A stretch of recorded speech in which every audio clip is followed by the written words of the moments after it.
Chapter 1. Many years later, as he faced the firing squad, Colonel Aureliano Buendia was to remember that distant afternoon when his father took him to discover ice. At that time Macondo was a village of 20 adobe houses, built on the bank of a river of clear water that ran along a bed of polished stones, which were white and enormous, like prehistoric eggs. The world was so recent that many things lacked names, and in order to indicate them it was necessary to point. Every year during the month of March a family of ragged gypsies would set up their tents near the village, and with a great uproar of pipes and kettledrums they would display new inventions. First they brought the magnet.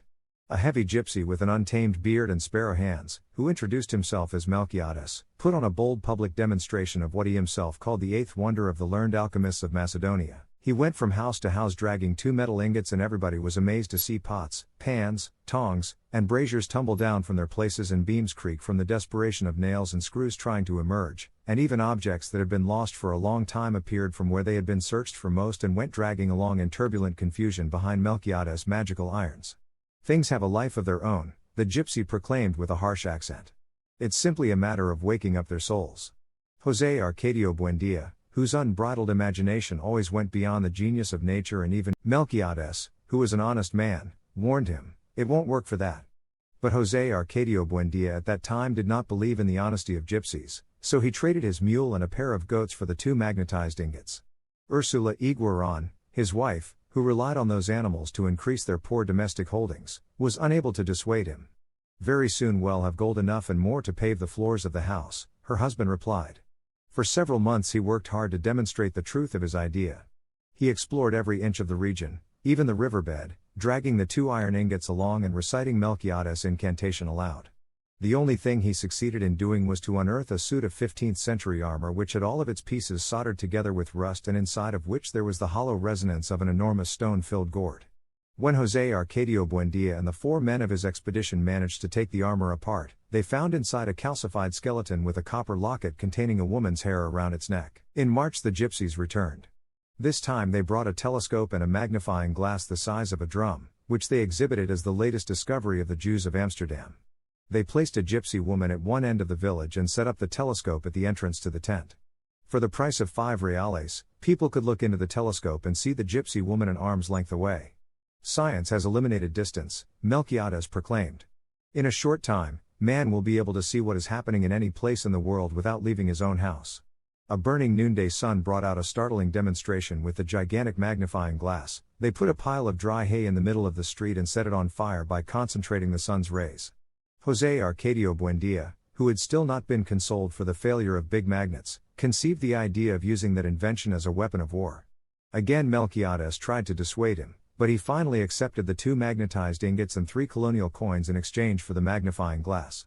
Ursula wept in consternation. That money was from a chest of gold coins that her father had put together over an entire life of privation and that she had buried underneath her bed in hopes of a proper occasion to make use of it.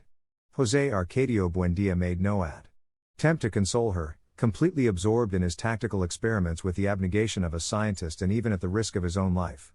In an attempt to show the effects of the glass on enemy troops, he exposed himself to the concentration of the sun's rays and suffered burns which turned into sores that took a long time to heal. Over the protests of his wife, who was alarmed at such a dangerous invention, at one point he was ready to set the house on fire.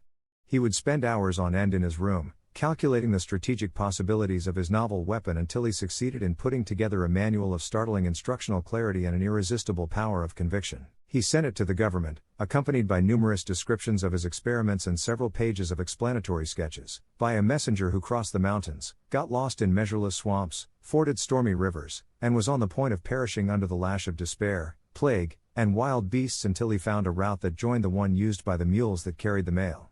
In spite of the fact that a trip to the capital was little less than impossible at that time, José Arcadio Buendia promised to undertake it as soon as the government ordered him to, so that he could put on some practical demonstrations of his invention for the military authorities and could train them himself in the complicated art of solar war. For several years he waited for an answer. Finally, tired of waiting, he bemoaned to Melquiades the failure of his project, and the gypsy then gave him a convincing proof of his honesty. He gave him back the doubloons in exchange for the magnifying glass, and he left him in addition some Portuguese maps and several instruments of navigation. In his own handwriting he set down a concise synthesis of the studies by monk Herman, which he left José Arcadio so that he would be able to make use of the astrolabe, the compass, and the sextant. José Arcadio Buendía spent the long months of the rainy season shut up in a small room that he had built in the rear of the house so that no one would disturb his experiments. Having completely abandoned his domestic obligations, he spent entire nights in the courtyard watching the course of the stars, and he almost contracted sunstroke from trying to establish an exact method to ascertain noon. When he became an expert in the use and manipulation of his instruments, he conceived a notion of space that allowed him to navigate across unknown seas, to visit uninhabited territories, and to establish relations with splendid beings without having to leave his study. That was the period in which he acquired the habit of talking to himself, of walking through the house without paying attention to anyone, as Ursula and the children broke their backs in the garden, growing banana and caladium, cassava and yams, ahuyama roots and eggplants. Suddenly, Ursula lost her patience. "If you have to go crazy, please go crazy all by yourself," she shouted. "But don't try to put your gypsy ideas into the heads of the children." José Arcadio Buendía, impassive, did not let himself be frightened by the desperation of his wife, who, in a seizure of rage, mashed the astrolabe against the floor. He built another one. He gathered the men of the village in his little room, and he demonstrated to them, with theories that none of them could understand, the possibility of returning to where one had set out by consistently sailing east. The whole village was convinced that José Arcadio Buendía had lost his reason, when Melquiades returned to set things straight. He gave public praise to the intelligence of a man who from pure astronomical speculation had evolved a theory that had already been proved in practice, although unknown in Macondo until then, and as a proof of his admiration he made him a gift that was to have a profound influence on the future of the village, the laboratory of an alchemist. By then Melquiades had aged with surprising rapidity. On his first trips he seemed to be the same age as José Arcadio Buendía. But while the latter had preserved his extraordinary strength, which permitted him to pull down a horse by grabbing its ears, the gypsy seemed to have been worn down by some tenacious illness. It was, in reality, the result of multiple and rare diseases contracted on his innumerable trips around the world. According to what he himself said as he spoke to José Arcadio Buendía while helping him set up the laboratory, death followed him everywhere, sniffing at the cuffs of his pants, but never deciding to give him the final clutch of its claws. He was a fugitive from all the plagues and catastrophes that had ever lashed mankind. He had survived pellagra in Persia, scurvy in the Malayan archipelago, leprosy in Alexandria, beriberi in Japan, bubonic plague in Madagascar, an earthquake in Sicily, and a disastrous shipwreck in the Strait of Magellan. That prodigious creature, said to possess the keys of Nostradamus, was a gloomy man, enveloped in a sad aura, with an Asiatic look that seemed to know what there was on the other side of things. He wore a large black hat that looked like a raven with widespread wings, and a velvet vest across which the patina of the centuries had skated. But in spite of his immense wisdom and his mysterious breadth, he had a human burden, an earthly condition that kept him involved in the small problems of daily life. He would complain of the ailments of old age, he suffered from the most insignificant economic difficulties, and he had stopped laughing a long time back because scurvy had made his teeth drop out. On that suffocating noontime when the gypsy revealed his secrets, José Arcadio Buendía had the certainty that it was the beginning of a great friendship. The children were startled by his fantastic stories. Aureliano, who could not have been more than 5 at the time, would remember him for the rest of his life as he saw him that afternoon, sitting against the metallic and quivering light from the window, lighting up with his deep organ voice the darkest reaches of the imagination, while down over his temples there flowed the grease that was being melted by the heat. José Arcadio, his older brother, would pass on that wonderful image as a hereditary memory to all of his descendants. Ursula, on the other hand, held a bad memory of that visit, for she had entered the room just as Melquiades had carelessly broken a flask of bichloride of mercury. "It's the smell of the devil," she said. "Not at all," Melquiades corrected her. "It has been proven that the devil has sulfuric properties, and this is just a little corrosive sublimate." Always didactic, he went into a learned exposition of the diabolical properties of cinnabar, but Ursula paid no attention to him, although she took the children off to pray. That biting odor would stay forever in her mind, linked to the memory of Melquiades. The rudimentary laboratory, in addition to a profusion of pots, funnels, retorts, filters, and sieves, was made up of a primitive water pipe, a glass beaker with a long, thin neck, a reproduction of the philosopher's egg, and a still the gypsies themselves had built in accordance with modern descriptions of the 3-armed alembic of Mary the Jew. Along with those items, Melquiades left samples of the 7 metals that corresponded to the 7 planets, the formulas of Moses and Zosimus for doubling the quantity of gold, and a set of notes and sketches concerning the processes of the great teaching that would permit those who could interpret them to undertake the manufacture of the philosopher's stone. Seduced by the simplicity of the formulas to double the quantity of gold, José Arcadio Buendía paid court to Ursula for several weeks so that she would let him dig up her colonial coins and increase them by as many times as it was possible to subdivide Mercury. Ursula gave in, as always, to her husband's unyielding obstinacy. Then José Arcadio Buendía threw 3 doubloons into a pan and fused them with copper filings, orpiment, brimstone, and lead. He put it all to boil in a pot of castor oil until he got a thick and pestilential syrup which was more like common caramel than valuable gold. In risky and desperate processes of distillation, melted with the 7 planetary metals, mixed with hermetic mercury and vitriol of Cyprus, and put back to cook in hog fat for lack of any radish oil, Ursula's precious inheritance was reduced to a large piece of burnt hog cracklings that was firmly stuck to the bottom of the pot. When the gypsies came back, Ursula had turned the whole population of the village against them. But curiosity was greater than fear. For that time the gypsies went about the town making a deafening noise with all manner of musical instruments while a hawker announced the exhibition of the most fabulous discovery of the nation scenes, so that everyone went to the tent and by paying 1 cent they saw a youthful Melquiades, recovered, unwrinkled, with a new and flashing set of teeth. Those who remembered his gums that had been destroyed by scurvy, his flaccid cheeks, and his withered lips trembled with fear at the final proof of the gypsies' supernatural power. The fear turned into panic when Melquiades took out his teeth, intact, encased in their gums, and showed them to the audience for an instant, a fleeting instant in which he went back to being the same decrepit man of years past, and put them back again and smiled once more with the full control of his restored youth. Even José Arcadio Buendía himself considered that Melquiades' knowledge had reached unbearable extremes, but he felt a healthy excitement when the gypsy explained to him the workings of his false teeth. It seemed so simple and so prodigious at the same time that overnight he lost all interest in his experiments in alchemy. He underwent a new crisis of bad humor. He did not go back to eating regularly, and he would spend the day walking through the house. "Incredible things are happening in the world," he said to Ursula. "Right there across the river there are all kinds of magical instruments while we keep on living like donkeys." Those who had known him since the foundation of Macondo were startled at how much he had changed under Melquiades' influence.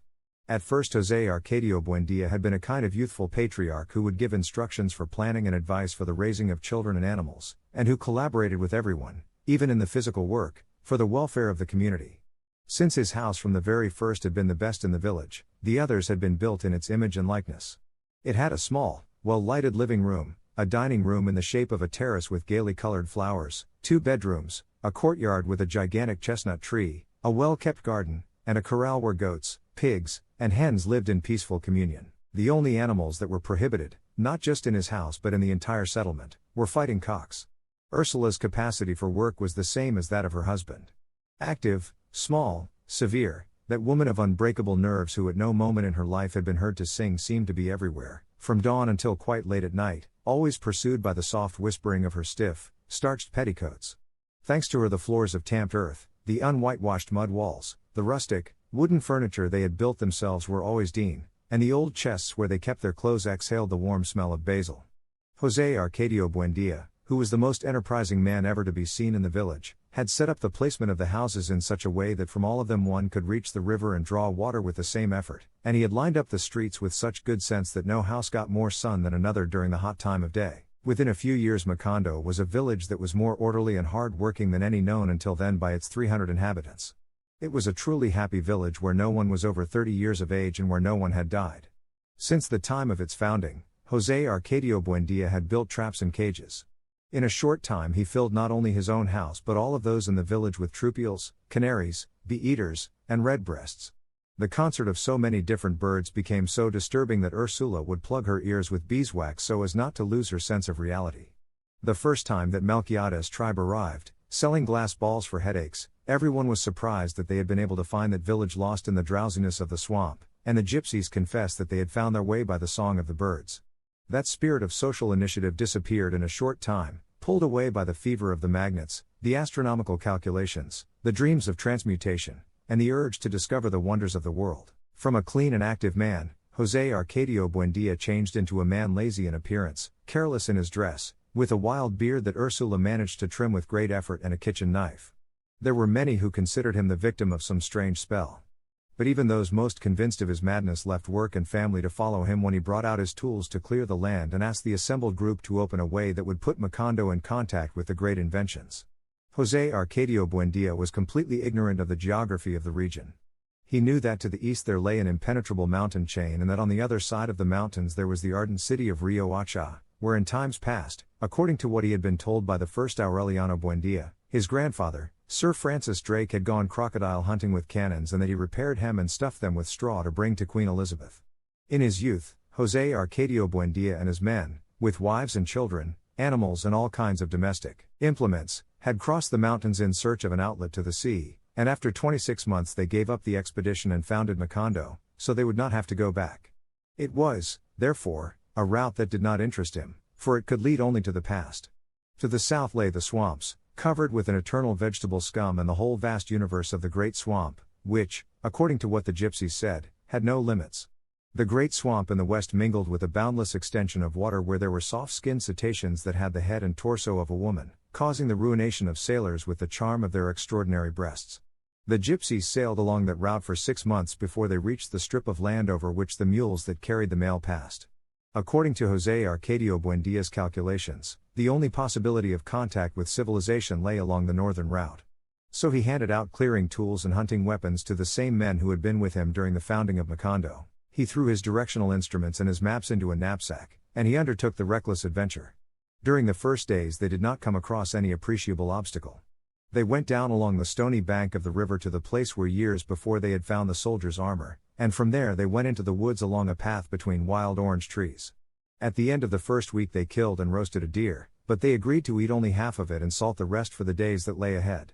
With that precaution they tried to postpone the necessity of having to eat macaws, whose blue flesh had a harsh and musky taste. Then, for more than 10 days, they did not see the sun again. The ground became soft and damp, like volcanic ash, and the vegetation was thicker and thicker, and the cries of the birds and the uproar of the monkeys became more and more remote, and the world became eternally sad. The men on the expedition felt overwhelmed by their most ancient memories in that paradise of dampness and silence, going back to before original sin, as their boots sank into pools of steaming oil and their machetes destroyed bloody lilies and golden salamanders. For a week, almost without speaking, they went ahead like sleepwalkers through a universe of grief, lighted only by the tenuous reflection of luminous insects, and their lungs were overwhelmed by a suffocating smell of blood. They could not return because the strip that they were opening as they went along would soon close up with a new vegetation that almost seemed to grow before their eyes. "It's all right," José Arcadio Buendia would say. "The main thing is not to lose our bearings." Always following his compass, he kept on guiding his men toward the invisible north so that they would be able to get out of that enchanted region. It was a thick night, starless, but the darkness was becoming impregnated with a fresh and clear air. Exhausted by the long crossing, they hung up their hammocks and slept deeply for the first time in 2 weeks. When they woke up, with the sun already high in the sky, they were speechless with fascination. Before them, surrounded by ferns and palm trees, white and powdery in the silent morning light, was an enormous Spanish galleon. Tilted slightly to the starboard, it had hanging from its intact masts the dirty rags of its sails in the midst of its rigging, which was adorned with orchids. The hull, covered with an armor of petrified barnacles and soft moss, was firmly fastened into a surface of stones. The whole structure seemed to occupy its own space, one of solitude and oblivion, protected from the vices of time and the habits of the birds. Inside, where the expeditionaries explored with careful intent, there was nothing but a thick forest of flowers. The discovery of the galleon, an indication of the proximity of the sea, broke José Arcadio Buendia's drive. He considered it a trick of his whimsical fate to have searched for the sea without finding it, at the cost of countless sacrifices and suffering, and to have found it all of a sudden without looking for it, as if it lay across his path like an insurmountable object. Many years later Colonel Aureliano Buendia crossed the region again, when it was already a regular mail route, and the only part of the ship he found was its burned-out frame in the midst of a field of poppies. Only then, convinced that the story had not been some product of his father's imagination, did he wonder how the galleon had been able to get inland to that spot. But José Arcadio Buendia did not concern himself with that when he found the sea after another 4 days' journey from the galleon. His dreams ended as he faced that ashen, foamy, dirty sea, which had not merited the risks and sacrifices of the adventure. "God damn it," he shouted. "Macondo is surrounded by water on all sides." The idea of a peninsular Macondo prevailed for a long time, inspired by the arbitrary map that José Arcadio Buendia sketched on his return from the expedition. He drew it in rage, evilly, exaggerating the difficulties of communication, as if to punish himself for the absolute lack of sense with which he had chosen the place. "We'll never get anywhere," he lamented to Ursula. "We're going to rot our lives away here without receiving the benefits of science." That certainty, mulled over for several months in the small room he used as his laboratory, brought him to the conception of the plan to move Miondo to a better place. But that time Ursula had anticipated his feverish designs. With the secret and implacable labor of a small ant, she predisposed the women of the village against the flightiness of their husbands, who were already preparing for the move. José Arcadio Buendía did not know at what moment or because of what adverse forces his plan had become enveloped in a web of pretexts, disappointments, and evasions until it turned into nothing but an illusion. Ursula watched him with innocent attention and even felt some pity for him on the morning when she found him in the back room muttering about his plans for moving as he placed his laboratory pieces in their original boxes. She let him finish. She let him nail up the boxes and put his initials on them with an inked brush, without reproaching him, but knowing now that he knew, because she had heard him say so in his soft monologues, that the men of the village would not back him up in his undertaking. Only when he began to take down the door of the room did Ursula dare ask him what he was doing, and he answered with a certain bitterness. "Since no one wants to leave, we'll leave all by ourselves." Ursula did not become upset. "We will not leave," she said. "We will stay here, because we have had a son here." "We have still not had a death," he said. "A person does not belong to a place until there is someone dead under the ground." Ursula replied with a soft firmness, "If I have to die for the rest of you to stay here, I will die." José Arcadio Buendía had not thought that his wife's will was so firm. He tried to seduce her with the charm of his fantasy, with the promise of a prodigious world where all one had to do was sprinkle some magic liquid on the ground and the plants would bear fruit whenever a man wished, and where all manner of instruments against pain were sold at bargain prices. But Ursula was insensible to his clairvoyance. "Instead of going around thinking about your crazy inventions, you should be worrying about your sons," she replied. "Look at the state they're in, running wild just like donkeys." José Arcadio Buendía took his wife's words literally. He looked out the window and saw the barefoot children in the sunny garden, and he had the impression that only at that instant had they begun to exist, conceived by Ursula's spell. Something occurred inside of him then, something mysterious and definitive that uprooted him from his own time and carried him adrift through an unexplored region of his memory, while Ursula continued sweeping the house, which was safe now from being abandoned for the rest of her life. He stood there with an absorbed look, contemplating the children until his eyes became moist and he dried them with the back of his hand, exhaling a deep sigh of resignation. "All right," he said. "Tell them to come help me take the things out of the boxes." José Arcadio, the older of the children, was 14. He had a square head, thick hair, and his father's character. Although he had the same impulse for growth and physical strength, it was early evident that he lacked imagination. He had been conceived and born during the difficult crossing of the mountains, before the founding of Macondo, and his parents gave thanks to heaven when they saw he had no animal features. Aureliano, the first human being to be born in Macondo, would be 6 years old in March. He was silent and withdrawn. He had wept in his mother's womb and had been born with his eyes open. As they were cutting the umbilical cord, he moved his head from side to side, taking in the things in the room and examining the faces of the people with a fearless curiosity. Then, indifferent to those who came close to look at him, he kept his attention concentrated on the palm roof, which looked as if it were about to collapse under the tremendous pressure of the rain. Ursula did not remember the intensity of that look again until one day when little Aureliano, at the age of 3, went into the kitchen at the moment she was taking a pot of boiling soup from the stove and putting it on the table. The child, perplexed, said from the doorway, "It's going to spill." The pot was firmly placed in the center of the table, but just as soon as the child made his announcement, it began an unmistakable movement toward the edge, as if impelled by some inner dynamism, and it fell and broke on the floor. Ursula, alarmed, told her husband about the episode, but he interpreted it as a natural phenomenon. That was the way he always was alien to the existence of his sons, partly because he considered childhood as a period of mental insufficiency, and partly because he was always too absorbed in his fantastic speculations. But since the afternoon when he called the children in to help him unpack the things in the laboratory, he gave them his best hours. In the small separate room, where the walls were gradually being covered by strange maps and fabulous drawings, he taught them to read and write and do sums, and he spoke to them about the wonders of the world, not only where his learning had extended, but forcing the limits of his imagination to extremes.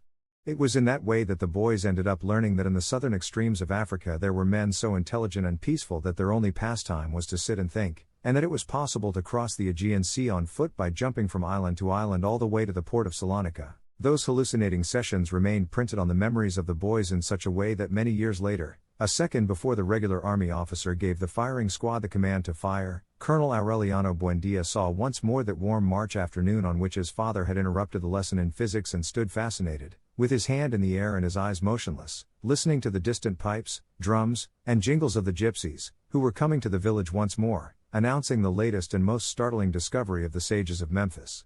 They were new gypsies, young men and women who knew only their own language, handsome specimens with oily skins and intelligent hands, whose dances and music sowed a panic of uproarious joy through the streets, with parrots painted all colors reciting Italian arias, and a hen who laid 100 golden eggs to the sound of a tambourine, and a trained monkey who read minds, and the multi-use machine that could be used at the same time to sew on buttons and reduce fevers, and the apparatus to make a person forget his bad memories, and a poultice to lose time, and 1,000 more inventions so ingenious and unusual that José Arcadio Buendia must have wanted to invent a memory machine so that he could remember them all.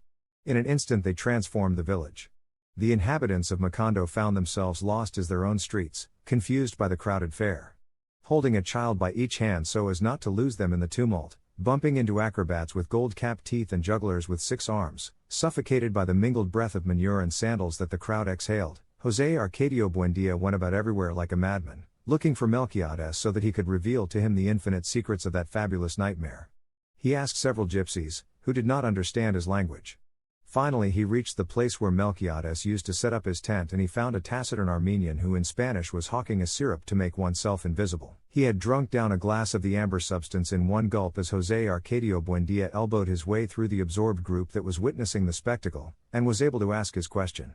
The gypsy wrapped him in the frightful climate of his look before he turned into a puddle of pestilential and smoking pitch over which the echo of his reply still floated. Melquiades is dead.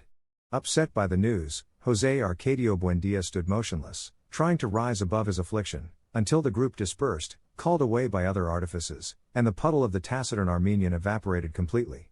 Other gypsies confirmed later on that Melquiades had in fact succumbed to the fever on the beach at Singapore and that his body had been thrown into the deepest part of the Java Sea. The children had no interest in the news. They insisted that their father take them to see the overwhelming novelty of the sages of Memphis that was being advertised at the entrance of a tent that, according to what was said, had belonged to King Solomonde. They insisted so much that José Arcadio Buendia paid the 30 reales and led them into the center of the tent, where there was a giant with a hairy torso and a shaved head, with a copper ring in his nose and a heavy iron chain on his ankle, watching over a pirate chest. When it was opened by the giant, the chest gave off a glacial exhalation. Inside there was only an enormous, transparent block with infinite internal needles in which the light of the sunset was broken up into colored stars. Disconcerted, knowing that the children were waiting for an immediate explanation, José Arcadio Buendia ventured a murmur, "It's the largest diamond in the world." "No," the gypsy countered. "It's ice." José Arcadio Buendia, without understanding, stretched out his hand toward the cake, but the giant moved it away. 5 reales more to touch it, he said. José Arcadio Buendia paid them and put his hand on the ice and held it there for several minutes as his heart filled with fear and jubilation at the contact with mystery. Without knowing what to say, he paid 10 reales more so that his sons could have that prodigious experience. Little José Arcadio refused to touch it. Aureliano, on the other hand, took a step forward and put his hand on it, withdrawing it immediately. "It's boiling," he exclaimed, startled. But his father paid no attention to him. Intoxicated by the evidence of the miracle, he forgot at that moment about the frustration of his delirious undertakings and Melquiades' body, abandoned to the appetite of the squids. He paid another 5 reales and with his hand on the cake, as if giving testimony on the Holy Scriptures, he exclaimed, "This is the great invention of our time." Chapter 2 When the pirate Sir Francis Drake attacked Riohacha in the 16th century, Ursula Iguaran's great-great-grandmother became so frightened with the ringing of alarm bells and the firing of cannons that she lost control of her nerves and sat down on a lighted stove. The burns changed her into a useless wife for the rest of her days. She could only sit on one side, cushioned by pillows, and something strange must have happened to her way of walking, for she never walked again in public. She gave up all kinds of social activity, obsessed with the notion that her body gave off a singed odor. Dawn would find her in the courtyard, for she did not dare fall asleep lest she dream of the English and their ferocious attack dogs as they came through the windows of her bedroom to submit her to shameful tortures with their red-hot irons. Her husband, an Aragonese merchant by whom she had 2 children, spent half the value of his store on medicines and pastimes in an attempt to alleviate her terror. Finally he sold the business and took the family to live far from the sea in a settlement of peaceful Indians located in the foothills, where he built his wife a bedroom without windows so that the pirates of her dream would have no way to get in. In that hidden village there was a native-born tobacco planter who had lived there for some time, Don José Arcadio Buendia, with whom Ursula's great-great-grandfather established a partnership that was so lucrative that within a few years they made a fortune. Several centuries later, the great-great-grandson of the native-born planter married the great-great-granddaughter of the Aragonese. Therefore, every time that Ursula became exercised over her husband's mad ideas, she would leap back over 300 years of fate and curse the day that Sir Francis Drake had attacked Riohacha. It was simply a way of giving herself some relief, because actually they were joined till death by a bond that was more solid than love, a common prick of conscience. They were cousins. They had grown up together in the old village that both of their ancestors, with their work and their good habits, had transformed into one of the finest towns in the province. Although their marriage was predicted from the time they had come into the world, when they expressed their desire to be married, their own relatives tried to stop it.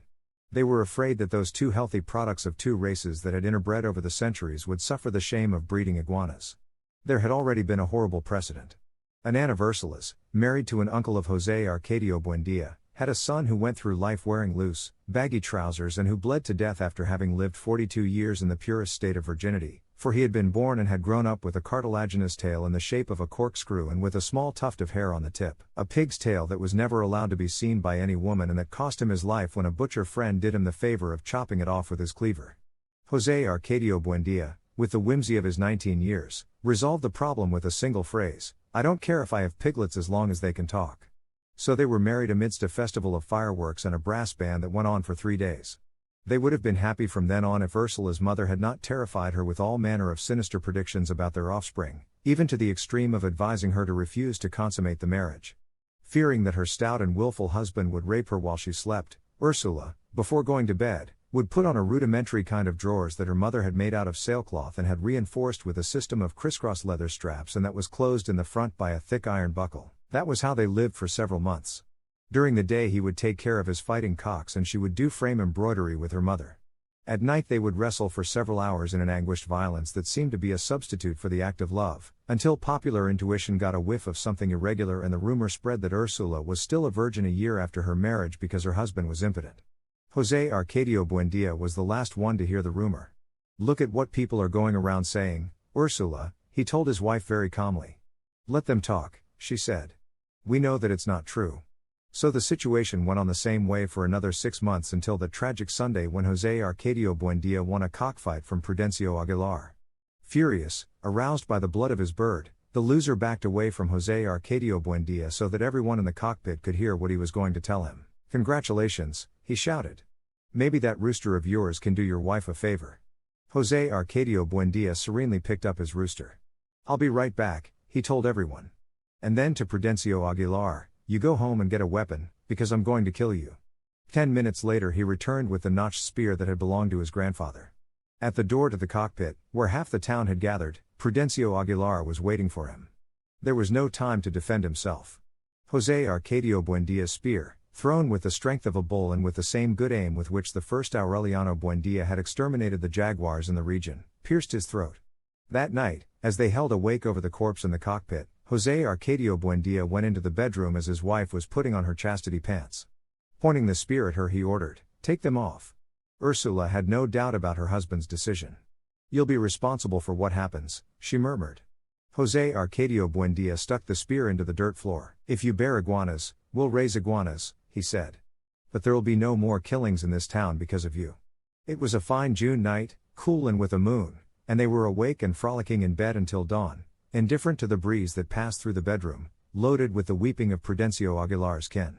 The matter was put down as a duel of honor, but both of them were left with a twinge in their conscience.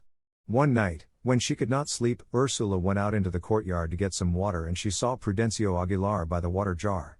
He was livid, a sad expression on his face, trying to cover the hole in his throat with a plug made of esparto grass. It did not bring on fear in her, but pity. She went back to the room and told her husband what she had seen, but he did not think much of it.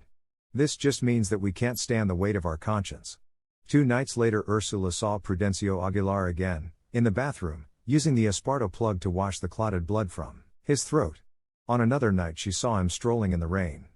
José Arcadio Buendia, annoyed by his wife's hallucinations, went out into the courtyard armed with the spear. There was the dead man with his sad expression. "You go to hell," José Arcadio Buendia shouted at him. "Just as many times as you come back, I'll kill you again." Prudencio Aguilar did not go away, nor did José Arcadio Buendía dare throw the spear. He never slept well after that.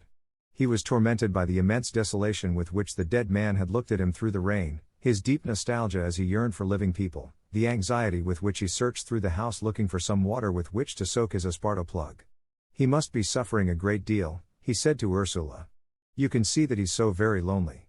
She was so moved that the next time she saw the dead man uncovering the pots on the stove she understood what he was looking for, and from then on she placed water jugs all about the house. One night when he found him washing his wound in his own room, José Arcadio Buendía could no longer resist. It's all right, Prudencio, he told him. We're going to leave this town, just as far away as we can go, and we'll never come back. Go in peace now. That was how they undertook the crossing of the mountains.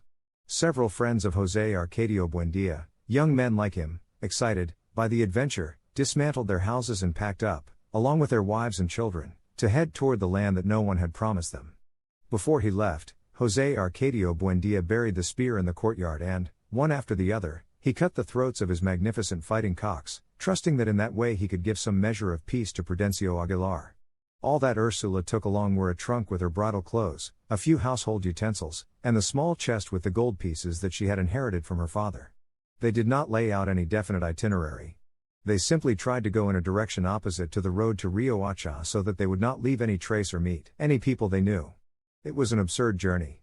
After 14 months, her stomach corrupted by monkey meat and snake stew, Ursula gave birth to a son who had all of his features human. She had traveled half of the trip in a hammock that two men carried on their shoulders, because swelling had disfigured her legs and her varicose veins had puffed up like bubbles.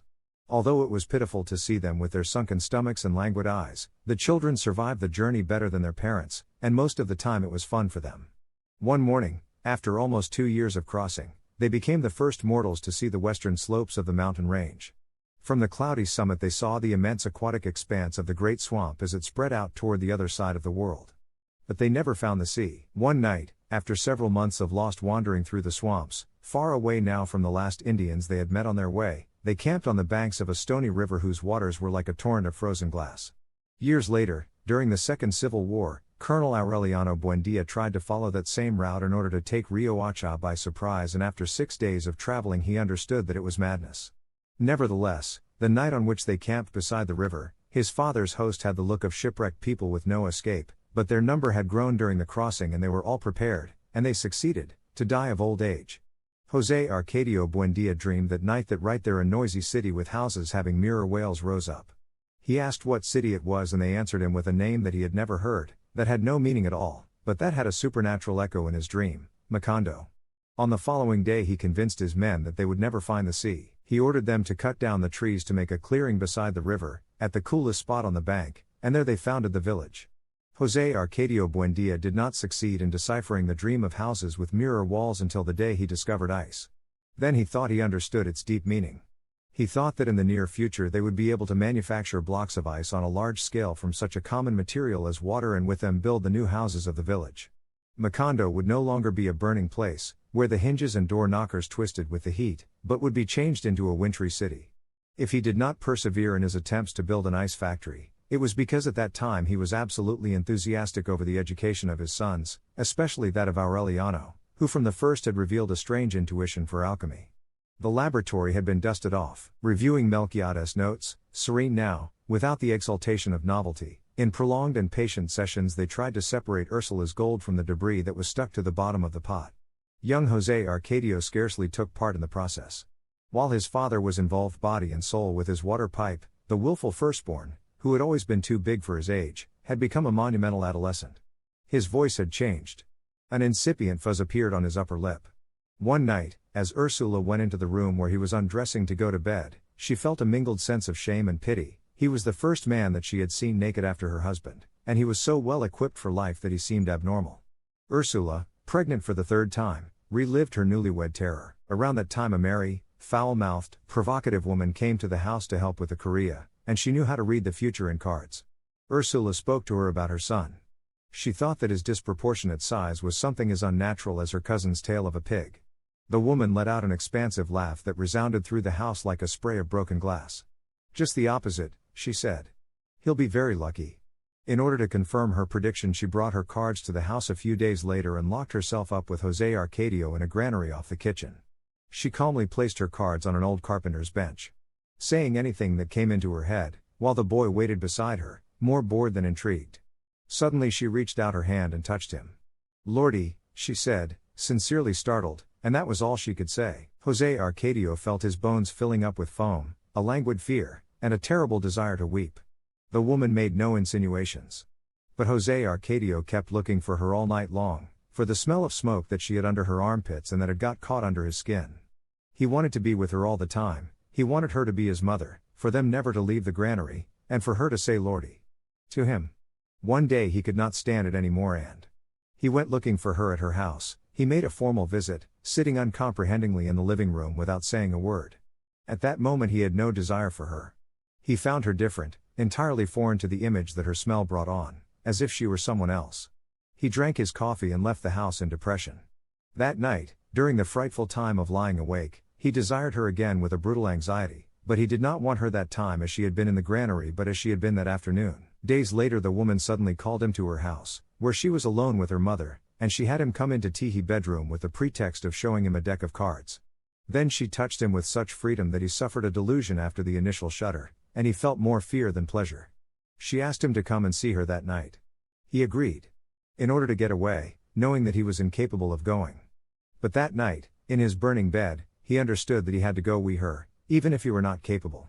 He got dressed by feel, listening in the dark to his brother's calm breathing, the dry cough of his father in the next room, the asthma of the hens in the courtyard, the buzz of the mosquitoes, the beating of his heart, and the inordinate bustle of a world that he had not noticed until then, and he went out into the sleeping street. With all his heart he wanted the door to be barred and not just closed as she had promised him, but it was open. He pushed it with the tips of his fingers and the hinges yielded with a mournful and articulate moan that left a frozen echo inside of him. From the moment he entered, sideways and trying not to make a noise, he caught the smell. He was still in the hallway, where the woman's three brothers had their hammocks in positions that he could not see and that he could not determine in the darkness as he felt his way along the hall to push open the bedroom door and get his bearings there so as not to mistake the bed. He found it. He bumped against the ropes of the hammocks, which were lower than he had suspected, and a man who had been snoring until then turned in his sleep and said in a kind of delusion, "It was Wednesday." When he pushed open the bedroom door, he could not prevent it from scraping against the uneven floor. Suddenly, in the absolute darkness, he understood with a hopeless nostalgia that he was completely disoriented. Sleeping in the narrow room were the mother, another daughter with her husband and two children, and the woman, who may not have been there. He could have guided himself by the smell if the smell had not been all over the house, so devious and at the same time so definite, as it had always been on his skin. He did not move for a long time, wondering in fright how he had ever got to that abyss of abandonment, when a hand with all its fingers extended and feeling about in the darkness touched his face. He was not surprised, for without knowing, he had been expecting it. Then he gave himself over to that hand, and in a terrible state of exhaustion he let himself be led to a shapeless place where his clothes were taken off and he was heaved about like a sack of potatoes and thrown from one side to the other in a bottomless darkness in which his arms were useless, where it no longer smelled of woman but of ammonia, and where he tried to remember her face and found before him the face of Ursula, confusedly aware that he was doing something that for a very long time he had wanted to do but that he had imagined could really never be done, not knowing what he was doing because he did not know where his feet were or where his head was, or whose feet or whose head, and feeling that he could no longer resist the glacial rumbling of his kidneys and the air of his intestines, and fear, and the bewildered anxiety to flee and at the same time stay forever in that exasperated silence and that fearful solitude. Her name was Pilar Ternera. She had been part of the exodus that ended with the founding of Macondo, dragged along by her family in order to separate her from the man who had raped her at 14 and had continued to love her until she was 22, but who never made up his mind to make the situation public because he was a man apart. He promised to follow her to the ends of the earth, but only later on, when he put his affairs in order, and she had become tired of waiting for him, always identifying him with the tall and short, blonde and brunette men that her cards promised from land and sea within 3 days, 3 months, or 3 years. With her waiting she had lost the strength of her thighs, the firmness of her breasts, her habit of tenderness, but she kept the madness of her heart intact. Maddened by that prodigious plaything, Jose Arcadio followed her path every night through the labyrinth of the room. On a certain occasion he found the door barred, and he knocked several times, knowing that if he had the boldness to knock the first time he would have had to knock until the last, and after an interminable wait she opened the door for him. During the day, lying down to dream, he would secretly enjoy the memories of the night before, but when she came into the house, merry, indifferent, chatty. He did not have to make any effort to hide his tension, because that woman, whose explosive laugh frightened off the doves, had nothing to do with the invisible power that taught him how to breathe from within and control his heartbeats, and that had permitted him to understand why men are afraid of death. He was so wrapped up in himself that he did not even understand the joy of everyone when his father and his brother aroused the household with the news that they had succeeded in penetrating the metallic debris and had separated Ursula's gold.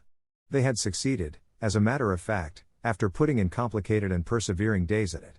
Ursula was happy, and she even gave thanks to God for the invention of alchemy, while the people of the village crushed into the laboratory, and they served them guava jelly on crackers to celebrate the wonder, and José Arcadio Buendia let them see the crucible with the recovered gold, as if he had just invented it. Showing it all around, he ended up in front of his older son, who during the past few days had barely put in an appearance in the laboratory.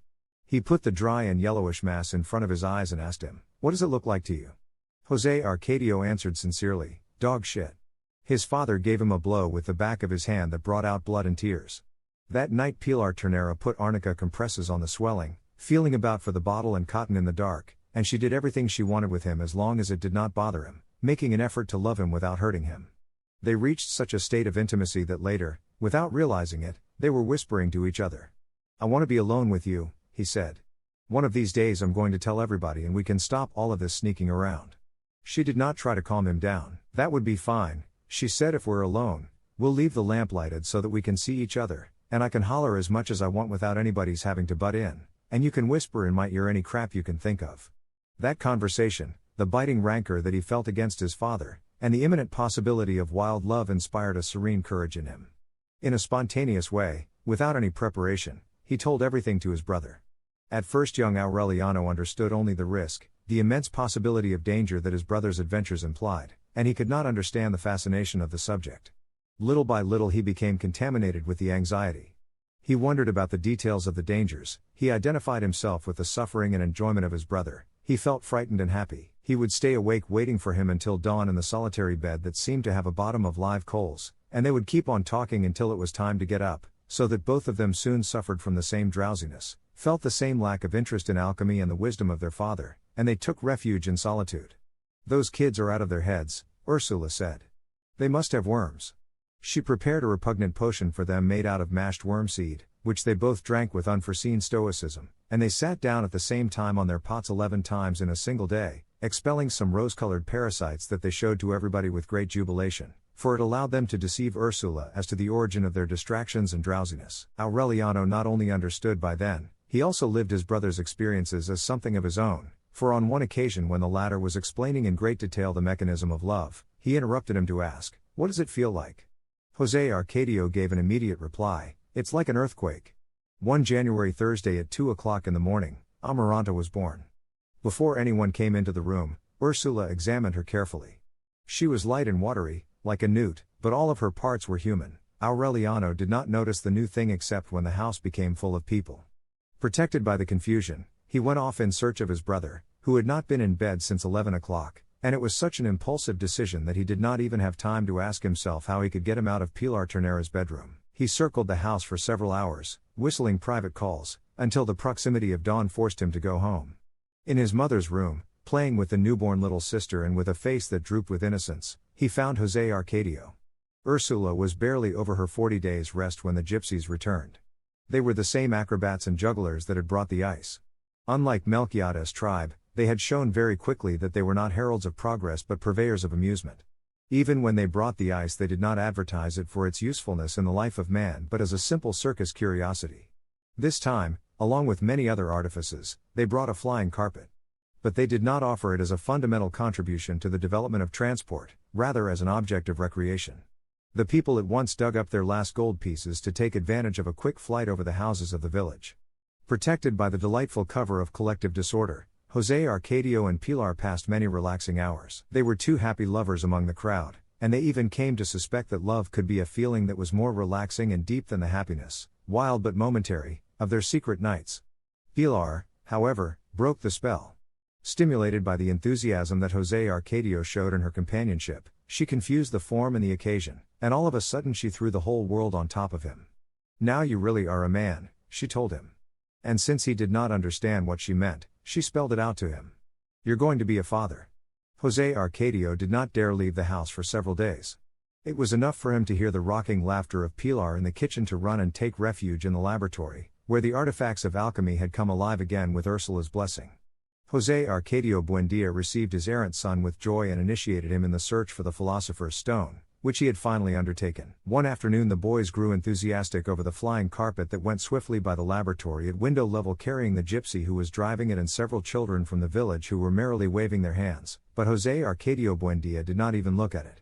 "Let them dream," he said. "We'll do better flying than they are doing, and with more scientific resources than a miserable bedspread." In spite of his feigned interest, José Arcadio must understood the powers of the philosopher's egg, which to him looked like a poorly blown bottle. He did not succeed in escaping from his worries. He lost his appetite and he could not sleep.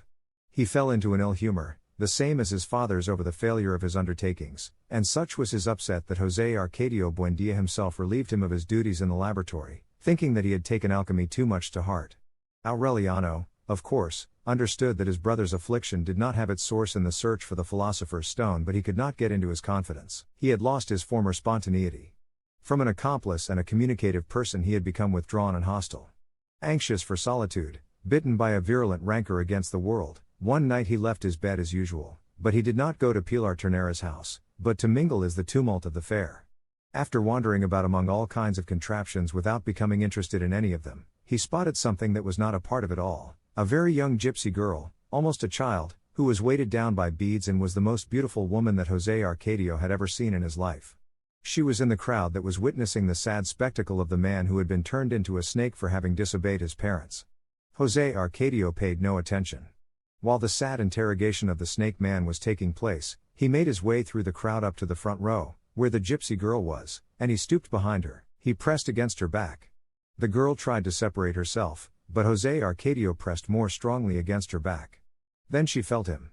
She remained motionless against him, trembling with surprise and fear, unable to believe the evidence, and finally she turned her head and looked at him with a tremulous smile.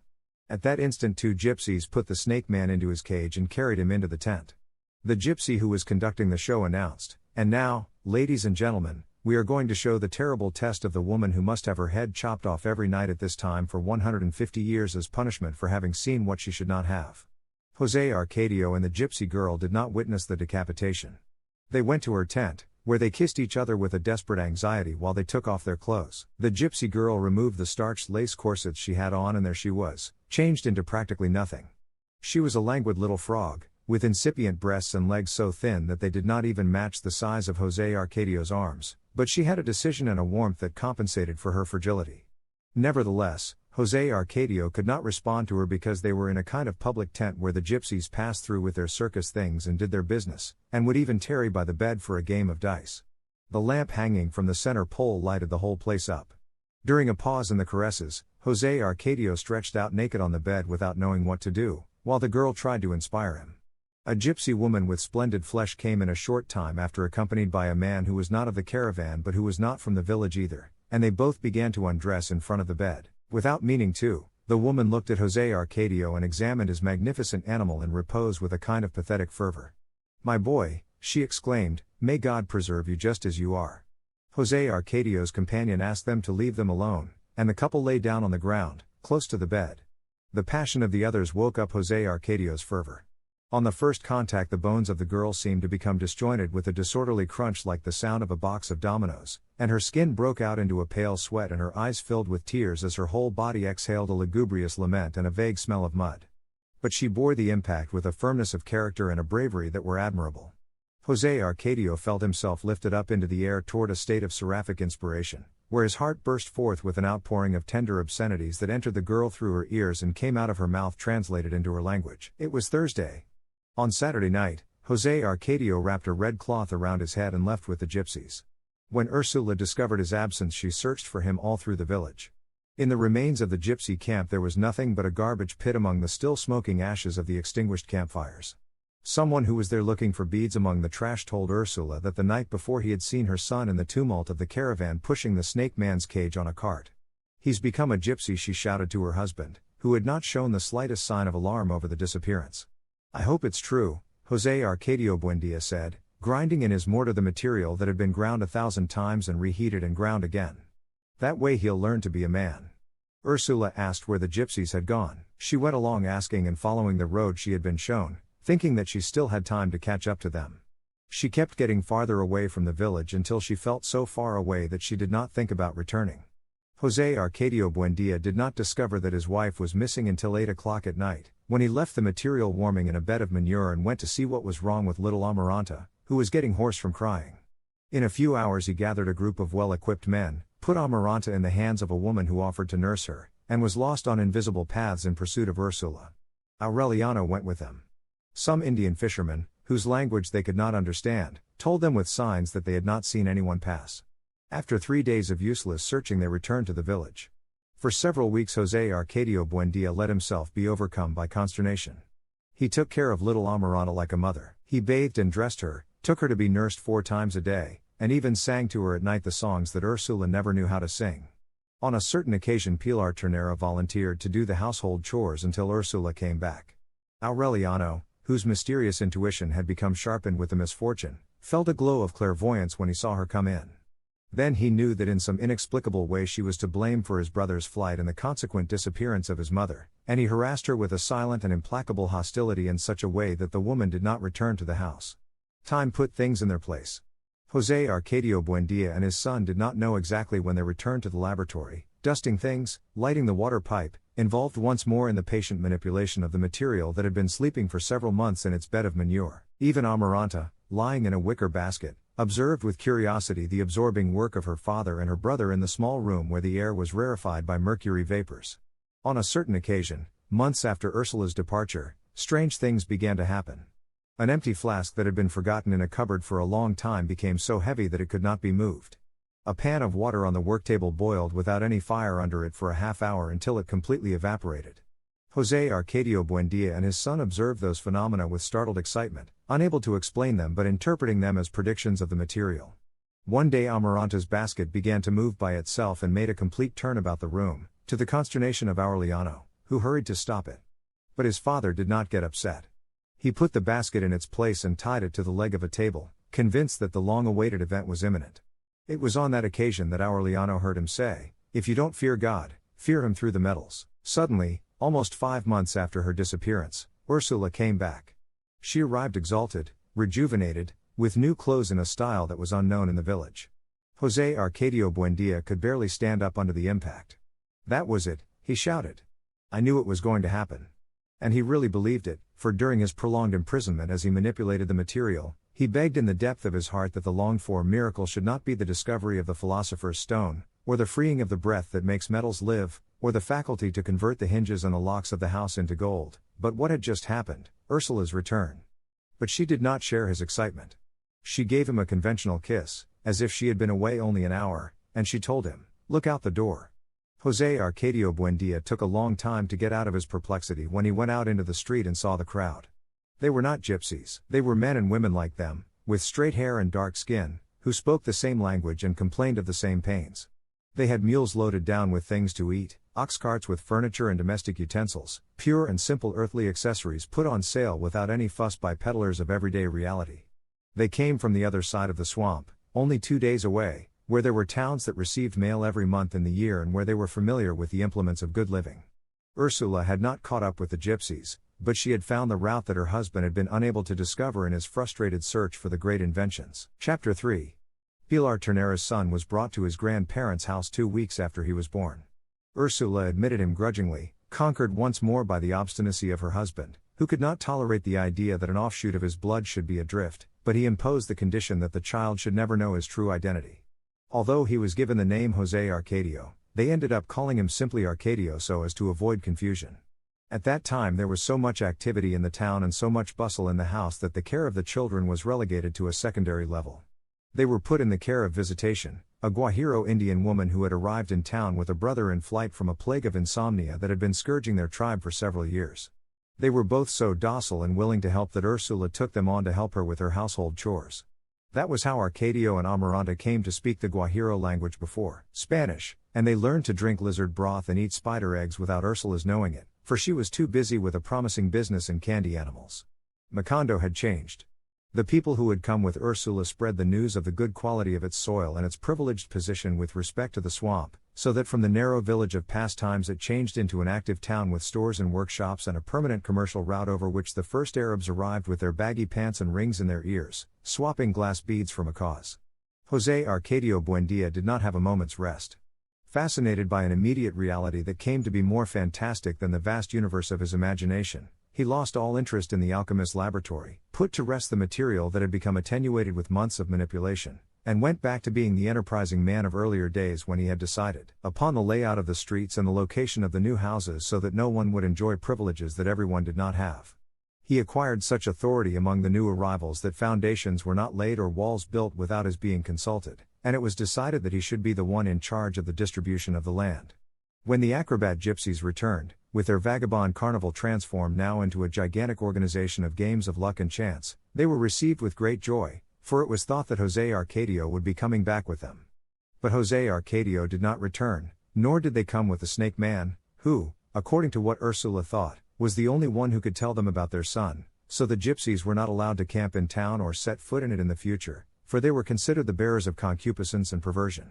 José Arcadio Buendía, however, was explicit in maintaining that the old tribe of Melquiades, who had contributed so much to the growth of the village with his age-old wisdom and his fabulous inventions, would always find the gates open. But Melquiades' tribe, according to what the wanderers said, had been wiped off the face of the earth because they had gone beyond the limits of human knowledge. Emancipated for the moment at least from the torment of fantasy, José Arcadio Buendía in a short time set up a system of order and work which allowed for only one bit of license, the freeing of the birds, which, since the time of the founding, had made time merry with their flutes, and installing in their place musical clocks in every house. They were wondrous clocks made of carved wood, which the Arabs had traded for macaws and which José Arcadio Buendía had synchronized with such precision that every half hour the town grew merry with the progressive chords of the same song until it reached the climax of a noontime that was as exact and unanimous as a complete waltz. It was also José Arcadio Buendía who decided during those years that they should plant almond trees instead of acacias on the streets, and who discovered, without ever revealing it, a way to make them live forever. Many years later, when Macondo was a field of wooden houses with zinc roofs, the broken and dusty almond trees still stood on the oldest streets, although no one knew who had planted them. While his father was putting the town in order and his mother was increasing their wealth with her marvelous business of candied little roosters and fish, which left the house twice a day strung along sticks of balsa wood, Aureliano spent interminable hours in the abandoned laboratory, learning the art of silverwork by his own experimentation. He had shot up so fast that in a short time the clothing left behind by his brother no longer fit him and he began to wear his father's, but visitation had to sew pleats in the shirt and darts in the pants, because Aureliano had not sequined the corpulence of the others. Adolescence had taken away the softness of his voice and had made him silent and definitely solitary, but, on the other hand, it had restored the intense expression that he had had in his eyes when he was born. He concentrated so much on his experiments in silverwork that he scarcely left the laboratory to eat. Worried ever his inner withdrawal, José Arcadio Buendía gave him the keys to the house and a little money, thinking that perhaps he needed a woman. But Aureliano spent the money on muriatic acid to prepare some aqua regia and he beautified the keys by plating them with gold. His excesses were hardly comparable to those of Arcadio and Amaranta, who had already begun to get their second teeth and still went about all day clutching at the Indians' cloaks, stubborn in their decision not to speak Spanish but the Guajiro language. You shouldn't complain, Ursula told her husband. Children inherit their parents' madness. And as she was lamenting her misfortune, convinced that the wild behavior of her children was something as fearful as a pig's tail, Aureliano gave her a look that wrapped her in an atmosphere of uncertainty. Somebody is coming, he told her. Ursula, as she did whenever he made a prediction, tried to break it down with her housewifely logic. It was normal for someone to be coming. Dozens of strangers came through Macondo every day without arousing suspicion or secret ideas. Nevertheless, beyond all logic, Aureliano was sure of his prediction. I don't know who it will be, he insisted, but whoever it is already on the way. That Sunday, in fact, Rebecca arrived. She was only 11 years old. She had made the difficult trip from Moner with some hide dealers who had taken on the task of delivering her along with a letter to José Arcadio Buendía, but they could not explain precisely who the person was who had asked the favor. Her entire baggage consisted of a small trunk, a little rocking chair with small hand-painted flowers, and a canvas sack which kept making a clock sound, where she carried her parents' bones. The letter addressed to José Arcadio Buendía was written in very warm terms by someone who still loved him very much in spite of time and distance, and who felt obliged by a basic, humanitarian feeling to do the charitable thing and send him that poor unsheltered orphan, who was a second cousin of Ursula's and consequently also a relative of José Arcadio Buendia, although farther removed, because she was the daughter of that unforgettable friend Nicanor Ulloa and his very worthy wife Rebecca Montiel, may God keep them in his holy kingdom, whose remains the girl was carrying so that they might be given Christian burial. The names mentioned, as well as the signature on the letter, were perfectly legible, but neither José Arcadio Buendia nor Ursula remembered having any relatives with those names, nor did they know anyone by the name of the sender of the letter, much less the remote village of Moner.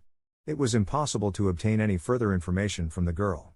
From the moment she arrived she had been sitting in the rocker, sucking her finger and observing everyone with her large, startled eyes without giving any sign of understanding what they were asking her. She wore a diagonally striped dress that had been dyed black, worn by use, and a pair of scaly patent leather boots.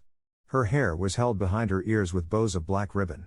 She wore a scapular with the images worn away by sweat, and on her right wrist the fang of a carnivorous animal mounted on a backing of copper as an amulet against the evil eye. Her greenish skin, her stomach, round and tense as a drum, revealed poor health and hunger that were older than she was, but when they gave her something to eat she kept the plate on her knees without tasting anything. They even began to think that she was a deaf mute until the Indians asked her in their language if she wanted some water and she moved her eyes as if she recognized them and said yes with her head. They kept her, because there was nothing else they could do. They decided to call her Rebecca, which according to the letter was her mother's name, because Aureliano had the patience to read to her the names of all the saints and he did not get a reaction from any one of them. Since there was no cemetery in Macondo at that time, for no one had died up till then, they kept the bag of bones to wait for a worthy place of burial, and for a long time it got in the way everywhere and would be found where least expected, always with its clucking of a broody hen. A long time passed before Rebecca became incorporated into the life of the family. She would sit in her small rocker sucking her finger in the most remote corner of the house. Nothing attracted her attention except the music of the clocks, which she would look for every half hour with her frightened eyes as if she hoped to find it someplace in the air. They could not get her to eat for several days. No one understood why she had not died of hunger until the Indians, who were aware of everything, for they went ceaselessly about the house on their stealthy feet, discovered that Rebecca only liked to eat the damp earth of the courtyard and the cake of whitewash that she picked of the walls with her nails. It was obvious that her parents, or whoever had raised her, had scolded her for that habit because she did it secretively and with a feeling of guilt, trying to put away supplies so that she could eat when no one was looking. From then on they put her under an implacable watch. They threw cow gall onto the courtyard and rubbed hot chili on the walls, thinking they could defeat her pernicious vice with those methods, but she showed such signs of astuteness and ingenuity to find some earth that Ursula found herself forced to use more drastic methods. She put some orange juice and rhubarb into a pan that she left in the dew all night and she gave her the dose the following day on an empty stomach. Although no one had told her that it was the specific remedy for the vice of eating earth, she thought that any bitter substance in an empty stomach would have to make the liver react. Rebecca was so rebellious and strong in spite of her frailness that they had to tie her up like a calf to make her swallow the medicine, and they could barely keep back her kicks or bear up under the strange hieroglyphics that she alternated with her bites and spitting, and that, according to what the scandalized Indians said, were the vilest obscenities that one could ever imagine in their language. When Ursula discovered that, she added whipping to the treatment. It was never established whether it was the rhubarb or the beatings that had effect, or both of them together, but the truth was that in a few weeks Rebecca began to show signs of recovery. She took part in the games of Arcadio and Amaranta, who treated her like an older sister, and she ate heartily, using the utensils properly. It was soon revealed that she spoke Spanish with as much fluency as the Indian language, that she had a remarkable ability for manual work, and that she could sing the waltz of the clocks with some very funny words that she herself had invented. It did not take long for them to consider her another member of the family. She was more affectionate to Ursula than any of her own children had been, and she called Arcadio and Amaranta brother and sister, Aureliano uncle, and José Arcadio Buendia grandpa. So that, she finally deserved, as much as the others, the name of Rebecca Buendia, the only one that she ever had and that she bore with dignity until her death. One night about the time that Rebecca was cured of the vice of eating earth and was brought to sleep in the other children's room, the Indian woman, who slept with them awoke by chance and heard a strange, intermittent sound in the corner. She got up in alarm, thinking that an animal had come into the room, and then she saw Rebecca in the rocker, sucking her finger and with her eyes lighted up in the darkness like those of a cat. Terrified, exhausted by her fate, visitation recognized in those eyes the symptoms of the sickness whose threat had obliged her and her brother to exile themselves forever from an age-old kingdom where they had been prince and princess. It was the insomnia plague. Catter, the Indian, was gone from the house by morning. His sister stayed because her fatalistic heart told her that the lethal sickness would follow her, no matter what, to the farthest corner of the earth. No one understood Visitation's alarm. If we don't ever sleep again, so much the better, José Arcadio Buendia said in good humor. That way we can get more out of life.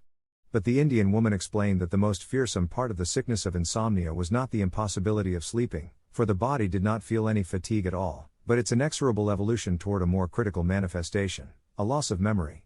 She meant that when the sick person became used to his state of vigil, the recollection of his childhood began to be erased from his memory, then the name and notion of things, and finally the identity of people and even the awareness of his own being, until he sank into a kind of idiocy that had no past. José Arcadio Buendia, dying with laughter, thought that it was just a question of one of the many illnesses invented by the Indian superstitions. But Ursula, just to be safe, took the precaution of isolating Rebecca from the other children. After several weeks, when Visitation's terror seemed to have died down, José Arcadio Buendia found himself rolling over in bed, unable to fall asleep. Ursula, who had also awakened, asked him what was wrong, and he answered, "I'm thinking about Prudencio Aguilar again."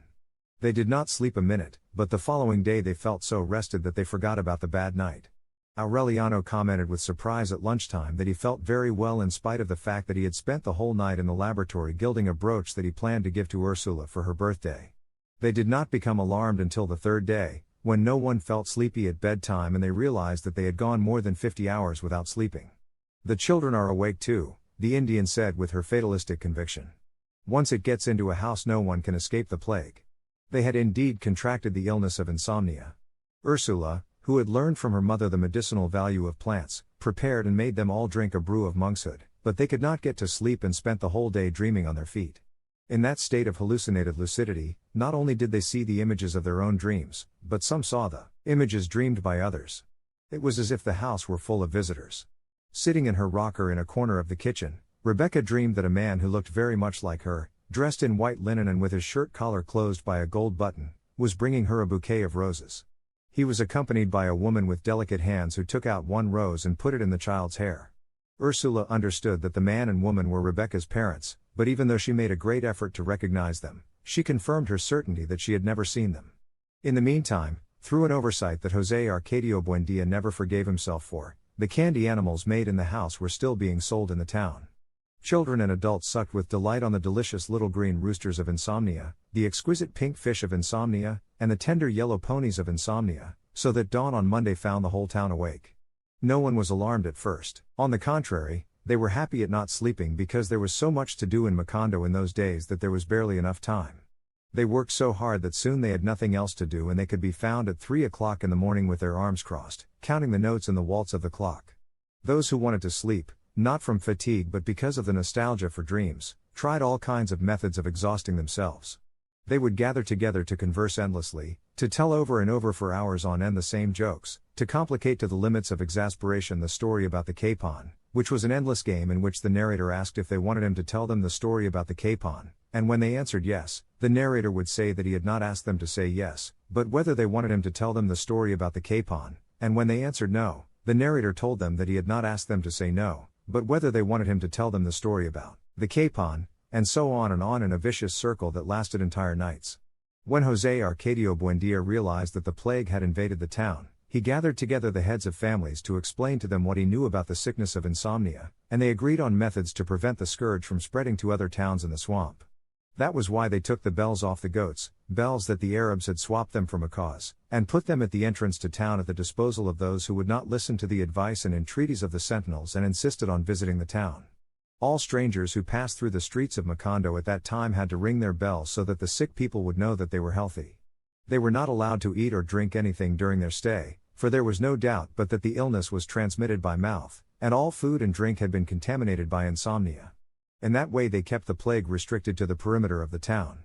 So effective was the quarantine that the day came when the emergency situation was accepted as a natural thing and life was organized in such a way that work picked up its rhythm again and no one worried any more about the useless habit of sleeping. It was Aureliano who conceived the formula that was to protect them against loss of memory for several months. He discovered it by chance. An expert insomniac, having been one of the first, he had learned the art of silverwork to perfection. One day he was looking for the small anvil that he used for laminating metals and he could not remember its name.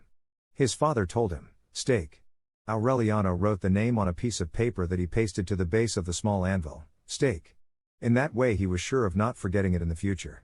It did not occur to him that this was the first manifestation of a loss of memory, because the object had a difficult name to remember.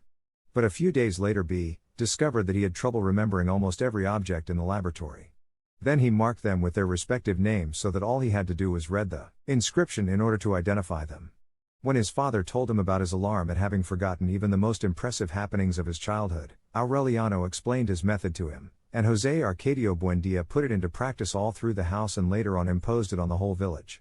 With an inked brush he marked everything with its name: table, chair, clock, door, wall, bed, pan. He went to the corral and marked the animals and plants: cow, goat, pig, hen, cassava, caladium, banana. Little by little, studying the infinite possibilities of a loss of memory, he realized that the day might come when things would be recognized by their inscriptions but that no one would remember their use. Then he was more explicit. The sign that he hung on the neck of the cow was an exemplary proof of the way in which the inhabitants of Macondo were prepared to fight against loss of memory. This is the cow. She must be milked every morning so that she will produce milk, and the milk must be boiled in order to be mixed with coffee to make coffee and milk. Thus they went on living in a reality that was slipping away, momentarily captured by words, but which would escape irremediably when they forgot the values of the written letters. At the beginning of the road into the swamp they put up a sign that said Macondo and another larger one on the main street that said God exists. In all the houses keys to memorizing objects and feelings had been written. But the system demanded so much vigilance and moral strength that many succumbed to the spell of an imaginary reality, one invented by themselves, which was less practical for them but more comforting. Pilar Ternera was the one who contributed most to popularize that mystification when she conceived the trick of reading the past in cards as she had read the future before. By means of that recourse the insomniacs began to live in a world built on the uncertain alternatives of the cards, where a father was remembered faintly as the dark man who had arrived at the beginning of April and a mother was remembered only as the dark woman who wore a gold ring on her left hand, and where a birth date was reduced to the last Tuesday on which a lark sang in the laurel tree. Defeated by those practices of consolation, José Arcadio Buendia then decided to build the memory machine that he had desired once in order to remember the marvelous inventions of the gypsies. The artifact was based on the possibility of reviewing every morning, from beginning to end, the totality of knowledge acquired during one's life. He conceived of it as a spinning dictionary that a person placed on the axis could operate by means of a lever, so that in a very few hours there would pass before his eyes the notions most necessary for life. He had succeeded in writing almost 14,000 entries when along the road from the swamp a strange-looking old man with the sad sleeper's bell appeared, carrying a bulging suitcase tied with a rope and pulling a cart covered with black cloth. He went straight to the house of José Arcadio Buendia. Visitation did not recognize him when she opened the door and she thought he had come with the idea of selling something, unaware that nothing could be sold in a town that was sinking irrevocably into the quicksand of forgetfulness. He was a decrepit man. Although his voice was also broken by uncertainty and his hands seemed to doubt the existence of things, it was evident that he came from the world where men could still sleep and remember. José Arcadio Buendia found him sitting in the living room fanning himself with a patched black hat as he read with compassionate attention the signs pasted to the walls. He greeted him with a broad show of affection, afraid that he had known him at another time and that he did not remember him now. But the visitor was aware of his falseness. He felt himself forgotten, not with the irremediable forgetfulness of the heart, but with a different kind of forgetfulness, which was more cruel and irrevocable and which he knew very well because it was the forgetfulness of death. Then he understood. He opened the suitcase crammed with indecipherable objects and from among them he took out a little case with many flasks. He gave José Arcadio Buendia a drink of a gentle color and the light went on in his memory. His eyes became moist. From weeping even before he noticed himself in an absurd living room where objects were labeled and before he was ashamed of the solemn nonsense written on the walls, and even before he recognized the newcomer with a dazzling glow of joy. It was Melquiades. While Macondo was celebrating the recovery of its memory, José Arcadio Buendia and Melquiades dusted off their old friendship. The gypsy was inclined to stay in the town.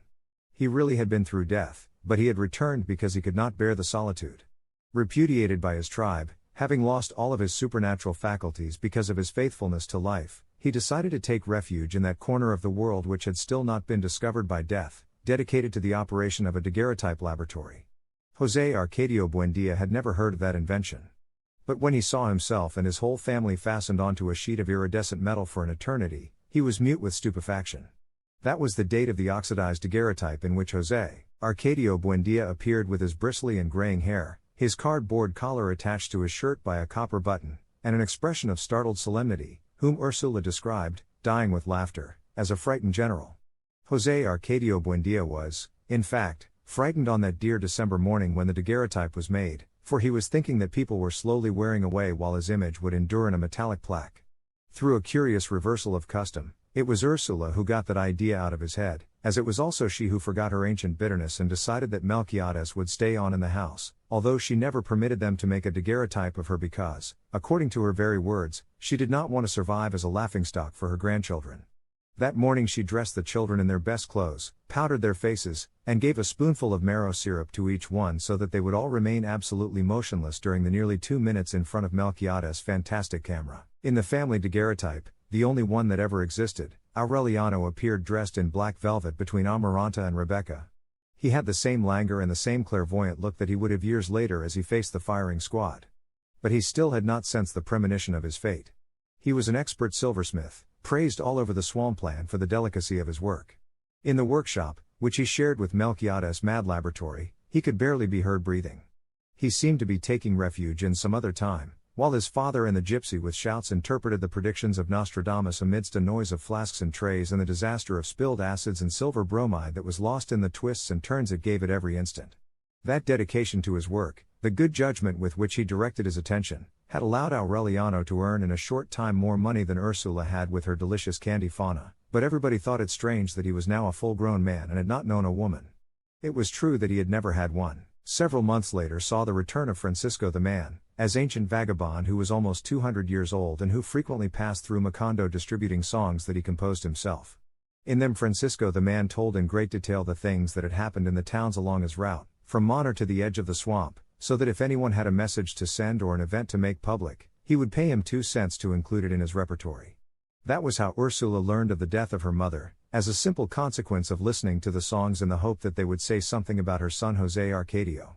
Francisco the man, called that because he had once defeated the devil in a duel of improvisation, and whose real name no one knew, disappeared from Macondo during the insomnia plague, and one night he appeared suddenly in Catarino's store. The whole town went to listen to him to find out what had happened in the world. On that occasion there arrived with him a woman who was so fat that 4 Indians had to carry her in a rocking chair, and an adolescent mulatto girl with a forlorn look who protected her from the sun with an umbrella. Aureliano went to Catarino's store that night. He found Francisco the man, like a monolithic chameleon, sitting in the midst of a circle of bystanders. He was singing the news with his old, out-of-tune voice, accompanying himself with the same archaic accordion that Sir Walter Raleigh had given him in the Guianas and keeping time with his great walking feet that were cracked from saltpeter. In front of a door at the rear through which men were going and coming, the matron of the rocking chair was sitting and fanning herself in silence. Catarino, with a felt rose behind his ear, was selling the gathering mugs of fermented cane juice, and he took advantage of the occasion to go over to the men and put his hand on them where he should not have. Toward midnight the heat was unbearable. Aureliano listened to the news to the end without hearing anything that was of interest to his family. He was getting ready to go home when the matron signaled him with her hand. "You go in too," she told him. "It only costs 20 cents. Aureliano threw a coin into the hopper that the matron had in her lap and went into the room without knowing why. The adolescent mulatto girl, with her small bitch's teats, was naked on the bed. Before Aureliano 63 men had passed through the room that night. From being used so much, kneaded with sweat and sighs, the air in the room had begun to turn to mud. The girl took off the soap sheet and asked Aureliano to hold it by one side. It was as heavy as a piece of canvas. They squeezed it, twisting it at the ends until it regained its natural weight. They turned over the mat and the sweat came out of the other side. Aureliano was anxious for that operation never to end. He knew the theoretical mechanics of love, but he could not stay on his feet because of the weakness of his knees, and although he had goose pimples on his burning skin he could not resist the urgent need to expel the weight of his bowels. When the girl finished fixing up the bed and told him to get undressed, he gave her a confused explanation. "They made me come in. They told me to throw 20 cents into the hopper and hurry up." The girl understood his confusion. "If you throw in 20 cents more when you go out, you can stay a little longer," she said softly. Aureliano got undressed, tormented by shame, unable to get rid of the idea that his nakedness could not stand comparison with that of his brother. In spite of the girl's efforts he felt more and more indifferent and terribly alone. "I'll throw another 20 cents, he said with a desolate voice. The girl thanked him in silence. Her back was raw. Her skin was stuck to her ribs and her breathing was forced because of an immeasurable exhaustion. 2 years before, far away from there, she had fallen asleep without putting out the candle and had awakened surrounded by flames. The house where she lived with the grandmother who had raised her was reduced to ashes. Since then her grandmother carried her from town to town, putting her to bed for 20 cents in order to make up the value of the burned house. According to the girl's calculations, she still had 10 years of 70 men per night, because she also had to pay the expenses of the trip and food for both of them as well as the pay of the Indians who carried the rocking chair. When the matron knocked on the door the second time, Aureliano left the room without having done anything, troubled by a desire to weep. That night he could not sleep, thinking about the girl, with a mixture of desire and pity. He felt an irresistible need to love her and protect her. At dawn, worn out by insomnia and fever, he made the calm decision to marry her in order to free her from the despotism of her grandmother and to enjoy all the nights of satisfaction that she would give the 70 men. But at 10 o'clock in the morning, when he reached Caterino's store, the girl had left town. Time mitigated his mad proposal, but it aggravated his feelings of frustration. He took refuge in work. He resigned himself to being a womanless man for all his life in order to hide the shame of his uselessness. In the meantime, Melquiades had printed on his plates everything that was printable in Macondo, and he left the daguerreotype laboratory to the fantasies of José Arcadio Buendia, who had resolved to use it to obtain scientific proof of the existence of God. Through a complicated process of superimposed exposures taken in different parts of the house, he was sure that sooner or later he would get a daguerreotype of God, if he existed, or put an end once and for all to the supposition of his existence. Melquiades got deeper into his interpretations of Nostradamus. He would stay up until very late, suffocating in his faded velvet vest, scribbling with his tiny sparrow hands, whose rings had lost the glow of former times. One night he thought he had found a prediction of the future of Macondo. It was to be a luminous city with great glass houses where there was no trace remaining of the race of the Buendia. "It's a mistake," José Arcadio Buendia thundered. "They won't be houses of glass but of ice, as I dreamed, and there will always be a Buendia, per omnia secula seculorum." Ursula fought to preserve common sense in that extravagant house, having broadened her business of little candy animals with an oven that went all night turning out baskets and more baskets of bread and a prodigious variety of puddings, meringues, and cookies, which disappeared in a few hours on the roads winding through the swamp. She had reached an age where she had a right to rest, but she was nonetheless more and more active. So busy was she in her prosperous enterprises that one afternoon she looked distractedly toward the courtyard while the Indian woman helped her sweeten the dough, and she saw two unknown and beautiful adolescent girls doing frame embroidery in the light of the sunset. They were Rebecca and Amaranta. As soon as they had taken off the mourning clothes for their grandmother, which they wore with inflexible rigor for 3 years, their bright clothes seemed to have given them a new place in the world. Rebecca, contrary to what might have been expected, was the more beautiful.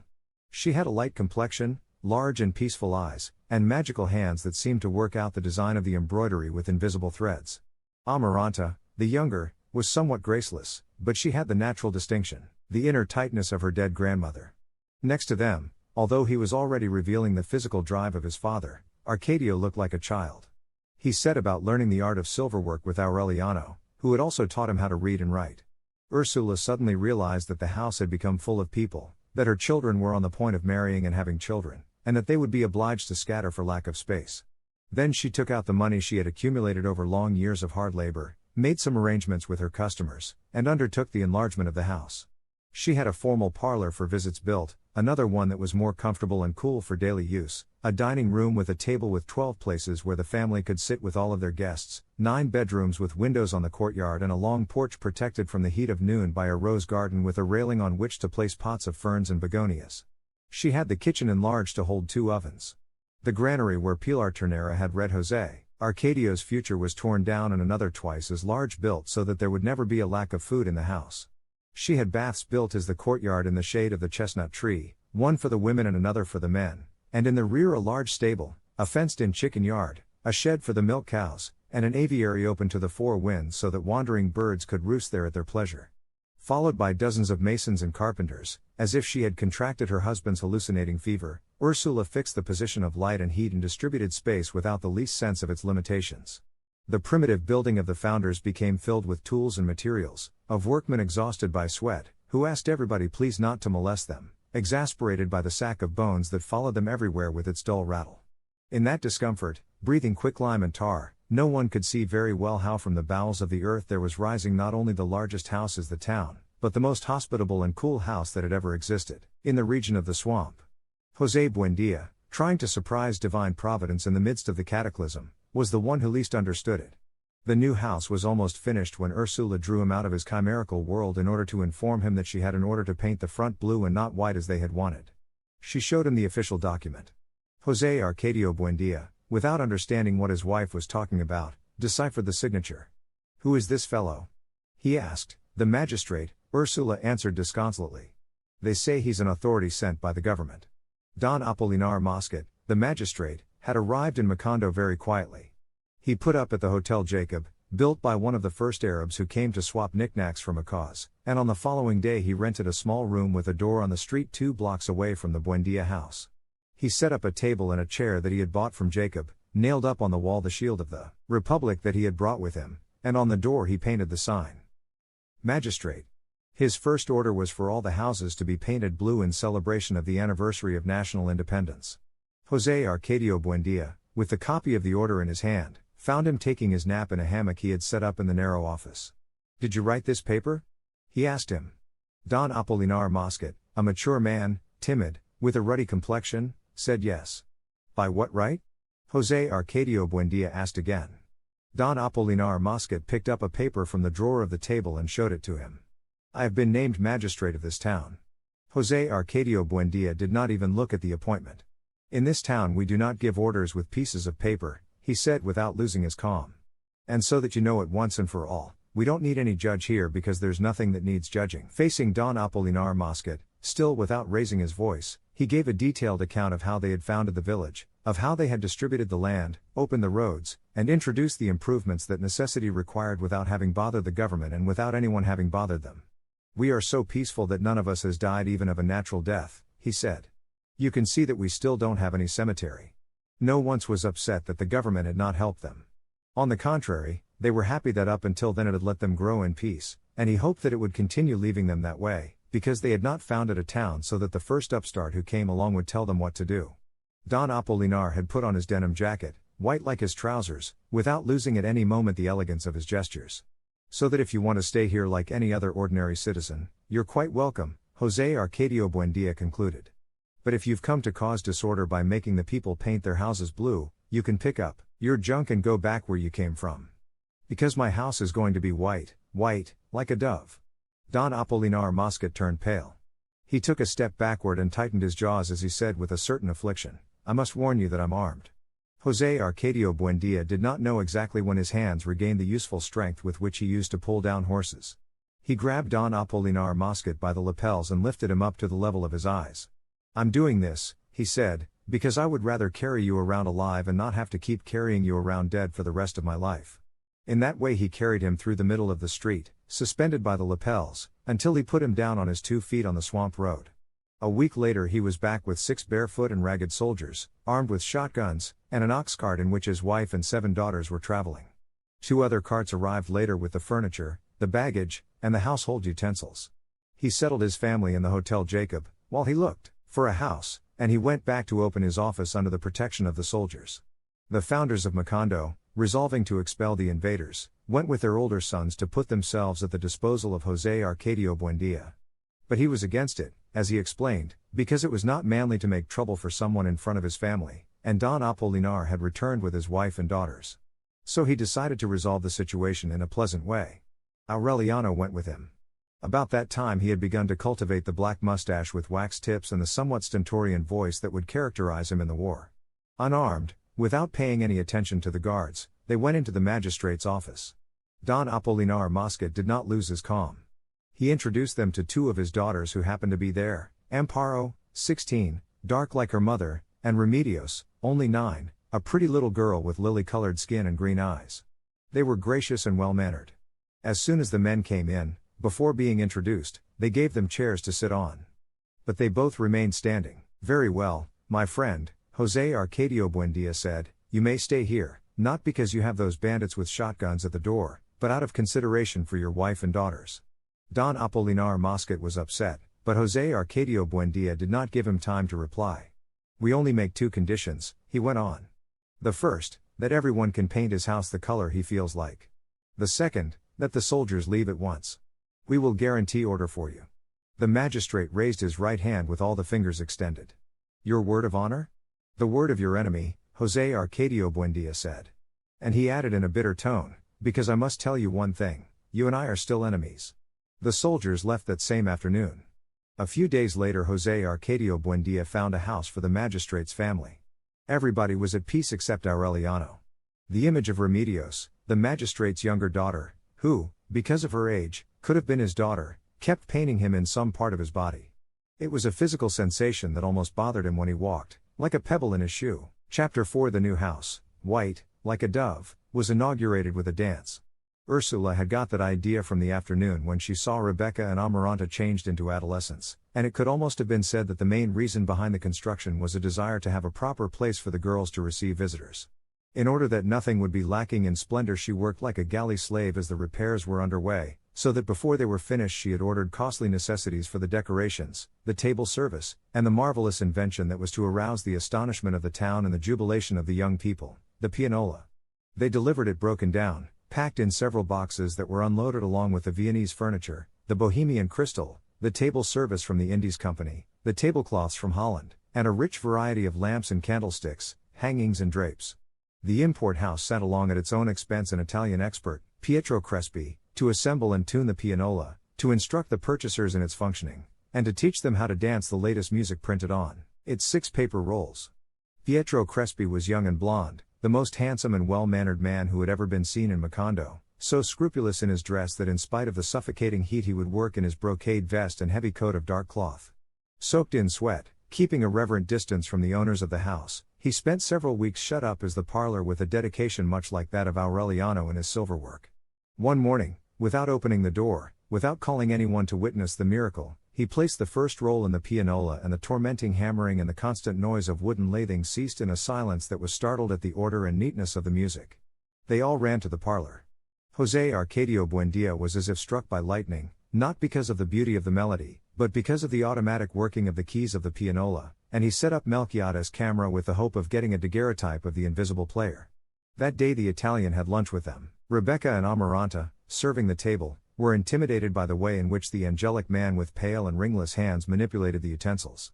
In the living room, next to the parlor, Pietro Crespi taught them how to dance. He showed them the steps without touching them, keeping time with a metronome, under the friendly eye of Ursula, who did not leave the room for a moment while her daughters had their lesson.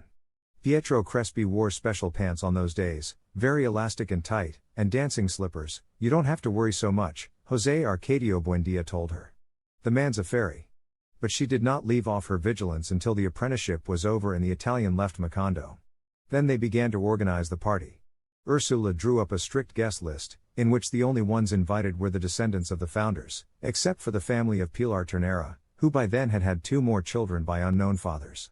It was truly a high-class list, except that it was determined by feelings of friendship, for those favored were not only the oldest friends of Jose Arcadio Buendia's house since before they undertook the exodus and the founding of Macondo, but also their sons and grandsons, who were the constant companions of Aureliano and Arcadio since infancy, and their daughters, who were the only ones who visited the house to embroider with Rebecca and Amaranta. Don Apolinar Mosquet, the benevolent ruler whose activity had been reduced to the maintenance from his scanty resources of 2 policemen armed with wooden clubs, was a figurehead. In order to support the household expenses, his daughters had opened a sewing shop, where they made felt flowers as well as guava delicacies, and wrote love notes to order. But in spite of being modest and hard-working, the most beautiful girls in Iowa, and the most skilled at the new dances, they did not manage to be considered for the party. While Ursula and the girls unpacked furniture, polished silverware, and hung pictures of maidens in boats full of roses, which gave a breath of new life to the naked areas that the masons had built, Jose Arcadio Buendia stopped his pursuit of the image of God, convinced of his non-existence, and he took the pianola apart in order to decipher its magical secret. 2 days before the party, swamped in a shower of leftover keys and hammers, bungling in the midst of a mix-up of strings that would unroll in one direction and roll up again in the other, he succeeded in a fashion in putting the instrument back together. There had never been as many surprises and as much dashing about as in those days, but the new pitch lamps were lighted on the designated day and hour. The house was opened, still smelling of resin and damp whitewash, and the children and grandchildren of the founders saw the porch with ferns and begonias, the quiet rooms, the garden saturated with the fragrance of the roses, and they gathered together in the parlor, facing the unknown invention that had been covered with a white sheet. Those who were familiar with the piano, popular in other towns in the swamp, felt a little disheartened, but more bitter was Ursula's disappointment when she put in the first roll so that Amaranta and Rebecca could begin the dancing and the mechanism did not work. Melchiades, almost blind by then, crumbling with decrepitude, used the arts of his timeless wisdom in an attempt to fix it. Finally, Jose Arcadio Buendia managed, by mistake, to move a device that was stuck and the music came out, first in a burst and then in a flow of mixed-up notes. Beating against the strings that had been put in without order or concert and had been tuned with temerity, the hammers let go. But the stubborn descendants of the 21 intrepid people who plowed through the mountains in search of the sea to the west avoided the reefs of the melodic mix-up, and the dancing went on until dawn. Pietro Crespi came back to repair the pianola. Rebecca and Amaranta helped him put the strings in order and helped him with their laughter at the mix-up of the melodies. It was extremely pleasant and so chaste in its way that Ursula ceased her vigilance. On the eve of his departure, a farewell dance for him was improvised with the pianola, and with Rebecca he put on a skillful demonstration of modern dance. Arcadio and Amaranta matched them in grace and skill. But the exhibition was interrupted because Pilar Ternera, who was at the door with the onlookers, had a fight, biting and hair-pulling, with a woman who had dared to comment that Arcadio had a woman's behind. Toward midnight, Pietro Crespi took his leave with a sentimental little speech, and he promised to return very soon. Rebecca accompanied him to the door, and having closed up the house and put out the lamps, she went to her room to weep. It was an inconsolable weeping that lasted for several days, the cause of which was not known even by Amaranta. Her hermetism was not odd. Although she seemed expansive and cordial, she had a solitary character and an impenetrable heart. She was a splendid adolescent with long and firm bones, but she still insisted on using the small wooden rocking chair with which she had arrived at the house, reinforced many times and with the arms gone. No one had discovered that even at that age she still had the habit of sucking her finger. That was why she would not lose an opportunity to lock herself in the bathroom and had acquired the habit of sleeping with her face to the wall. On rainy afternoons, embroidering with a group of friends on the begonia porch, she would lose the thread of the conversation and a tear of nostalgia would salt her palate when she saw the strips of damp earth and the piles of mud that the earthworms had pushed up in the garden. Those secret tastes, defeated in the past by oranges and rhubarb, broke out into an irrepressible urge when she began to weep. She went back to eating earth. The first time she did it almost out of curiosity, sure that the bad taste would be the best cure for the temptation. And, in fact, she could not bear the earth in her mouth. But she persevered, overcome by the growing anxiety, and little by little she was getting back her ancestral appetite, the taste of primary minerals, the unbridled satisfaction of what was the original food. She would put handfuls of earth in her pockets, and ate them in small bits without being seen, with a confused feeling of pleasure and rage, as she instructed her girlfriends in the most difficult needlepoint and spoke about other men, who did not deserve the sacrifice of having one eat the whitewash on the walls because of them.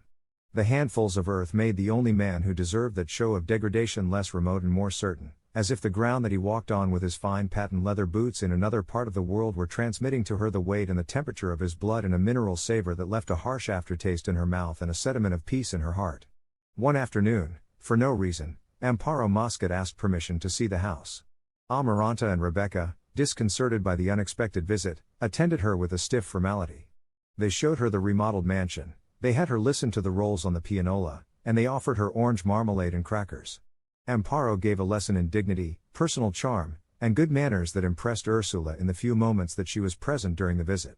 After 2 hours, when the conversation was beginning to wane, Amparo took advantage of Amaranta's distraction and gave Rebecca a letter. She was able to see the name of the estimable Señorita Rebecca Buendia, written in the same methodical hand, with the same green ink, and the same delicacy of words with which the instructions for the operation of the pianola were written, and she folded the letter with the tips of her fingers and hid it in her bosom, looking at Amparo Mosquet with an expression of endless and unconditional gratitude and a silent promise of complicity unto death. The sudden friendship between Amparo Mosquet and Rebecca Buendia awakened the hopes of Aureliano. The memory of little Remedios had not stopped tormenting him, but he had not found a chance to see her. When he would stroll through town with his closest friends, Magnifico Visbal and Girinaldo Marquez, the sons of the founders of the same names, he would look for her in the sewing shop with an anxious glance, but he saw only the older sisters. The presence of Amparo Mosquet in the house was like a premonition. She has to come with her, Aureliano would say to himself in a low voice. She has to come. He repeated it so many times and with such conviction that one afternoon when he was putting together a little goldfish in the workshop, he had the certainty that she had answered his call. Indeed, a short time later he heard the childish voice, and when he looked up his heart froze with terror as he saw the girl at the door, dressed in pink organdy and wearing white boots. "You can't go in there, Remedios," Amparo Mosquet said from the hall. "They're working." But Aureliano did not give her time to respond. He picked up the little fish by the chain that came through its mouth and said to her, "Come in." Remedios went over and asked some questions about the fish that Aureliano could not answer because he was seized with a sudden attack of asthma. He wanted to stay beside that lily skin forever, beside those emerald eyes, close to that voice that called him sir with every question. Showing the same respect that she gave her father. Melquiades was in the corner seated at the desk scribbling indecipherable signs. Aureliano hated him. All he could do was tell Remedios that he was going to give her the little fish, and the girl was so startled by the offer that she left the workshop as fast as she could. That afternoon Aureliano lost the hidden patience with which he had waited for a chance to see her. He neglected his work. In several desperate efforts of concentration he willed her to appear, but Remedios did not respond. He looked for her in her sister's shop, behind the window shades in her house, in her father's office, but he found her only in the image that saturated his private and terrible solitude. He would spend whole hours with Rebecca in the parlor listening to the music on the pianola. She was listening to it because it was the music with which Pietro Crespi had taught them how to dance. Aureliano listened to it simply because everything, even music, reminded him of Remedios. The house became full of loves. Aureliano expressed it in poetry that had no beginning or end.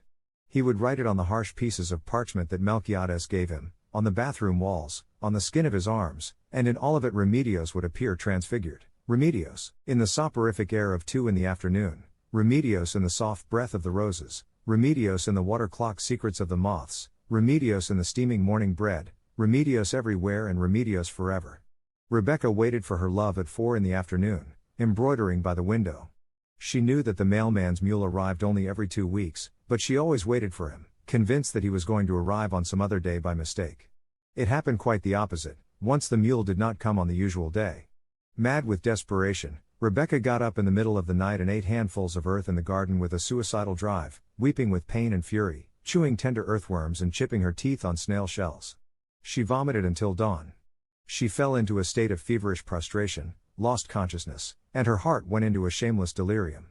Ursula, scandalized, forced the lock on her trunk and found at the bottom, tied together with pink ribbons, the 16 perfumed letters and the skeletons of leaves and petals preserved in old books and the dried butterflies that turned to powder, at the touch. Aureliano was the only one capable of understanding such desolation.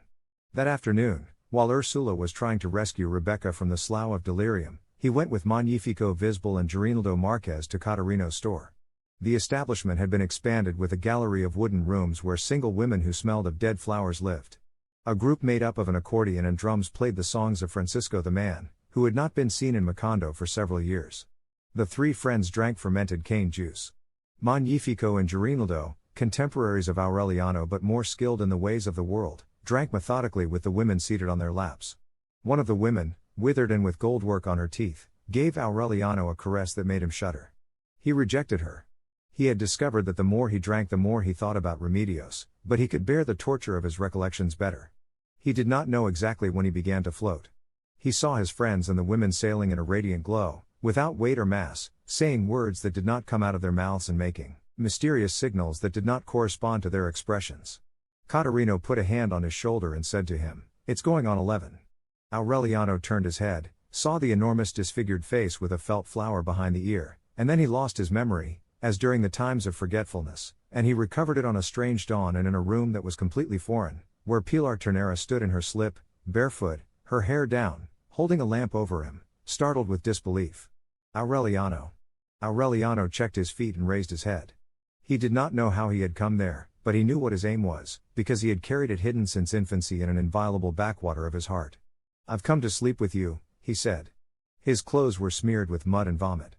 Pilar Ternera, who lived alone at that time with her 2 younger children, did not ask him any questions. She took him to the bed. She cleaned his face with a damp cloth, took of his clothes, and then got completely undressed and lowered the mosquito netting so that her children would not see them, if they woke up. She had become tired of waiting for the man who would stay, of the men who left, of the countless men who missed the road to her house, confused by the uncertainty of the cards. During the wait her skin had become wrinkled, her breasts had withered, the coals of her heart had gone out. She felt for Aureliano in the darkness, put her hand on his stomach and kissed him on the neck with a maternal tenderness. "My poor child," she murmured. Aureliano shuddered. With a calm skill, without the slightest misstep, he left his accumulated grief behind and found Remedios changed into a swamp without horizons, smelling of a raw animal and recently ironed clothes. When he came to the surface he was weeping. First they were involuntary and broken sobs.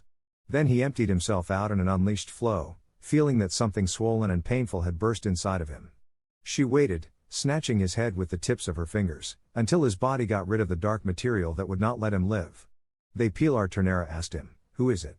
And Aureliano told her. She let out a laugh, that in other times frightened the doves and that now did not even wake up the children. 'You'll have to raise her first,' she mocked, but underneath the mockery Aureliano found a reservoir of understanding. When he went out of the room, leaving behind not only his doubts about his virility but also the bitter weight that his heart had borne for so many months, Pilar Ternera made him a spontaneous promise. "I'm going to talk to the girl," she told him, "and you'll see what I'll serve her on the tray." She kept her promise. But it was a bad moment, because the house had lost its peace of former days. When she discovered Rebecca's passion, which was impossible to keep secret because of her shouts, Amaranta suffered an attack of fever. She also suffered from the barb of a lonely love. Shut up in the bathroom, she would release herself from the torment of a hopeless passion by writing feverish letters, which she finally hid in the bottom of her trunk. Ursula barely had the strength to take care of the two sick girls. She was unable, after prolonged and insidious interrogations, to ascertain the causes of Amaranta's prostration.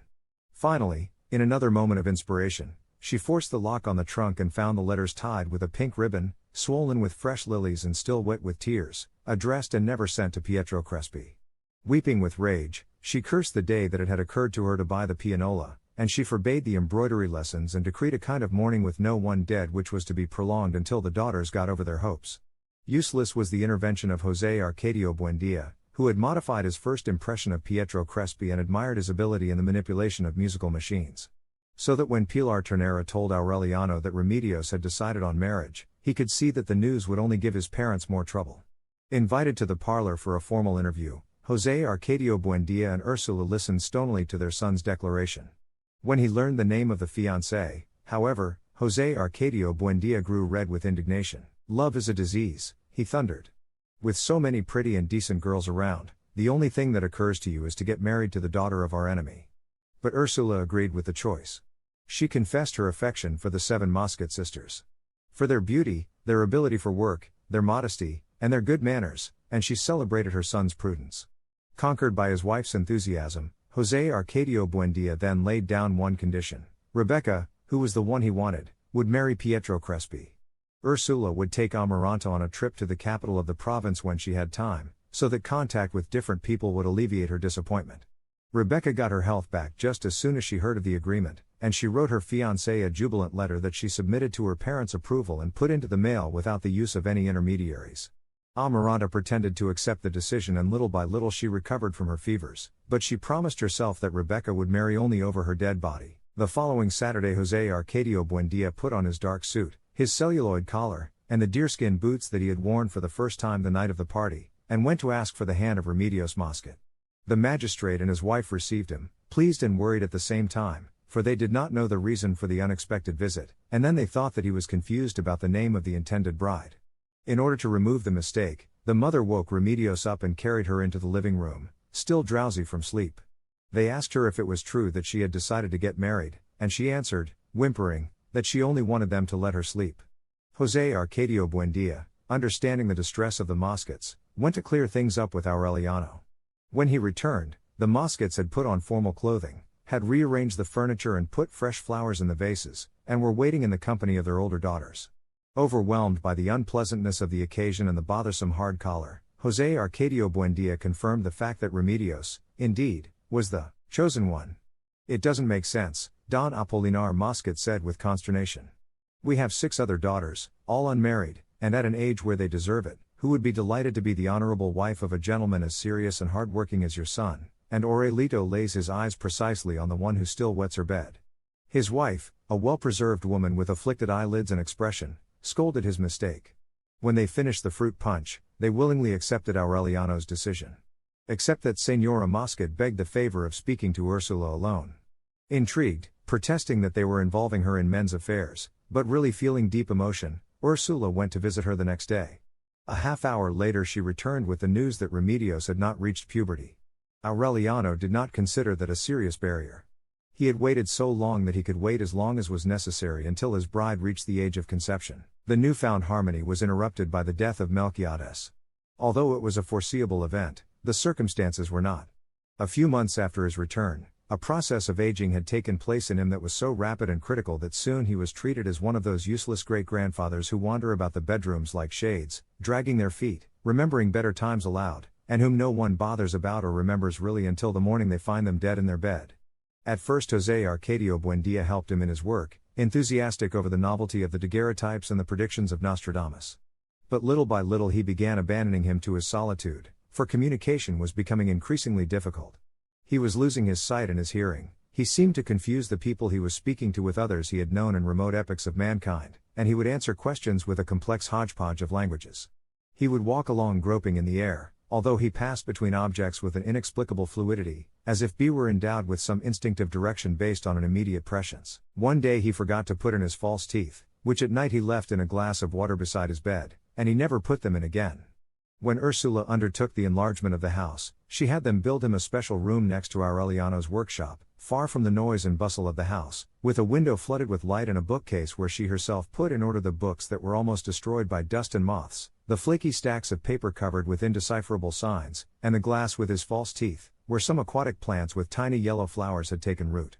The new place seemed to please Melquiades, because he was never seen any more, not even in the dining room. He only went to Aureliano's workshop, where he would spend hours on end scribbling his enigmatic literature on the parchments that he had brought with him and that seemed to have been made out of some dry material that crumpled like puff paste. There he ate the meals that visitation brought him twice a day, although in the last days he lost his appetite and fed only on vegetables. He soon acquired the forlorn look that one sees in vegetarians. His skin became covered with a thin moss, similar to that which flourished on the antique vest that he never took off, and his breath exhaled the odor of a sleeping animal. Aureliano ended up forgetting about him, absorbed in the composition of his poems, but on one occasion he thought he understood something of what Melquiades was saying in his groping monologues, and he paid attention. In reality, the only thing that could be isolated in the rocky paragraphs was the insistent hammering on the word equinox, equinox, equinox, and the name of Alexander von Humboldt. Arcadio got a little closer to him when he began to help Aureliano in his silver work. Melquiades answered that effort at communication at times by giving forth with phrases in Spanish that had very little to do with reality. One afternoon, however, he seemed to be illuminated by a sudden emotion. Years later, facing the firing squad, Arcadio would remember the trembling with which Melquiades made him listen to several pages of his impenetrable writing, which of course he did not understand, but which when read aloud were like encyclicals, being chanted. Then he smiled for the first time in a long while and said in Spanish, "When I die, burn mercury in my room for 3 days." Arcadio told that to José Arcadio Buendía, and the latter tried to get more explicit information, but he received only one answer: "I have found immortality." When Melquiades' breathing began to smell, Arcadio took him to bathe in the river on Thursday mornings. He seemed to get better. He would undress and get into the water with the boys, and his mysterious sense of orientation would allow him to avoid the deep and dangerous spots. "We come from the water," he said on a certain occasion. Much time passed in that way without anyone seeing him in the house except on the night when he made a pathetic effort to fix the pianola, and when he would go to the river with Arcadio, carrying under his arm a gourd and a bar of palm oil soap wrapped in a towel. One Thursday before they called him to go to the river, Aureliano heard him say, "I have died of fever on the dunes of Singapore." That day he went into the water at a bad spot and they did not find him until the following day, a few miles downstream, washed up on a bright bend in the river and with a solitary vulture sitting on his stomach.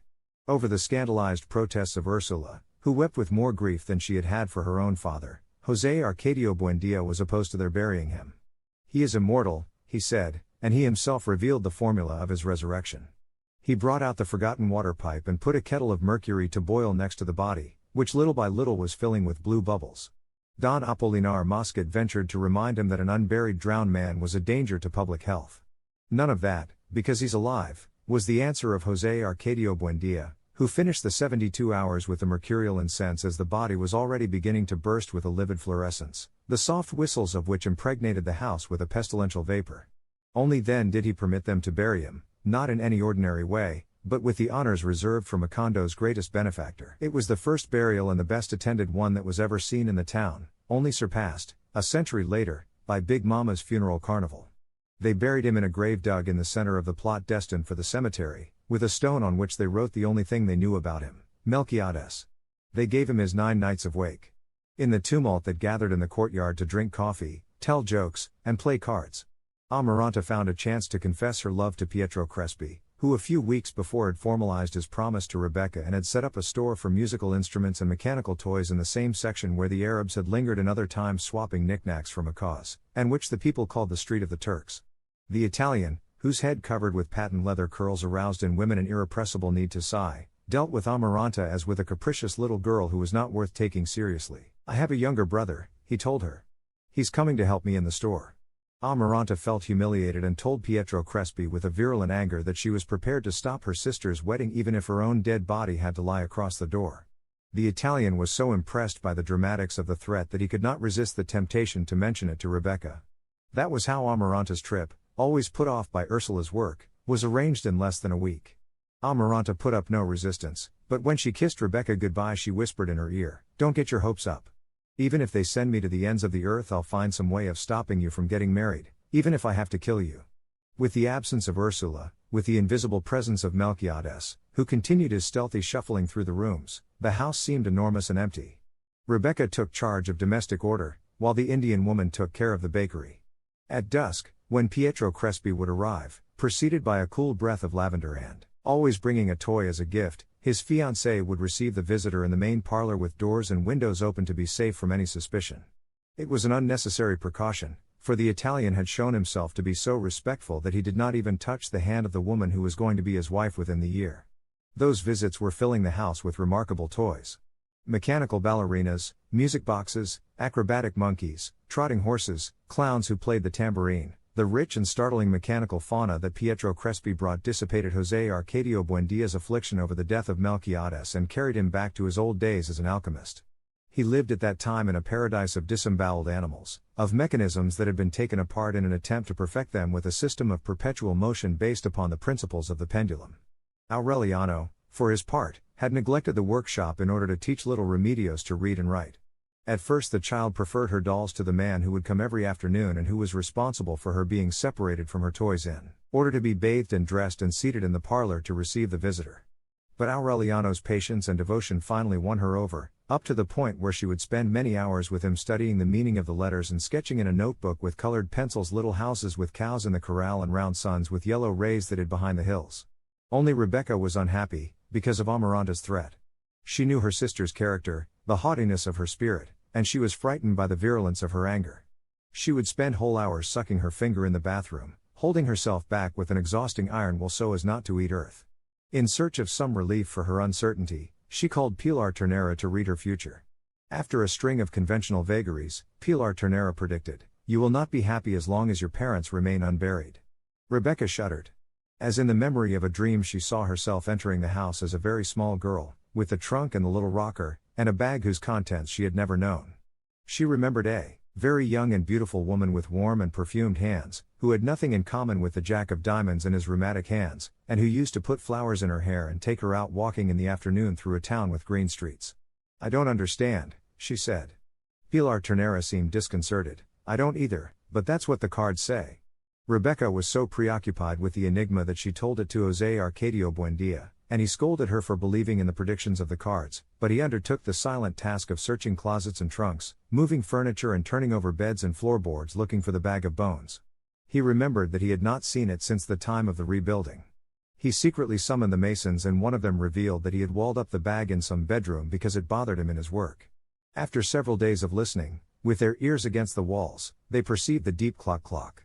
They penetrated the wall and there were the bones in the intact bag. They buried it the same day in a grave without a stone next to that of Melquiades, and José Arcadio Buendia returned home free of a burden that for a moment had weighed on his conscience as much as the memory of Prudencio Aguilar. When he went through the kitchen he kissed Rebecca on the forehead. "Get those bad thoughts out of your head," he told her. "You're going to be happy." The friendship with Rebecca opened up to Pilar Ternera the doors of the house, closed by Ursula since the birth of Arcadio. She would arrive at any hour of the day, like a flock of goats, and would unleash her feverish energy in the hardest tasks. Sometimes she would go into the workshop and help Arcadio sensitize the daguerreotype plates with an efficiency and a tenderness that ended up by confusing him. That woman bothered him. The tan of her skin, her smell of smoke, the disorder of her laughter in the darkroom distracted his attention and made him bump into things. On a certain occasion Aureliano was there working on his silver, and Pilar Ternera leaned over the table to admire his laborious patience. Suddenly it happened. Aureliano made sure that Arcadio was in the darkroom before raising his eyes and meeting those of Pilar Ternera, whose thought was perfectly visible, as if exposed to the light of noon. "Well," Aureliano said. "Tell me what it is." Pilar Ternera bit her lips with a sad smile. "That you'd be good in a war," she said. "Where you put your eye, you put your bullet." Aureliano relaxed with the proof of the omen. He went back to concentrate on his work as if nothing had happened, and his voice took on a restful strength.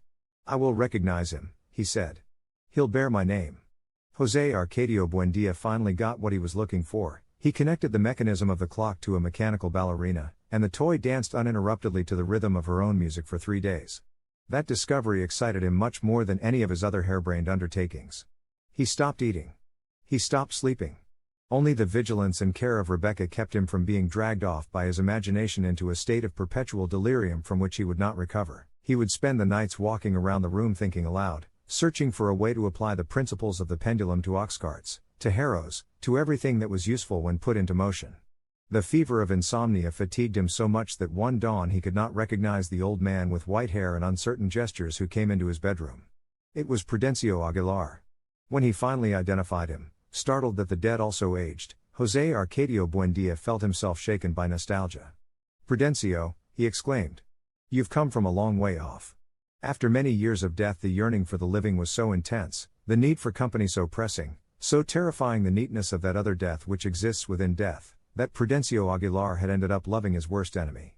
He had spent a great deal of time looking for him. He asked the dead from Rio Hacha about him, the dead who came from the upper valley, those who came from the swamp, and no one could tell him because Macondo was a town that was unknown to the dead until Melquiades arrived and marked it with a small black dot on the motley maps of death. José Arcadio Buendía conversed with Prudencio Aguilar until dawn. A few hours later, worn out by the vigil, he went into Aureliano's workshop and asked him, "What day is today?" Aureliano told him that it was Tuesday. "I was thinking the same thing," José Arcadio Buendía said, "but suddenly I realized that it's still Monday, like yesterday. Look at the sky, look at the walls, look at the begonias. Today is Monday too." Used to his manias, Aureliano paid no attention to him. On the next day, Wednesday, José Arcadio Buendía went back to the workshop. "This is a disaster," he said. "Look at the air, listen to the buzzing of the sun, the same as yesterday and the day before. Today is Monday too." That night Pietro Crespi found him on the porch, weeping for Prudencio Aguilar, for Melquiades, for Rebecca's parents, for his mother and father, for all of those he could remember and who were now alone in death. He gave him a mechanical bear that walked on its hind legs on a tightrope, but he could not distract him from his obsession. He asked him what had happened to the project he had explained to him a few days before about the possibility of building a pendulum machine that would help men to fly, and he answered that it was impossible because a pendulum could lift anything into the air but it could not lift itself. On Thursday he appeared in the workshop again with the painful look of plowed ground. "The time machine has broken," he almost sobbed, "and Ursula and Amaranta so far away." Aureliano scolded him like a child and he adopted a contrite air. He spent 6 hours examining things, trying to find a difference from their appearance on the previous day in the hope of discovering in them some change that would reveal the passage of time. He spent the whole night in bed with his eyes open, calling to Prudencio Aguilar, to Melquiades, to all the dead, so that they would share his distress. But no one came. On Friday, before anyone arose, he watched the appearance of nature again until he did not have the slightest doubt but that it was Monday. Then he grabbed the bar from a door and with the savage violence of his uncommon strength he smashed to dust the equipment in the alchemy laboratory, the daguerreotype room, the silver workshop, shouting like a man possessed in some high-sounding and fluent but completely incomprehensible language. He was about to finish off the rest of the house when Aureliano asked the neighbors for help. 10 men were needed to get him down, 14 to tie him up, 20 to drag him to the chestnut tree in the courtyard, where they left him tied up, barking in the strange language and giving off a green froth at the mouth. When Ursula and Amaranta returned, he was still tied to the trunk of the chestnut tree by his hands and feet, soaked with rain and in a state of total innocence. They spoke to him and he looked at them without recognizing them, saying things they did not understand. Ursula untied his wrists and ankles, lacerated by the pressure of the rope, and left him tied only by the waist. Later on they built him a shelter of palm brandies to protect him from the sun and the rain. Chapter 5 Aureliano Buendía and Remedios Mosquet were married one Sunday in March before the altar Father Nicanor Reina had set up in the parlor. It was the culmination of 4 weeks of shocks in the Mosquet household because little Remedios had reached puberty before getting over the habits of childhood. In spite of the fact that her mother had taught her about the changes of adolescence, one February afternoon she burst shouting into the living room, where her sisters were chatting with Aureliano, and showed them her panties, smeared with a chocolate-colored paste. A month for the wedding was agreed upon.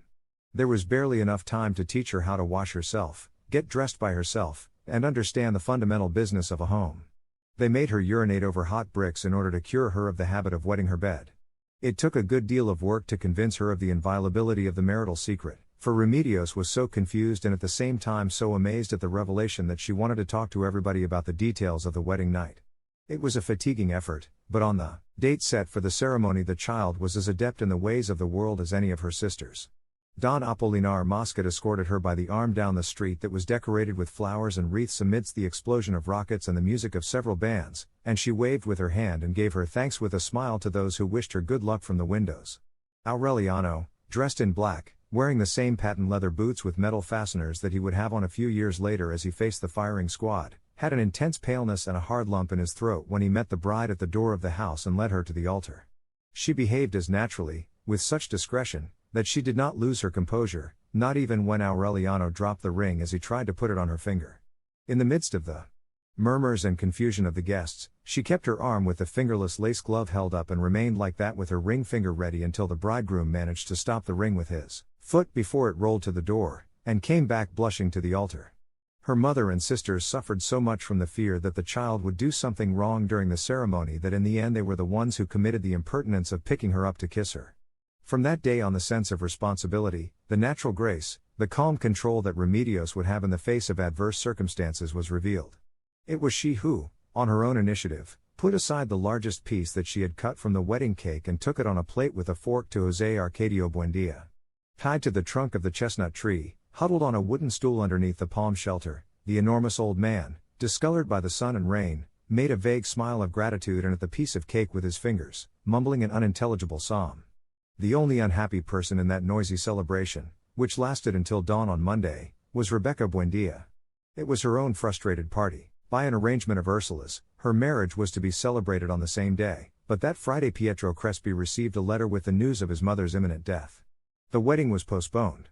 Pietro Crespi left for the capital of the province an hour after receiving the letter, and on the road he missed his mother, who arrived punctually Saturday night and at Aureliano's wedding sang the sad aria that she had prepared for the wedding of her son.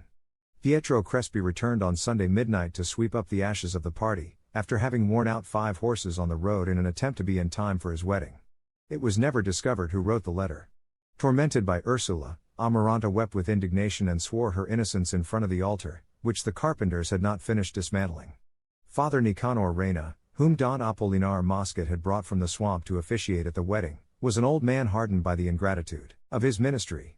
His skin was sad, with the bones almost exposed, and he had a pronounced round stomach and the expression of an old angel, which came more from simplicity than from goodness. He had planned to return to his pariah after the wedding, but he was appalled at the hardness of the inhabitants of Macondo, who were prospering in the midst of scandal, subject to the natural law, without baptizing their children or sanctifying their festivals.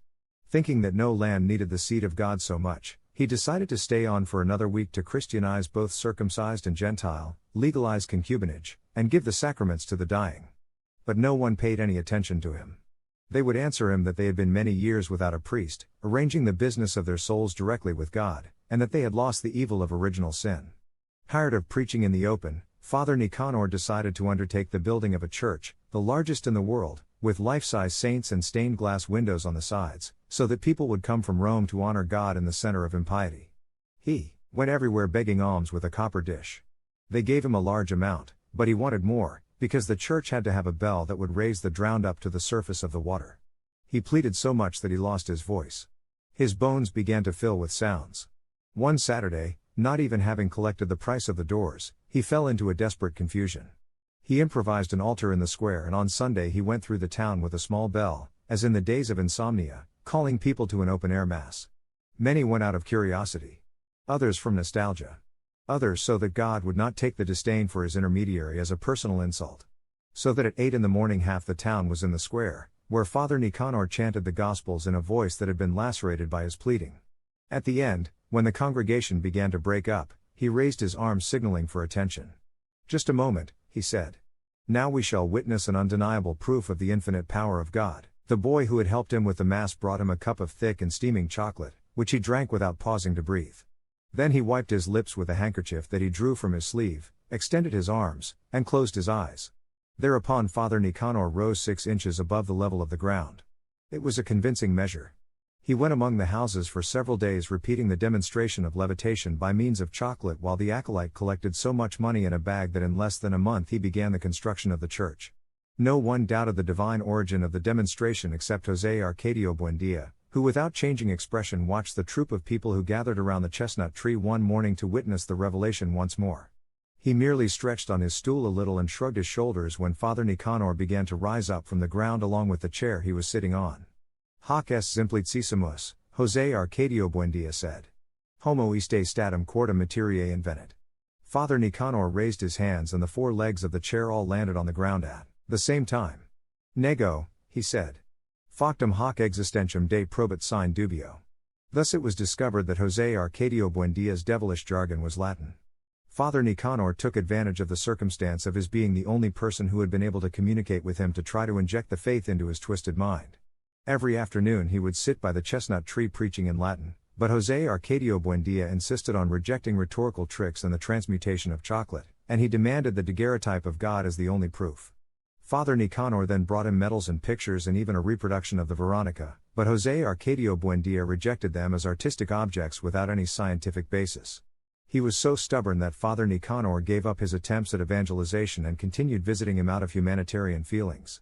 But then it was José Arcadio Buendia who took the lead and tried to break down the priest's faith with rationalist tricks. On a certain occasion when Father Nicanor brought a checker set to the chestnut tree and invited him to a game, José Arcadio Buendia would not accept, because according to him he could never understand the sense of a contest in which the 2 adversaries have agreed upon the rules. Father Nicanor, who had never seen checkers played that way, could not play it again. Ever more startled at José Arcadio Buendia's lucidity, he asked him how it was possible that they had him tied to a tree. Hoc est simplicissimus, he replied. Because I'm crazy. From then on, concerned about his own faith, the priest did not come back to visit him and dedicated himself to hurrying along the building of the church. Rebecca felt her hopes being reborn. Her future was predicated on the completion of the work, for one Sunday when Father Nicanor was lunching at the house and the whole family sitting at the table spoke of the solemnity and splendor that religious ceremonies would acquire when the church was built, Amaranta said, "The luckiest one will be Rebecca." And since Rebecca did not understand what she meant, she explained it to her with an innocent smile. "You're going to be the one who will inaugurate the church with your wedding." Rebecca tried to forestall any comments.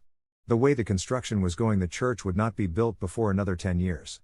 Father Nicanor did not agree. The growing generosity of the faithful permitted him to make more optimistic calculations. To the mute indignation of Rebecca, who could not finish her lunch, Ursula celebrated Amaranta's idea and contributed a considerable sum for the work to move faster. Father Nicanor felt that with another contribution like that the church would be ready within 3 years. From then on Rebecca did not say another word to Amaranta, convinced that her initiative had not the innocence that she attempted to give it. "That was the least serious thing I could have done," Amaranta answered her during the violent argument they had that night. "In that way I won't have to kill you for 3 years." Rebecca accepted the challenge. When Pietro Crespi found out about the new postponement, he went through a crisis of disappointment, but Rebecca gave him a final proof of her loyalty. "We'll elope whenever you say," she told him. Pietro Crespi, however, was not a man of adventure. He lacked the impulsive character of his fiancée and he considered respect for one's given word as a wealth that should not be squandered. Then Rebecca turned to more audacious methods. A mysterious wind blew out the lamps in the parlor and Ursula surprised the lovers kissing in the dark. Pietro Crespi gave her some confused explanations about the poor quality of modern pitch lamps and he even helped her install a more secure system of illumination for the room. But the fuel failed again or the wicks became clogged and Ursula found Rebecca sitting on her fiancé's lap. This time she would accept no explanation. She turned the responsibility of the bakery over to the Indian woman and sat in a rocking chair to watch over the young people during the visits, ready to win out over maneuvers that had already been old when she was a girl. "Poor mama," Rebecca would say with mock indignation, seeing Ursula yawn during the boredom of the visits. "When she dies she'll go off to her reward in that rocking chair." After 3 months of supervised love, fatigued by the slow progress of the construction, which he went to inspect every day, Pietro Crespi decided to give Father Nicanor the money he needed to finish the church. Amaranta did not grow impatient. As she conversed with her girlfriends every afternoon when they came to embroider on the porch, she tried to think of new subterfuges. A mistake in calculation spoiled the one she considered the most effective, removing the mothballs that Rebecca had put in her wedding dress before she put it away in the bedroom dresser. She did it when 2 months were left for the completion of the church. But Rebecca was so impatient with the approach of the wedding that she wanted to get the dress ready earlier than Amaranta had foreseen. When she opened the dresser and unfolded first the papers and then the protective cloth, she found the fabric of the dress and the stitches of the veil and even the crown of orange blossoms perforated by moths. Although she was sure that she had put a handful of mothballs in the wrappings, the disaster seemed so natural that she did not dare blame Amaranta. There was less than a month until the wedding, but Amparo Mosquet promised to sew a new dress within a week. Amaranta felt faint that rainy noontime when Amparo came to the house wrapped in the froth of needlework for Rebecca to have the final fitting of the dress. She lost her voice and a thread of cold sweat ran down the path of her spine. For long months she had trembled with fright waiting for that hour, because if she had not been able to conceive the ultimate obstacle to Rebecca's wedding, she was sure that at the last moment, when all the resources of her imagination had failed, she would have the courage to poison her. That afternoon, while Rebecca was suffocating with heat inside the armor of thread that Amparo Mosquet was putting about her body with thousands of pins and infinite patience, Amaranta made several mistakes in her crocheting and pricked her finger with the needle, but she decided with frightful coldness that the date would be the last Friday before the wedding and the method would be a dose of laudanum in her coffee. A greater obstacle, as impassable as it was unforeseen, obliged a new and indefinite postponement. 1 week before the date set for the wedding, little Remedios woke up in the middle of the night soaked in a hot broth which had exploded in her insides with a kind of tearing belch, and she died 3 days later, poisoned by her own blood, with a pair of twins crossed in her stomach. Amaranta suffered a crisis of conscience. She had begged God with such fervor for something fearful to happen so that she would not have to poison Rebecca that she felt guilty of Remedios' death. That was not the obstacle that she had begged for so much. Remedios had brought a breath of merriment to the house. She had settled down with her husband in a room near the workshop, which she decorated with the dolls and toys of her recent childhood, and her merry vitality overflowed the 4 walls of the bedroom and went like a whirlwind of good health along the porch with the begonias. She would start singing at dawn. She was the only person who dared intervene in the arguments between Rebecca and Amaranta. She plunged into the fatiguing chore of taking care of José Arcadio Buendia. She would bring him his food, she would help him with his daily necessities, wash him with soap and a scrubbing brush, keep his hair and beard free of lice and nits, keep the palm shelter in good condition and reinforce it with waterproof canvas in stormy weather. In her last months she had succeeded in communicating with him in phrases of rudimentary Latin. When the son of Aureliano and Pilar Ternera was born and brought to the house and baptized in an intimate ceremony with the name Aureliano José, Remedios decided that he would be considered their oldest child. Her maternal instincts surprised Ursula. Aureliano, for his part, found in her the justification that he needed to live. He worked all day in his workshop and Remedios would bring him a cup of black coffee in the middle of the morning. They would both visit the Mosquets every night. Aureliano would play endless games of dominoes with his father-in-law while Remedios chatted with her sisters or talked to her mother about more important things. The link with the Buendias consolidated Don Apolinar Mosquet's authority in the town. On frequent trips to the capital of the province he succeeded in getting the government to build a school so that Arcadio, who had inherited the educational enthusiasm of his grandfather, could take charge of it. Through persuasion he managed to get the majority of houses painted blue in time for the date of national independence. At the urging of Father Nicanor, he arranged for the transfer of Caterino's store to a back street and he closed down several scandalous establishments that prospered in the center of town. Once he returned with 6 policemen armed with rifles to whom he entrusted the maintenance of order, and no one remembered the original agreement not to have armed men in the town. Aureliano enjoyed his father-in-law's efficiency.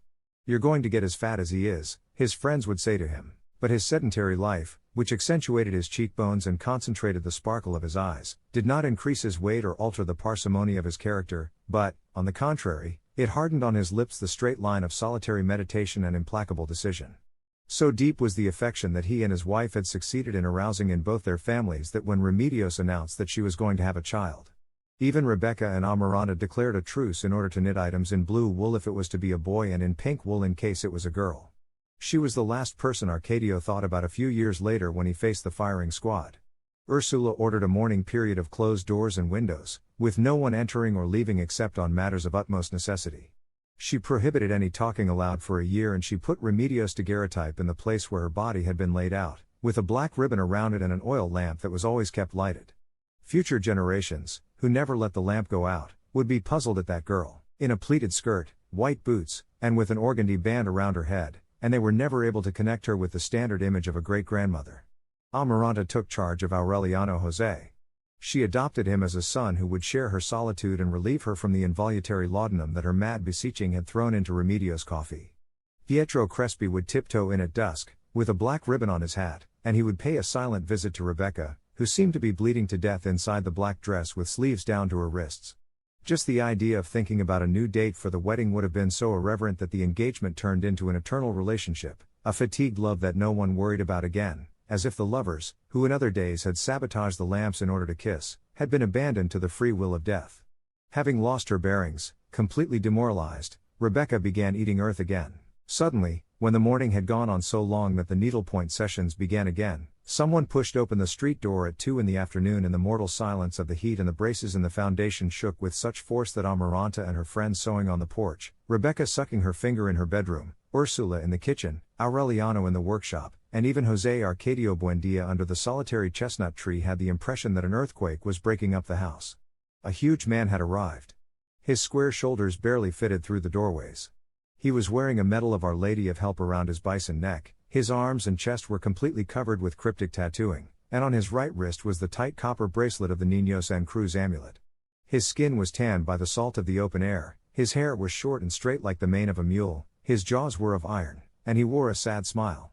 He had a belt on that was twice as thick as the cinch of a horse, boots with leggings and spurs and iron on the heels, and his presence gave the quaking impression of a seismic tremor.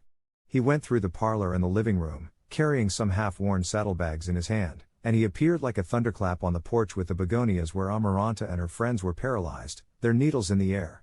"Hello," he said to them in a tired voice, threw the saddlebags on a work table, and went by on his way to the back of the house. "Hello," he said to the startled Rebecca, who saw him pass by the door of her bedroom. "Hello," he said to Aureliano, who was at his silversmith's bench with all 5 senses alert. He did not linger with anyone. He went directly to the kitchen, and there he stopped for the first time at the end of a trip that had begun of the other side of the world. "Hello," he said. Ursula stood for a fraction of a second with her mouth open, looked into his eyes, gave a cry, and flung her arms around his neck, shouting and weeping with joy. It was Jose Arcadio.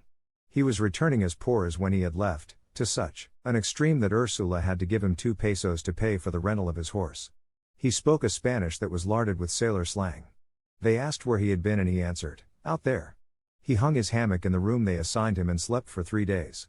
When he woke up, after eating 16 raw eggs, he went directly to Caterino's store, where his monumental size provoked a panic of curiosity among the women. He called for music and cane liquor for everyone, to be put on his bill. He would Indian wrestle with 5 men at the same time. "It can't be done," they said, convinced that they would not be able to move his arm. "He has Niño San Cruz."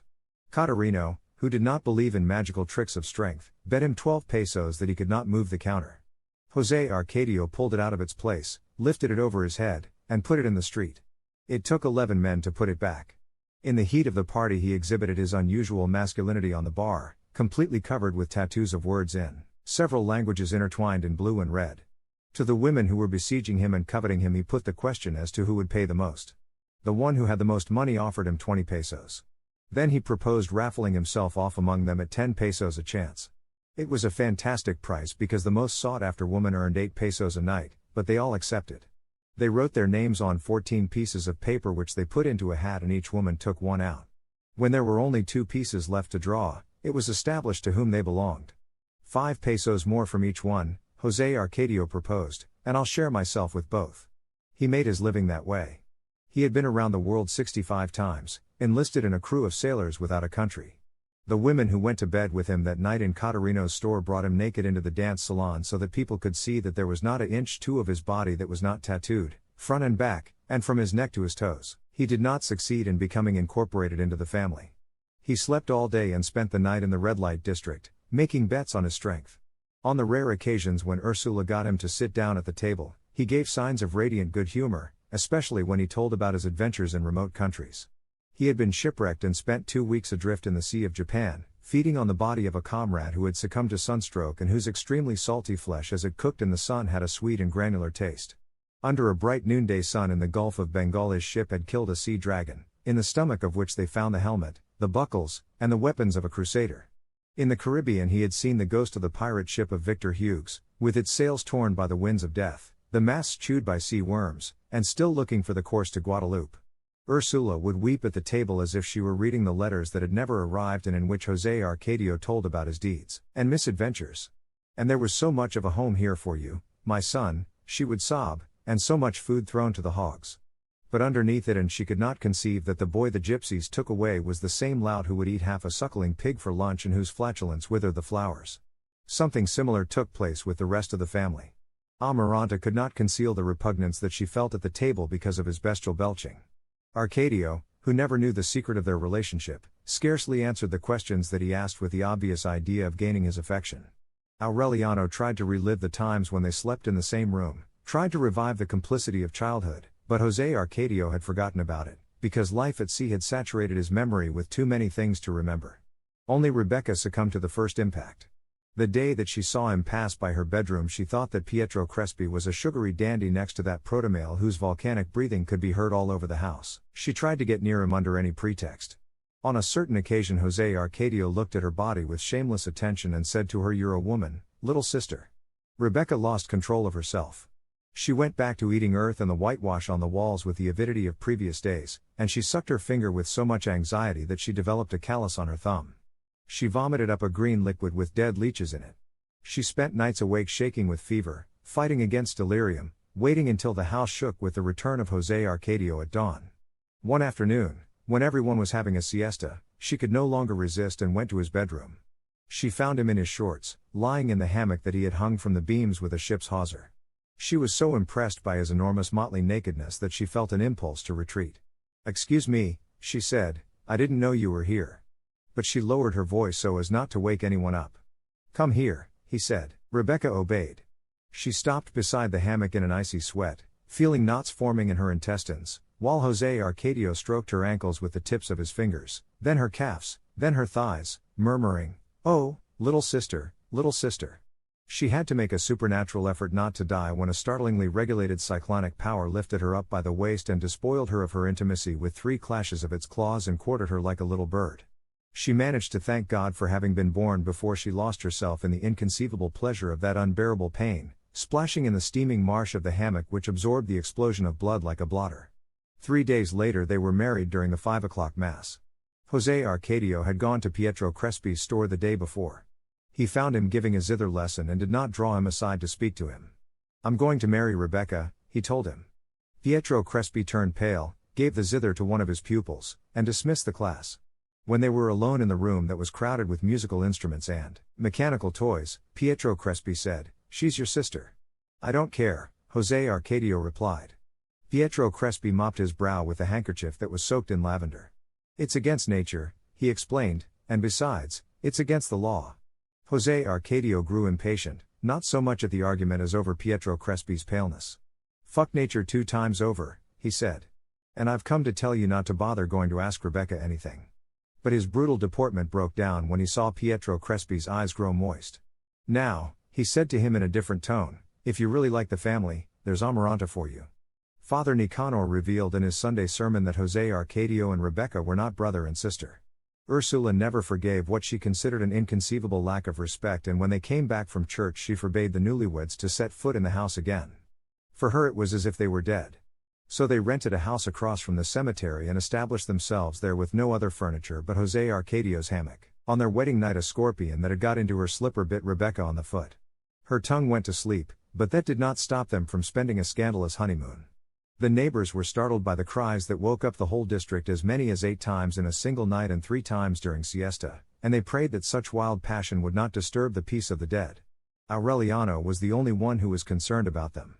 He bought them some furniture and gave them some money until José Arcadio recovered his sense of reality and began to work the no-man's land that bordered the courtyard of the house.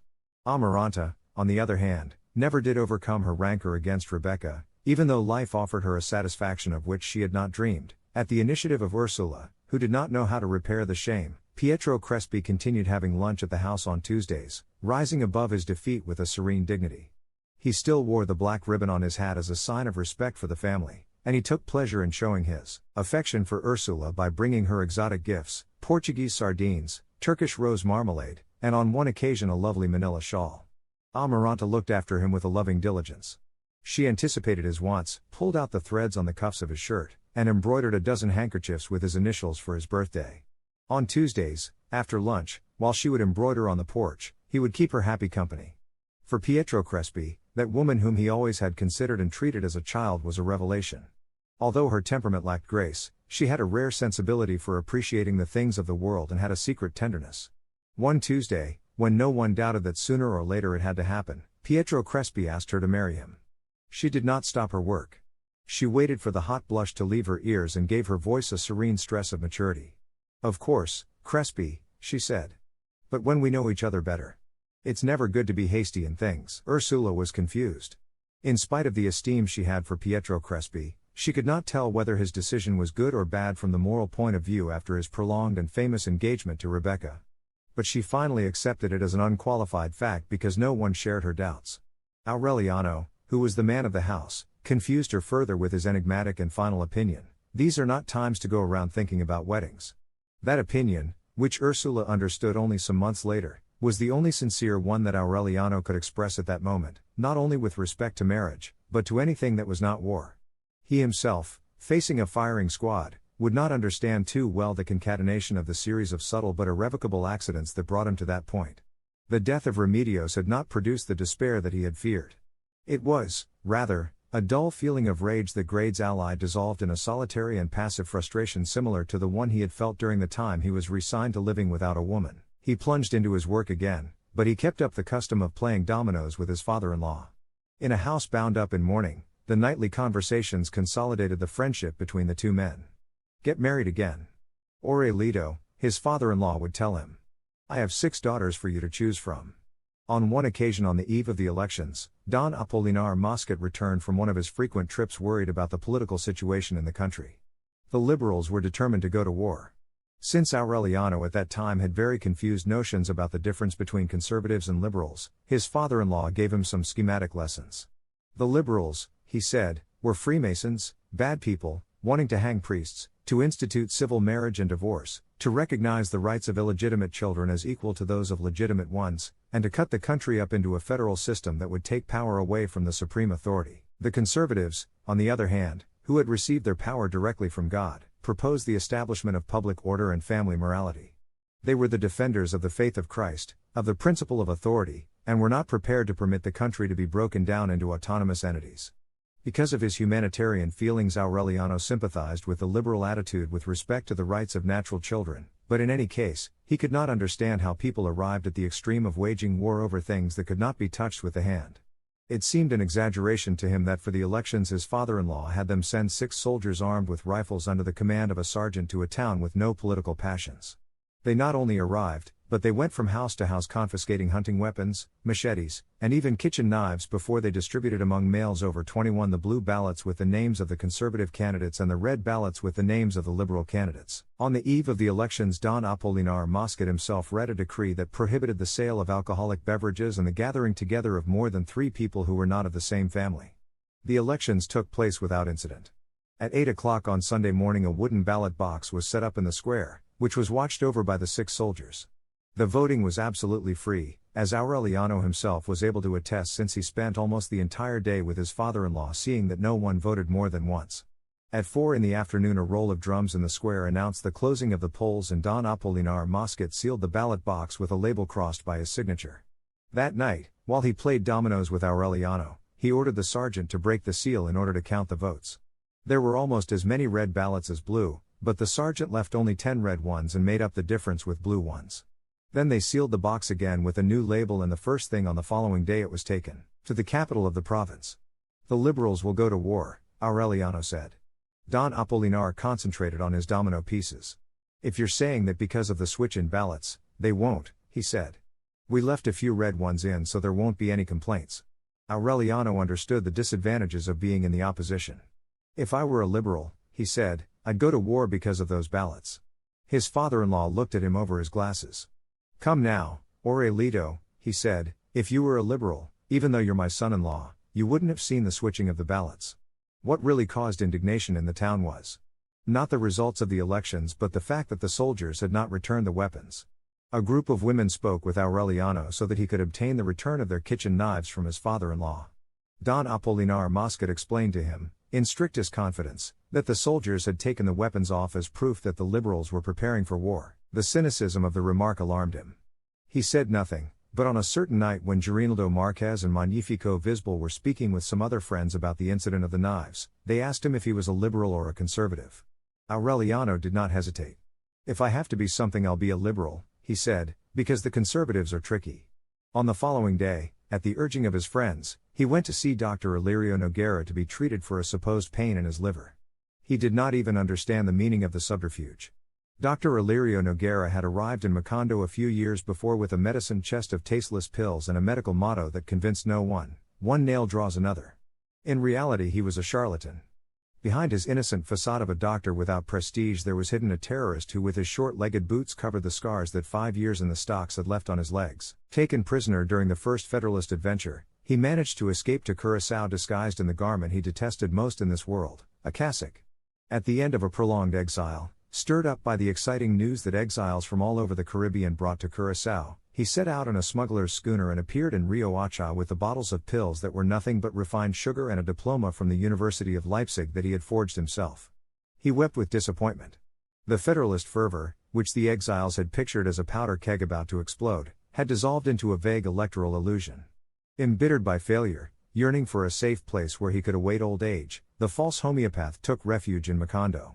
In the narrow bottle-crowded room that he rented on one side of the square, he lived several years off the hopelessly ill who, after having tried everything, consoled themselves with sugar pills. His instincts of an agitator remained dormant as long as Don Apolinar Mosquet was a figurehead. He passed the time remembering and fighting against asthma. The approach of the elections was the thread that led him once more to the skein of subversion. He made contact with the young people in the town, who lacked political knowledge, and he embarked on a stealthy campaign of instigation. The numerous red ballots that appeared as the box and that were attributed by Don Apolinar Mosquet to the curiosity that came from youth were part of his plan. He made his disciples vote in order to show them that elections were a farce. "The only effective thing," he would say, "is violence." The majority of Aureliano's friends were enthusiastic over the idea of liquidating the conservative establishment, but no one had dared include him in the plans, not only because of his ties with the magistrate, but because of his solitary and elusive character. It was known, furthermore, that he had voted blue at his father-in-law's direction. So it was a simple matter of chance that he revealed his political sentiments, and it was purely a matter of curiosity, a caprice, that brought him to visit the doctor for the treatment of a pain that he did not have. In the den that smelled of camphorated cobwebs, he found himself facing a kind of dusty iguana whose lungs whistled when he breathed. Before asking him any questions, the doctor took him to the window and examined the inside of his lower eyelid.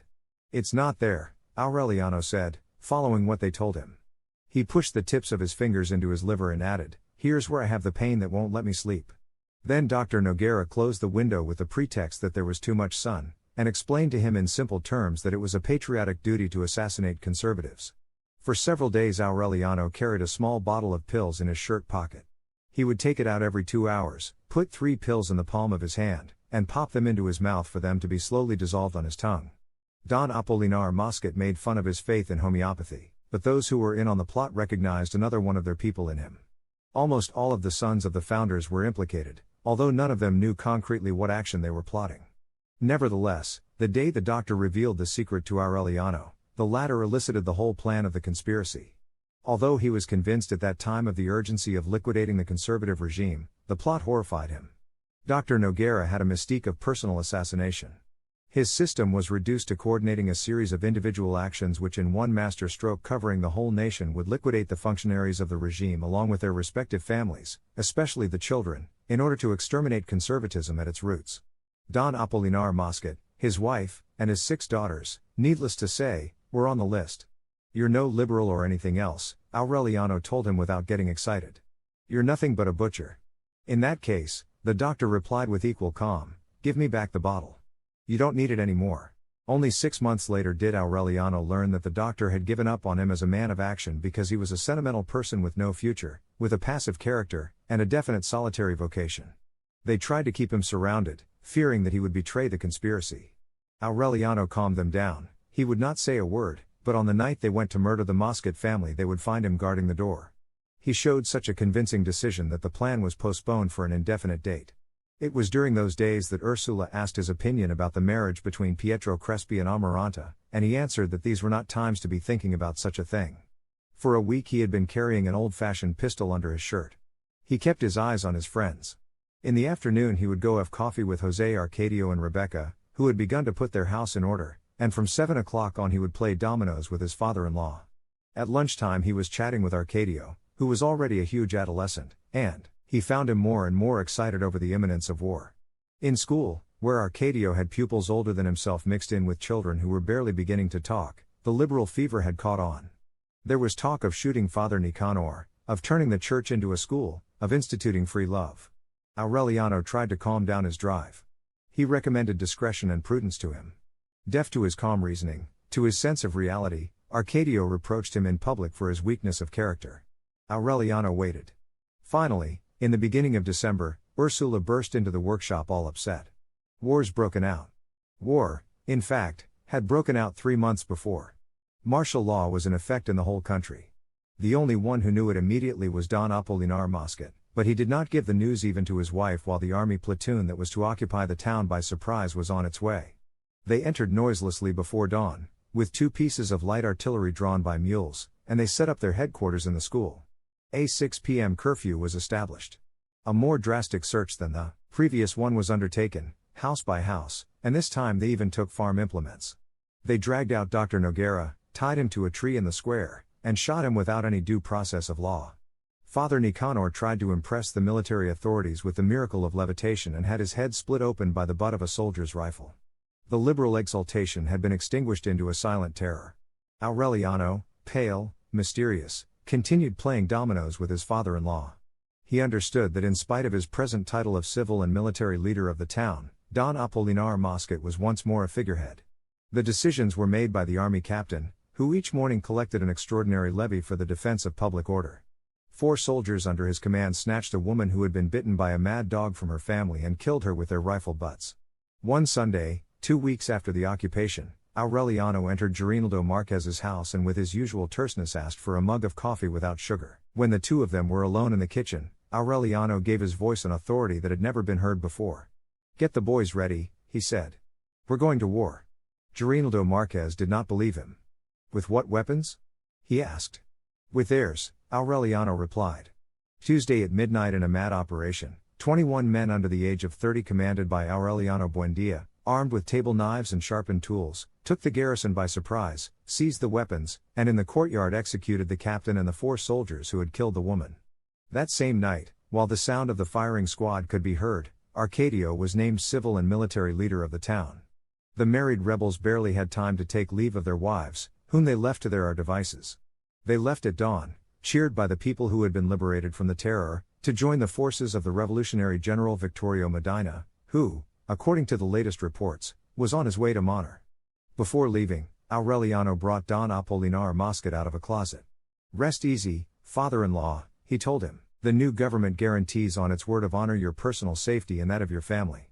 Don Apolinar Mosquet had trouble identifying that conspirator in high boots and with a rifle slung over his shoulder with the person he had played dominoes with until 9 in the evening. "This is madness, Aurelito," he exclaimed. "Not madness," Aureliano said. "War. And don't call me Aurelito anymore. Now I'm Colonel Aureliano Buendia." Chapter 6 Colonel Aureliano Buendia organized 32 armed uprisings and he lost them all. He had 17 male children by 17 different women and they were exterminated one after the other on a single night before the oldest one had reached the age of 35. He survived 14 attempts on his life, 73 ambushes, and a firing squad. He lived through a dose of strychnine in his coffee that was enough to kill a horse. He refused the Order of Merit, which the President of the Republic awarded him. He rose to be Commander-in-Chief of the Revolutionary Forces, with jurisdiction and command from one border to the other, and the man most feared by the government, but he never let himself be photographed. He declined the lifetime pension offered him after the war and until old age he made his living from the little goldfishes that he manufactured in his workshop in Macondo. Although he always fought at the head of his men, the only wound that he received was the one he gave himself after signing the Treaty of Neerlandia, which put an end to almost 20 years of civil war. He shot himself in the chest with a pistol and the bullet came out through his back without damaging any vital organ. The only thing left of all that was a street that bore his name in Macondo. And yet, as he declared a few years before he died of old age, he had not expected any of that on the dawn he left with his 21 men to join the forces of General Victorio Medina. "We leave Macondo in your care," was all that he said to Arcadio before leaving. "We leave Macondo in your care," was all that he said to Arcadio before leaving. We leave it to you in good shape, try to have it in better shape when we return. Arcadio gave a very personal interpretation to the instructions.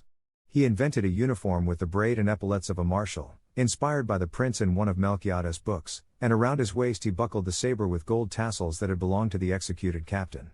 He set up the 2 artillery pieces at the entrance to town, put uniforms on his former pupils, who had been amused by his fiery proclamations, and let them wander through the streets armed in order to give outsiders an impression of invulnerability. It was a double-edged deception, for the government did not dare attack the place for 10 months, but when it did, it unleashed such a large force against it that resistance was liquidated in a half hour. From the first day of his rule, Arcadio revealed his predilection for decrees. He would read as many as 4 a day in order to decree and institute everything that came into his head. He imposed obligatory military service for men over 18, declared to be public property any animals walking the streets after 6 in the evening, and made men who were over age wear red armbands. He sequestered Father Nicanor in the parish house under pain of execution and prohibited him from saying Mass or ringing the bells unless it was for a liberal victory. In order that no one would doubt the severity of his aims, he ordered a firing squad organized in the square and had it shoot at a scarecrow. At first no one took him seriously. They were, after all, schoolchildren playing at being grown-ups. But one night, when Arcadio went into Caterino's store, the trumpeter in the group greeted him with a fanfare that made the customers laugh, and Arcadio had him shot for disrespect for the authorities. People who protested were put on bread and water with their ankles in a set of stocks that he had set up in a schoolroom. "You murderer!" Ursula would shout at him every time she learned of some new arbitrary act. "When Aureliano finds out, he's going to shoot you, and I'll be the first one to be glad." But it was of no use. Arcadio continued tightening the tourniquet with unnecessary rigor until he became the cruelest ruler that Macondo had ever known. "Now let them suffer the difference," Don Apolinar Mosquet said on one occasion. "This is the liberal paradise." Arcadio found out about it. At the head of a patrol he assaulted the house, destroyed the furniture, flogged the daughters, and dragged out Don Apolinar Mosquet. When Ursula burst into the courtyard of headquarters, after having gone through the town shouting shame and brandishing with rage a pitch-covered whip, Arcadio himself was preparing to give the squad the command to fire. "I dare you to, bastard!" Ursula shouted. Before Arcadio had time to read, she let go with the first blow of the lash. "I dare you to, murderer," she shouted. "And kill me too, son of an evil mother. That way I won't have the eyes to weep for the shame of having raised a monster." Whipping him without mercy, she chased him to the back of the courtyard, where Arcadio curled up like a snail in its shell. Don Apolinar Mosquet was unconscious, tied to the post where previously they had had the scarecrow that had been cut to pieces by shots fired in fun. The boys in the squad scattered, fearful that Ursula would go after them too. But she did not even look at them. She left Arcadio with his uniform torn, roaring with pain and rage, and she untied Don Apolinar Mosquet and took him home. Before leaving the headquarters, she released the prisoners from the stocks. From that time on, she was the one who ruled in the town. She re-established Sunday masses, suspended the use of red armbands, and abrogated the harebrained decrees. But in spite of her strength, she still wept over her unfortunate fate. She felt so much alone that she sought the useless company of her husband, who had been forgotten under the chestnut tree. "Look what we've come to," she would tell him as the June rains threatened to knock the shelter down. "Look at the empty house, our children scattered all over the world, and the 2 of us alone again, the same as in the beginning." José Arcadio Buendia, sunk in an abyss of unawareness, was deaf to her lamentations. At the beginning of his madness he would announce his daily needs with urgent Latin phrases. In fleeting clear spells of lucidity, when Amaranta would bring him his meals, he would tell her what bothered him most and would accept her sucking glasses and mustard plasters in a docile way. But at the time when Ursula went to lament by his side, he had lost all contact with reality. She would bathe him bit by bit as he sat on his stool while she gave him news of the family. "Aureliano went to war more than 4 months ago and we haven't heard anything about him," she would say, scrubbing his back with a soap brush. "José Arcadio came back a big man, taller than you, and all covered with needlework, but he only brought shame to our house." She thought she noticed, however, that her husband would grow sad with the bad news. Then she decided to lie to him. "Rue won't believe what I'm going to tell you," she said as she threw ashes over his excrement in order to pick it up with a shovel. "God willed that José Arcadio and Rebecca should get married, and now they're very happy." She got to be so sincere in the deception that she ended up by consoling herself with her own lies. "Arcadio is a serious man now," she said, "and very brave, and a fine-looking young man with his uniform and saber." It was like speaking to a dead man, for José Arcadio Buendia was already beyond the reach of any worry. But she insisted. "He seems so peaceful, so indifferent to everything that she decided to release him. He did not even move from his stool. He stayed there, exposed to the sun and the rain, as if the thongs were unnecessary, for a dominion superior to any visible bond kept him tied to the trunk of the chestnut tree. Toward August, when winter began to last forever, Ursula was finally able to give him a piece of news that sounded like the truth. "Would you believe it that good luck is still pouring down on us?" she told him. "Amaranta and the pianola Italian are going to get married." Amaranta and Pietro Crespi had, in fact, deepened their friendship, protected by Ursula, who this time did not think it necessary to watch over the visits. It was a twilight engagement. The Italian would arrive at dusk, with a gardenia in his buttonhole, and he would translate Petrarch's sonnets for Amaranta. They would sit on the porch, suffocated by the oregano and the roses, he reading and she sewing lace cuffs, indifferent to the shocks and bad news of the war, until the mosquitoes made them take refuge in the parlor. Amaranta's sensibility, her discreet but enveloping tenderness had been wearing an invisible web about her fiancé, which he had to push aside materially with his pale and ringless fingers in order to leave the house at 8 o'clock. They had put together a delightful album with the postcards that Pietro Crespi received from Italy. They were pictures of lovers in lonely parks, with vignettes of hearts pierced with arrows and golden ribbons held by doves. "I've been to this park in Florence," Pietro Crespi would say, going through the cards. "A person can put out his hand and the birds will come to feed." Sometimes, over a watercolor of Venice, nostalgia would transform the smell of mud and putrefying shellfish of the canals into the warm aroma of flowers. Amaranta would sigh, laugh, and dream of a second homeland, of handsome men and beautiful women who spoke a childlike language with ancient cities of whose past grandeur only the cats among the rubble remained. After crossing the ocean in search of it, after having confused passion with the vehement stroking of Rebecca, Pietro Crespi had found love. Happiness was accompanied by prosperity. His warehouse at that time occupied almost a whole block, and it was a hothouse of fantasy, with reproductions of the bell tower of Florence that told time with a concert of Carillon, and music boxes from Sorrento and compacts from China that sang 5-note melodies when they were opened, and all the musical instruments imaginable and all the mechanical toys that could be conceived. Bruno Crespi, his younger brother, was in charge of the store because Pietro Crespi barely had enough time to take care of the music school. Thanks to him, the Street of the Turks, with its dazzling display of knickknacks, became a melodic oasis where one could forget Arcadio's arbitrary acts and the distant nightmare of the war.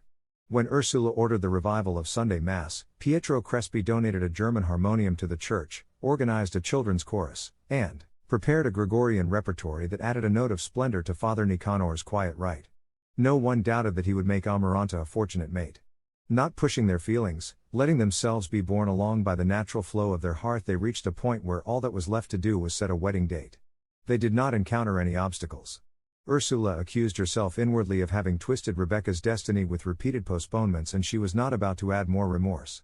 The rigor of the mourning for Remedios had been relegated to the background by the mortifications of the war, Aureliano's absence, Arcadio's brutality, and the expulsion of José Arcadio and Rebecca. With the imminence of the wedding, Pietro Crespi had hinted that Aureliano José, in whom he had stirred up a love that was almost filial, would be considered their oldest child. Everything made Amaranta think that she was heading toward a smooth happiness. But unlike Rebecca, she did not reveal the slightest anxiety.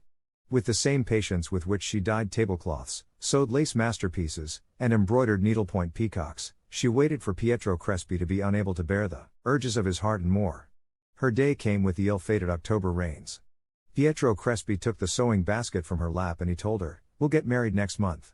Amaranta did not tremble at the contact with his icy hands. She withdrew hers like a timid little animal and went back to her work. "Don't be simple, Crespi." She smiled. "I wouldn't marry you even if I were dead." Pietro Crespi lost control of himself. He wept shamelessly, almost breaking his fingers with desperation, but he could not break her down. "Don't waste your time," was all that Amaranta said. "If you really love me so much, don't set foot in this house again." Ursula thought she would go mad with shame. Pietro Crespi exhausted all manner of pleas. He went through incredible extremes of humiliation. He wept one whole afternoon in Ursula's lap, and she would have sold her soul in order to comfort him. On rainy nights he could be seen prowling about the house with an umbrella, waiting for a light in Amaranta's bedroom. He was never better dressed than at that time. His august head of a tormented emperor had acquired a strange air of grandeur. He begged Amaranta's friends, the ones who sewed with her on the porch, to try to persuade her. He neglected his business. He would spend the day in the rear of the store writing wild notes, which he would send to Amaranta with flower petals and dried butterflies, and which she would return unopened. He would shut himself up for hours on end to play the zither. One night he sang. Macondo woke up in a kind of angelic stupor that was caused by a zither that deserved more than this world and a voice that led one to believe that no other person on earth could feel such love. Pietro Crespi then saw the lights go on in every window in town except that of Amaranta. On November 2nd, All Souls' Day, his brother opened the store and found all the lamps lighted, all the music boxes opened, and all the docks striking an interminable hour, and in the midst of that mad concert he found Pietro Crespi at the desk in the rear with his wrists cut by a razor and his hands thrust into a basin of benzoin. Ursula decreed that the wake would be in her house. Father Nicanor was against a religious ceremony and burial in consecrated ground. Ursula stood up to him. "In a way that neither you nor I can understand, that man was a saint," she said. "So I am going to bury him, against your wishes, beside Melchiades' grave." She did it with the support of the whole town and with a magnificent funeral. Amaranta did not leave her bedroom. From her bed she heard Ursula's weeping, the steps and whispers of the multitude that invaded the house, the wailing of the mourners, and then a deep silence that smelled of trampled flowers. For a long time she kept on smelling Pietro Crespi's lavender breath at dusk, but she had the strength not to succumb to delirium. Ursula abandoned her.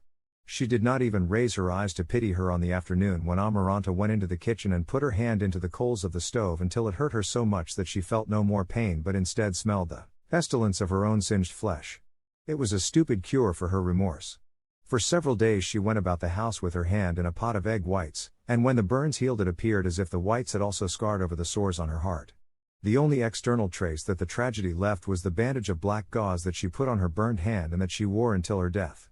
Arcadio gave a rare display of generosity by decreeing official mourning for Pietro Crespi. Ursula interpreted it as the return of the strayed lamb. But she was mistaken. She had lost Arcadio, not when he had put on his military uniform, but from the beginning. She thought she had raised him as a son, as she had raised Rebecca, with no privileges or discrimination. Nevertheless, Arcadio was a solitary and frightened child during the insomnia plague, in the midst of Ursula's utilitarian fervor, during the delirium of José Arcadio Buendia, the hermetism of Aureliano, and the mortal rivalry between Amaranta and Rebecca. Aureliano had taught him to read and write, thinking about other things, as he would have done with a stranger. He gave him his clothing so that visitation could take it in when it was ready to be thrown away. Arcadio suffered from shoes that were too large, from his patched pants, from his female buttocks. He never succeeded in communicating with anyone better than he did with visitation and Cater in their language.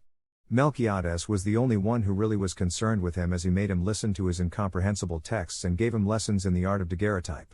No one imagined how much he wept in secret and the desperation with which he tried to revive Melchiades with the useless study of his papers. The school, where they paid attention to him and respected him, and then power, with his endless decrees and his glorious uniform, freed him from the weight of an old bitterness. One night in Caterino's store someone dared tell him, "You don't deserve the last name you carry." Contrary to what everyone expected, Arcadio did not have him shot. "To my great honor," he said, "I am not a Buendia." Those who knew the secret of his parentage thought that the answer meant that he too was aware of it, but he had really never been. Pilar Ternera, his mother, who had made his blood boil in the darkroom, was as much an irresistible obsession for him as she had been first for José Arcadio and then for Aureliano. In spite of her having lost her charms and the splendor of her laugh, he sought her out and found her by the trail of her smell of smoke. A short time before the war, one noon when she was later than usual in coming for her younger son at school, Arcadio was waiting for her in the room where he was accustomed to take his siesta and where he later set up the stocks. While the child played in the courtyard, he waited in his hammock, trembling with anxiety, knowing that Pilar Ternera would have to pass through there. She arrived. Arcadio grabbed her by the wrist and tried to pull her into the hammock. I can't, Pilar Ternera said in horror. "You can't imagine how much I would like to make you happy, but, as God is my witness, I can't." Arcadio took her by the waist with his tremendous hereditary strength and he felt the world disappear with the contact of her skin. "Don't play the saint," he said. "After all, everybody knows that you're a whore." Pilar overcame the disgust that her miserable fate inspired in her. "The children will find out," she murmured. "It will be better if you leave the bar off the door tonight." Arcadio waited for her that night trembling with fever in his hammock. He waited without sleeping, listening to the aroused crickets in the endless hours of early morning and the implacable telling of time by the curlews, more and more convinced that he had been deceived. Suddenly, when anxiety had broken down into rage, the door opened. A few months later, facing the firing squad, Arcadio would relive the wandering steps in the classroom, the stumbling against benches, and finally the bulk of a body in the shadows of the room and the breathing of air that was pumped by a heart that was not his. He stretched out his hand and found another hand with 2 rings on the same finger, about to go astray in the darkness. He felt the structure of the veins, the pulse of its misfortune, and felt the damp palm with a lifeline cut off at the base of the thumb by the claws of death. Then he realized that this was not the woman he was waiting for, because she did not smell of smoke but of flower lotion, and she had inflated, blind breasts with nipples like a man's, a sex as stony and round as a nut, and the chaotic tenderness of excited inexperience. She was a virgin and she had the unlikely name of Santa Sofia de la Piedad. Pilar Ternera had paid her 50 pesos, half of her life savings, to do what she was doing. Arcadio had seen her many times working in her parents' small food store, but he had never taken a good look at her because she had that rare virtue of never existing completely except at the opportune moment. But from that day on he huddled like a cat in the warmth of her armpit. She would go to the school at siesta time with the consent of her parents, to whom Pilar Ternera had paid the other half of her savings. Later on, when the government troops dislodged them from the place where they had made love, they did it among the cans of lard and sacks of corn in the back of the store. About the time that Arcadio was named civil and military leader, they had a daughter. The only relatives who knew about it were Jose Arcadio and Rebecca, with whom Arcadio maintained close relations at that time, based not so much on kinship as on complicity. Jose Arcadio had put his neck into the marital yoke. Rebecca's firm character, the voracity of her stomach, her tenacious ambition absorbed the tremendous energy of her husband, who had been changed from a lazy, woman-chasing man into an enormous work animal. They kept a clean and neat house. Rebecca would open it wide at dawn and the wind from the graveyard would come in through the windows and go out through the doors to the yard and leave the whitewashed walls and furniture tanned by the saltpeter of the dead. Her hunger for earth, the clock of her parents' bones, the impatience of her blood as it faced Pietro Crespi's passivity were relegated to the attic of her memory. All day long she would embroider beside the window, withdrawn from the uneasiness of the war, until the ceramic pots would begin to vibrate in the cupboard and she would get up to warm the meal, much before the appearance, first, of the mangy hounds, and then of the colossus in leggings and spurs with a double-barreled shotgun, who sometimes carried a deer on his shoulder and almost always a string of rabbits or wild ducks. One afternoon, at the beginning of his rule, Arcadio paid them a surprise visit. They had not seen him since they had left the house, but he seemed so friendly and familiar that they invited him to share the stew. Only when they were having coffee did Arcadio reveal the motive behind his visit. He had received a complaint against Jose Arcadio. It was said that he had begun by plowing his own yard and had gone straight ahead into neighboring lands, knocking down fences and buildings with his oxen until he took forcible possession of the best plots of land around. On the peasants whom he had not despoiled because he was not interested in their lands, he levied a contribution which he collected every Saturday with his hunting dogs and his double-barreled shotgun. He did not deny it. He based his right on the fact that the usurped lands had been distributed by Jose Arcadio Buendia at the time of the founding, and he thought it possible to prove that his father had been crazy ever since that time, for he had disposed of a patrimony that really belonged to the family. It was an unnecessary allegation, because Arcadio had not come to do justice. He simply offered to set up a registry office so that Jose Arcadio could legalize his title to the usurped land, under the condition that he delegate to the local government the right to collect the contributions. They made an agreement. Years later, when Colonel Aureliano Buendia examined the titles to property, he found registered in his brother's name all of the land between the hill where his yard was on up to the horizon, including the cemetery, and discovered that during the 11 months of his rule, Arcadio had collected not only the money of the contributions, but had also collected fees from people for the right to bury their dead in Jose Arcadio's land. It took Ursula several months to find out what was already public knowledge because people hid it from her so as not to increase her suffering. At first she suspected it.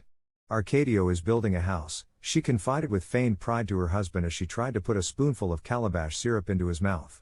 Nevertheless, she involuntarily sighed and said, "I don't know why, but all this has a bad smell to me." Later on, when she found out that Arcadio had not only built a house but had ordered some Viennese furniture, she confirmed her suspicion that he was using public funds. "You're the shame of our family name," she shouted at him one Sunday after Mass when she saw him in his new house playing cards with his officers.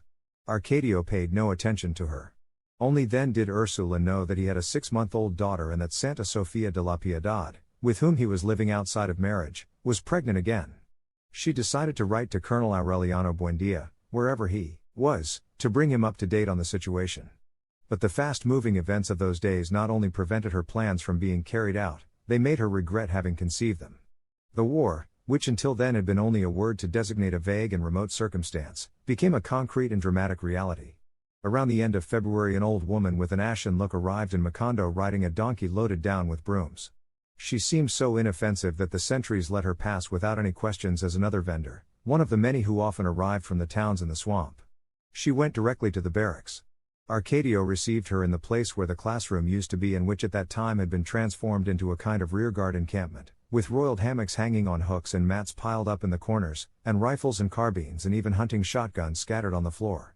The old woman stiffened into a military salute before identifying herself. "I am Colonel Gregorio Stevenson." He brought bad news. The last centers of liberal resistance, according to what he said, were being wiped out. Colonel Aureliano Buendia, whom he had left fighting in retreat near Rio Hacha, had given him a message for Arcadio. He should surrender the town without resistance on the condition that the lives and property of liberals would be respected. Arcadio examined that strange messenger who could have been a fugitive grandmother with a look of pity. "You have brought something in writing, naturally," he said. "Naturally," the emissary answered, "I have brought nothing of the sort. It's easy to understand that under the present circumstances a person can't carry anything that would compromise him." As he was speaking, he reached into his bodice and took out a small goldfish. "I think that this will be sufficient," he said. Arcadio could see that indeed it was one of the little fishes made by Colonel Aureliano Buendia. But anyone could have bought it before the war or stolen it, and it had no merit as a safe conduct pass. The messenger even went to the extreme of violating a military secret so that they would believe his identity. He revealed that he was on a mission to Curaçao, where he hoped to recruit exiles from all over the Caribbean and acquire arms and supplies sufficient to attempt a landing at the end of the year. With faith in that plan, Colonel Aureliano Buendia was not in favor of any useless sacrifices at that time. But Arcadio was inflexible. He had the prisoner put into the stocks until he could prove his identity, and he resolved to defend the town to the death. He did not have long to wait. The news of the liberal defeat was more and more concrete. Toward the end of March, before a dawn of premature rain, the tense calm of the previous weeks was abruptly broken by the desperate sounds of a cornet and a cannon shot that knocked down the steeple of the church. Actually, Arcadio's decision to resist was madness. He had only 50 poorly armed men with a ration of 20 cartridges apiece. But among them, his former pupils, excited by the high-sounding proclamations, the determination reigned to sacrifice their skins for a lost cause. In the midst of the tramping of boots, contradictory commands, cannon shots that made the earth tremble, wild shooting, and the senseless sound of cornets, the supposed Colonel Stevenson managed to speak to Arcadio. "Don't let me undergo the indignity of dying in the stocks in these women's clothes," he said to him. "If I have to die, let me die fighting." He succeeded in convincing him.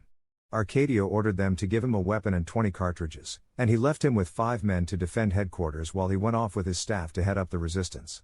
He did not get to the road to the swamp. The barricades had been broken and the defenders were openly fighting in the streets, first until they used up their ration of rifle bullets, then with pistols against rifles, and finally hand to hand.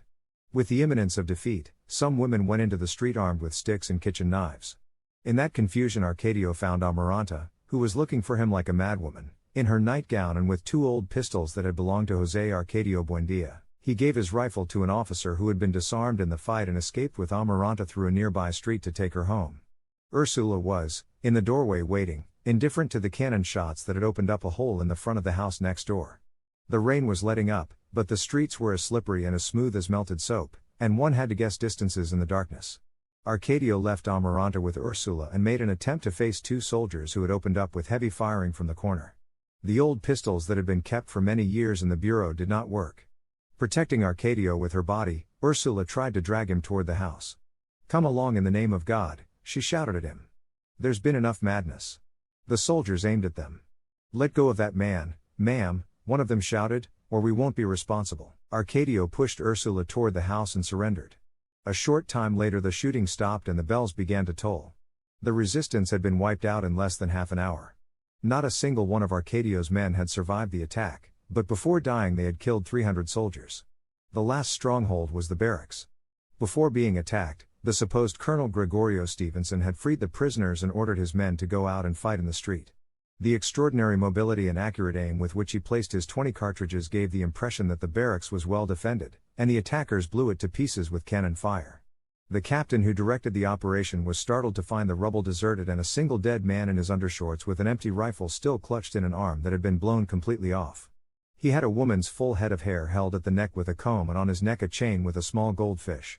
When he turned him over with the tip of his boot and put the light on his face, the captain was perplexed.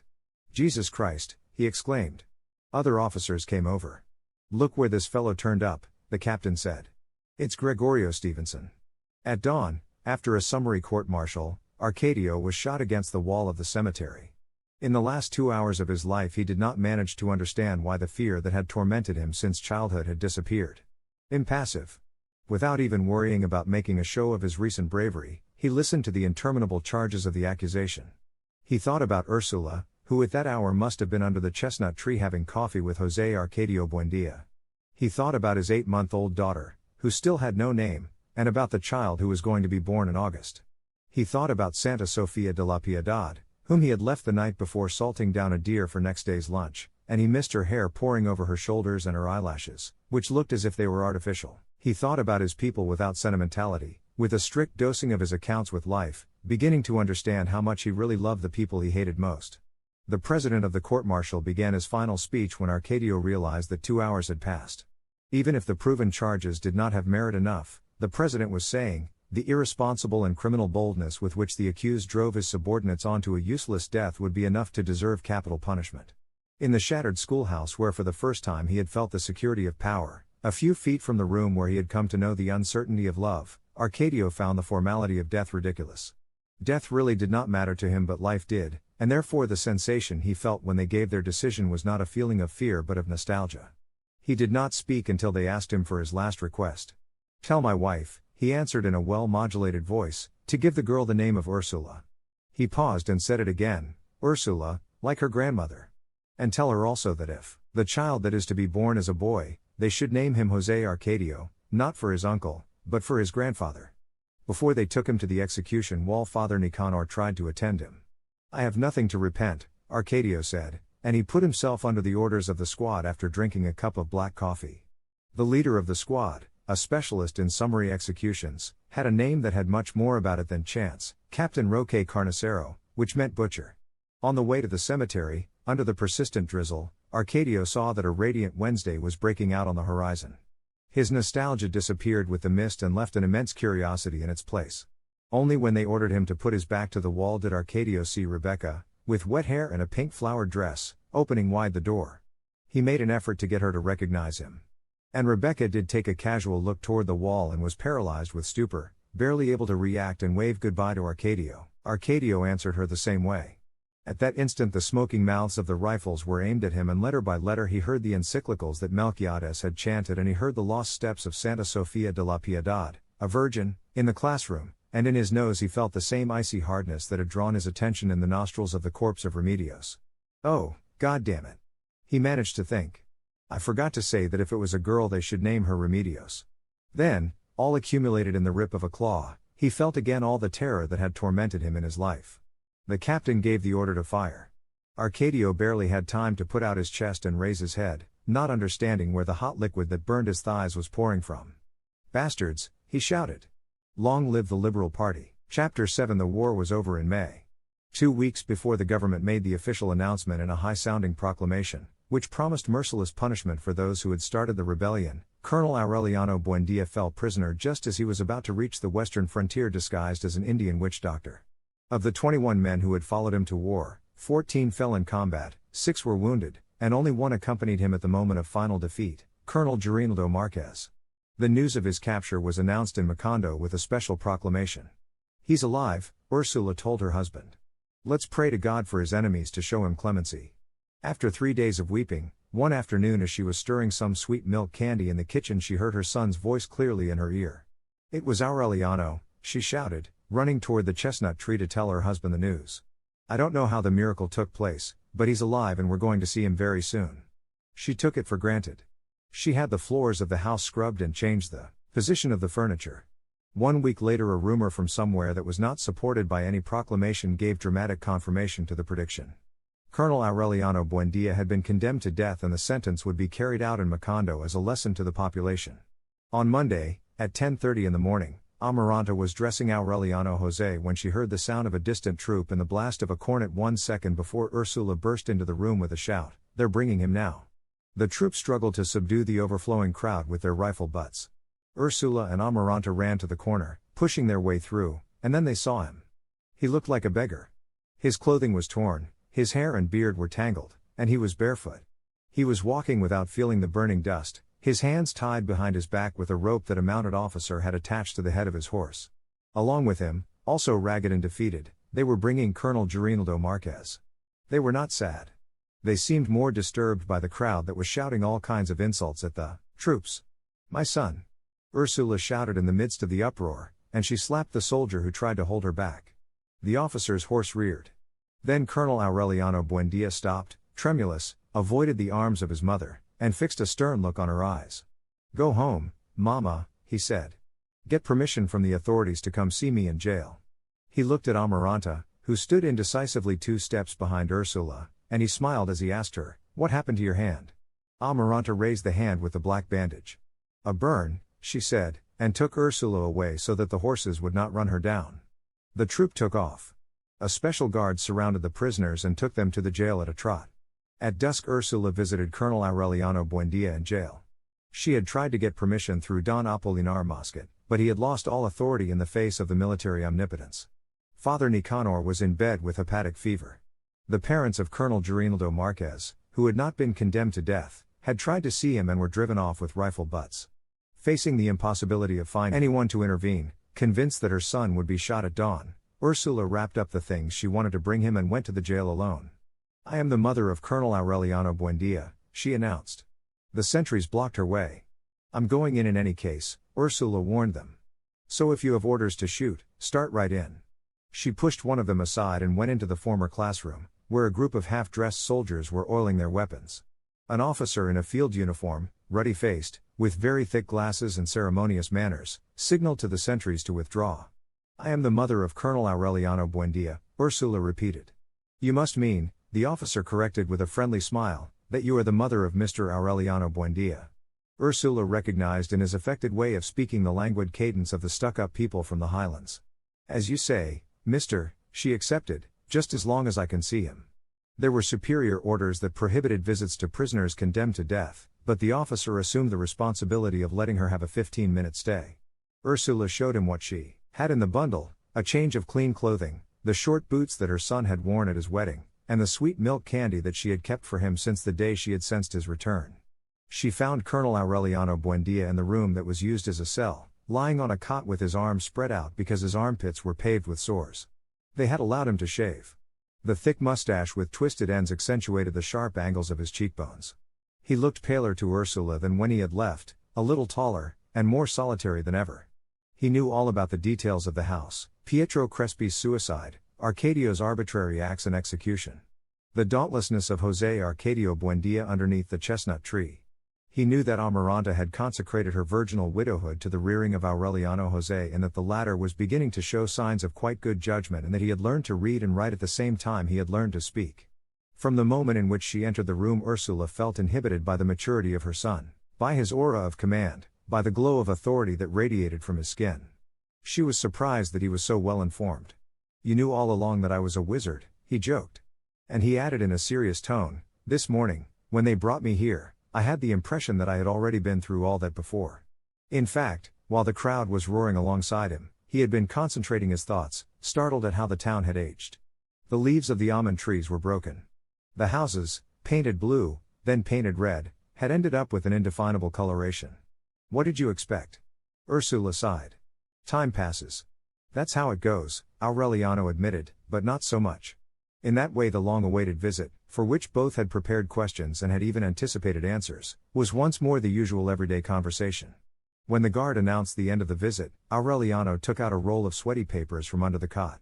They were his poetry, the poems inspired by Remedios, which he had taken with him when he left, and those he had written later on during chance pauses in the war. "Promise me that no one will read them," he said. "Light the oven with them this very night." Ursula promised and stood up to kiss him goodbye.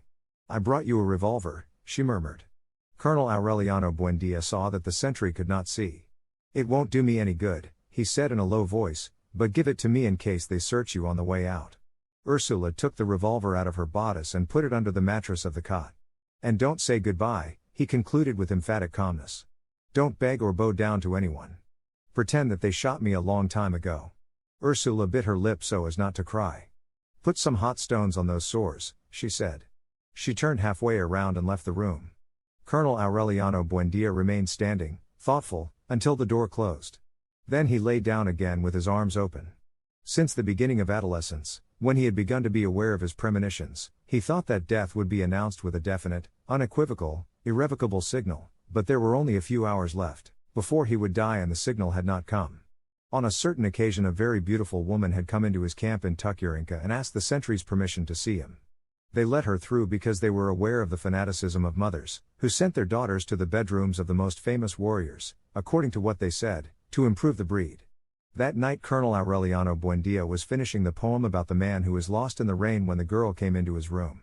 He turned his back to her to put the sheet of paper into the locked drawer where he kept his poetry. And then he sensed it. He grasped the pistol in the drawer without turning his head. "Please don't shoot," he said. When he turned around holding his pistol, the girl had lowered hers and did not know what to do. In that way he had avoided 4 out of 11 traps.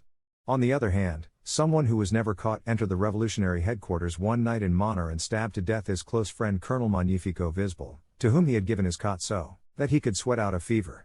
A few yards away, sleeping in a hammock in the same room. He was not aware of anything. His efforts to systematize his premonitions were useless. They would come suddenly in a wave of supernatural lucidity, like an absolute and momentaneous conviction, but they could not be grasped. On occasion they were so natural that he identified them as premonitions only after they had been fulfilled. Frequently they were nothing but ordinary bits of superstition. But when they condemned him to death and asked him to state his last wish, he did not have the least difficulty in identifying the premonition that inspired his answer. "I ask that the sentence be carried out in Macondo," he said. The president of the court-martial was annoyed. "Don't be clever, Buendia," he told him. "That's just a trick to gain more time. If you don't fulfill it, that will be your worry." The colonel said, "But that's my last wish." Since then the premonitions had abandoned him. The day when Ursula visited him in jail, after a great deal of thinking he came to the conclusion that perhaps death would not be announced that time because it did not depend on chance but on the will of his executioners. He spent the night awake, tormented by the pain of his sores. A little before dawn he heard steps in the hallway. "They're coming," he said to himself, and for no reason he thought of José Arcadio Buendia, who at that moment was thinking about him under the dreary dawn of the chestnut tree. He did not feel fear or nostalgia, but an intestinal rage at the idea that this artificial death would not let him see the end of so many things that he had left unfinished. The door opened and a sentry came in with a mug of coffee. On the following day at the same hour he would still be doing what he was then, raging with the pain in his armpits, and the same thing happened. On Thursday he shared the sweet milk candy with the guards and put on his clean clothes, which were tight for him, and the patent leather boots. By Friday they had still not shot him. Actually, they did not dare carry out the sentence. The rebelliousness of the town made the military men think that the execution of Colonel Aureliano Buendia might have serious political consequences not only in Macondo but throughout the area of the swamp, so they consulted the authorities in the capital of the province. On Saturday night, while they were waiting for an answer, Captain Roque Carnicero went with some other officers to Caterino's place. Only one woman, practically threatened, dared take him to her room. "They don't want to go to bed with a man they know is going to die," she confessed to him. "No one knows how it will come, but everybody is going around saying that the officer who shoots Colonel Aureliano Buendia and all the soldiers in the squad, one by one, will be murdered, with no escape, sooner or later, even if they hide at the ends of the earth." Captain Roque Carnicero mentioned it to the other officers and they told their superiors. On Sunday, although no one had revealed it openly, although no action on the part of the military had disturbed the tense calm of those days, the whole town knew that the officers were ready to use any manner of pretext to avoid responsibility for the execution. The official order arrived in the Monday mail. The execution was to be carried out within 24 hours. That night the officers put 7 slips of paper into a cap, and Captain Roque Carnicero's unpeaceful fate was foreseen by his name on the prize slip. "Bad luck doesn't have any chinks in it," he said with deep bitterness. "I was born a son of a bitch and I'm going to die a son of a bitch." At 5 in the morning he chose the squad by lot, formed it in the courtyard, and woke up the condemned man with a premonitory phrase. "Let's go, Buendia," he told him. "Our time has come." "So that's what it was," the colonel replied. "I was dreaming that my sores had burst." Rebecca Buendia got up at 3 in the morning when she learned that Aureliano would be shot. She stayed in the bedroom in the dark, watching the cemetery wall through the half-opened window as the bed on which she sat shook with José Arcadio snoring. She had waited all week with the same hidden persistence with which during different times she had waited for Pietro Crespi's letters. "They won't shoot him here," Jose Arcadio told her. "They'll shoot him at midnight in the barracks so that no one will know who made up the squad, and they'll bury him right there." Rebecca kept on waiting. "They're stupid enough to shoot him here," she said. She was so certain that she had foreseen the way she would open the door to wave goodbye. "They won't bring him through the streets," Jose Arcadio insisted, with 6 scared soldiers and knowing that the people are ready for anything. Indifferent to her husband's logic, Rebecca stayed by the window. "You'll see that they're just stupid enough," she said. On Tuesday, at 5 in the morning, Jose Arcadio had drunk his coffee and let the dogs out when Rebecca closed the window and held onto the head of the bed so as not to fall down. They're bringing him," she sighed. "He's so handsome." Jose Arcadio looked out the window and saw him. Tremulous in the light of dawn. He already had his back to the wall and his hands were on his hips, because the burning knots in his armpits would not let him lower them. "A person fucks himself up so much," Colonel Aureliano Buendia said. "Fucks himself up so much just so that 6 weak fairies can kill him and he can't do anything about it." He repeated it with so much rage that it almost seemed to be fervor, and Captain Roque Carnicero was touched, because he thought he was praying. When the squad took aim, the rage had materialized into a viscous and bitter substance that put his tongue to sleep and made him close his eyes. Then the aluminum glow of dawn disappeared and he saw himself again in short pants, wearing a tie around his neck, and he saw his father leading him into the tent on a splendid afternoon, and he saw the ice. When he heard the shout he thought that it was the final command to the squad. He opened his eyes with a shudder of curiosity, expecting to meet the incandescent trajectory of the bullets, but he only saw Captain Roque Carnicero with his arms in the air and Jose Arcadio crossing the street with his fearsome shotgun ready to go off. "Don't shoot," the captain said to Jose Arcadio. "You were sent by divine providence." Another war began right there. Captain Roque Carnicero and his 6 men left with Colonel Aureliano Buendia to free the revolutionary General Victorio Medina, who had been condemned to death in Rio Hacha. They thought they could save time by crossing the mountains along the trail that Jose Arcadio Buendia had followed to found Macondo, but before a week was out they were convinced that it was an impossible undertaking. So they had to follow the dangerous route over the outcroppings, with no other munitions but what the firing squad had. They would camp near the towns and one of them, with a small goldfish in his hand, would go in disguise in broad daylight to contact the dormant liberals, who would go out hunting on the following morning and never return. When they saw Rio Hacha from a ridge in the mountains, General Victorio Medina had been shot. Colonel Aureliano Buendia's men proclaimed him chief of the revolutionary forces of the Caribbean coast with the rank of general. He assumed the position but refused the promotion and took the stand that he would never accept it as long as the conservative regime was in power. At the end of 3 months they had succeeded in arming more than 1,000 men, but they were wiped out. The survivors reached the eastern frontier. The next thing that was heard of them was that they had landed on Cabo de la Vela, coming from the smaller islands of the Antilles, and a message from the government was sent all over by telegraph and included in jubilant proclamations throughout the country announcing the death of Colonel Aureliano Buendia. But 2 days later a multiple telegram which almost overtook the previous one announced another uprising on the southern plains. That was how the legend of the ubiquitous Colonel Aureliano Buendia began. Simultaneous and contradictory information declared him victorious in Villanueva. Defeated in Guacamayo, devoured by Motillan Indians, dead in a village in the swamp, and up in arms again in Uramita. The liberal leaders, who at that moment were negotiating for participation in the Congress, branded him an adventurer who did not represent the party. The national government placed him in the category of a bandit and put a price of 5,000 pesos on his head. After 16 defeats, Colonel Aureliano Buendia left Guajira with 2,000 well-armed Indians and the garrison, which was taken by surprise as it slept, abandoned Rio Hacha. He established his headquarters there and proclaimed total war against the regime. The first message he received from the government was a threat to shoot Colonel Girinaldo Marquez within 48 hours if he did not withdraw with his forces to the eastern frontier. Colonel Roque Carnicero, who was his chief of staff then, gave him the telegram with a look of consternation, but he read it with unforeseen joy. "How wonderful," he exclaimed. "We have a telegraph office in Macondo now." His reply was definitive. In 3 months he expected to establish his headquarters in Macondo. If he did not find Colonel Girinaldo Marquez alive at that time he would shoot out of hand all of the officers he held prisoner at that moment starting with the generals, and he would give orders to his subordinates to do the same for the rest of the war. 3 months later, when he entered Macondo in triumph, the first embrace he received on the swamp road was that of Colonel Girinaldo Marquez. The house was full of children. Ursula had taken in Santa Sofia de la Piedad with her older daughter and a pair of twins, who had been born 5 months after Arcadio had been shot. Contrary to the victim's last wishes, she baptized the girl with the name of Remedios.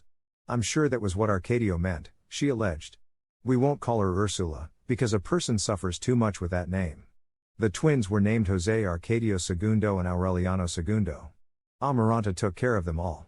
She put small wooden chairs in the living room and established a nursery with other children from neighboring families. When Colonel Aureliano Buendia returned in the midst of exploding rockets and ringing bells, a children's chorus welcomed him to the house. Aureliano Jose, tall like his grandfather, dressed as a revolutionary officer, gave him military honors. Not all the news was good. A year after the flight of Colonel Aureliano Buendia, Jose Arcadio and Rebecca went to live in the house Arcadio had built. No one knew about his intervention to halt the execution. In the new house, located on the best corner of the square, in the shade of an almond tree that was honored by 3 nests of redbreasts, with a large door for visitors and 4 windows for light, they set up a hospitable home. Rebecca's old friends, among them 4 of the Mosquet sisters who were still single, once more took up the sessions of embroidery that had been interrupted years before on the porch with the begonias. Jose Arcadio continued to profit from the usurped lands, the title to which was recognized by the conservative government. Every afternoon he could be seen returning on horseback, with his hunting dogs and his double-barreled shotgun and a string of rabbits hanging from his saddle. One September afternoon, with the threat of a storm, he returned home earlier than usual. He greeted Rebecca in the dining room, tied the dogs up in the courtyard, hung the rabbits up in the kitchen to be salted later, and went to the bedroom to change his clothes. Rebecca later declared that when her husband went into the bedroom she was locked in the bathroom and did not hear anything. It was a difficult version to believe, but there was no other more plausible, and no one could think of any motive for Rebecca to murder the man who had made her happy. That was perhaps the only mystery that was never cleared up in Macondo. As soon as Jose Arcadio closed the bedroom door, the sound of a pistol shot echoed through the house. A trickle of blood came out under the door, crossed the living room, went out into the street, continued on in a straight line across the uneven terraces, went down steps and climbed over curbs, passed along the street of the Turks, turned a corner to the right and another to the left, made a right angle at the Buendia house, went in under the closed door, crossed through the parlor, hugging the wall so as not to stain the rugs, went on to the other living room, made a wide curve to avoid the dining room table, went along the porch with the begonias, and passed without being seen under Amaranta's chair as she gave an arithmetic lesson to Aureliano Jose, and went through the pantry, and came out in the kitchen, where Ursula was getting ready to crack 36 eggs to make bread. "Holy Mother of God!" Ursula shouted. She followed the thread of blood back along its course, and in search of its origin she went through the pantry, along the begonia porch where Aureliano Jose was chanting that 3 + 3 is 6 and 6 + 3 is 9, and she crossed the dining room and the living rooms and followed straight down the street, and she turned first to the right and then to the left to the street of the Turks, forgetting that she was still wearing her baking apron and her house slippers, and she came out onto the square and went into the door of a house where she had never been, and she pushed open the bedroom door and was almost suffocated by the smell of burned gunpowder, and she found Jose Arcadio lying face down on the ground on top of the leggings he had just taken off, and she saw the starting point of the thread of blood that had already stopped flowing out of his right ear. They found no wound on his body, nor could they locate the weapon. Nor was it possible to remove the smell of powder from the corpse. First they washed him 3 times with soap and a scrubbing brush, and they rubbed him with salt and vinegar, then with ashes and lemon, and finally they put him in a barrel of lye and let him stay for 6 hours. They scrubbed him so much that the arabesques of his tattooing began to fade.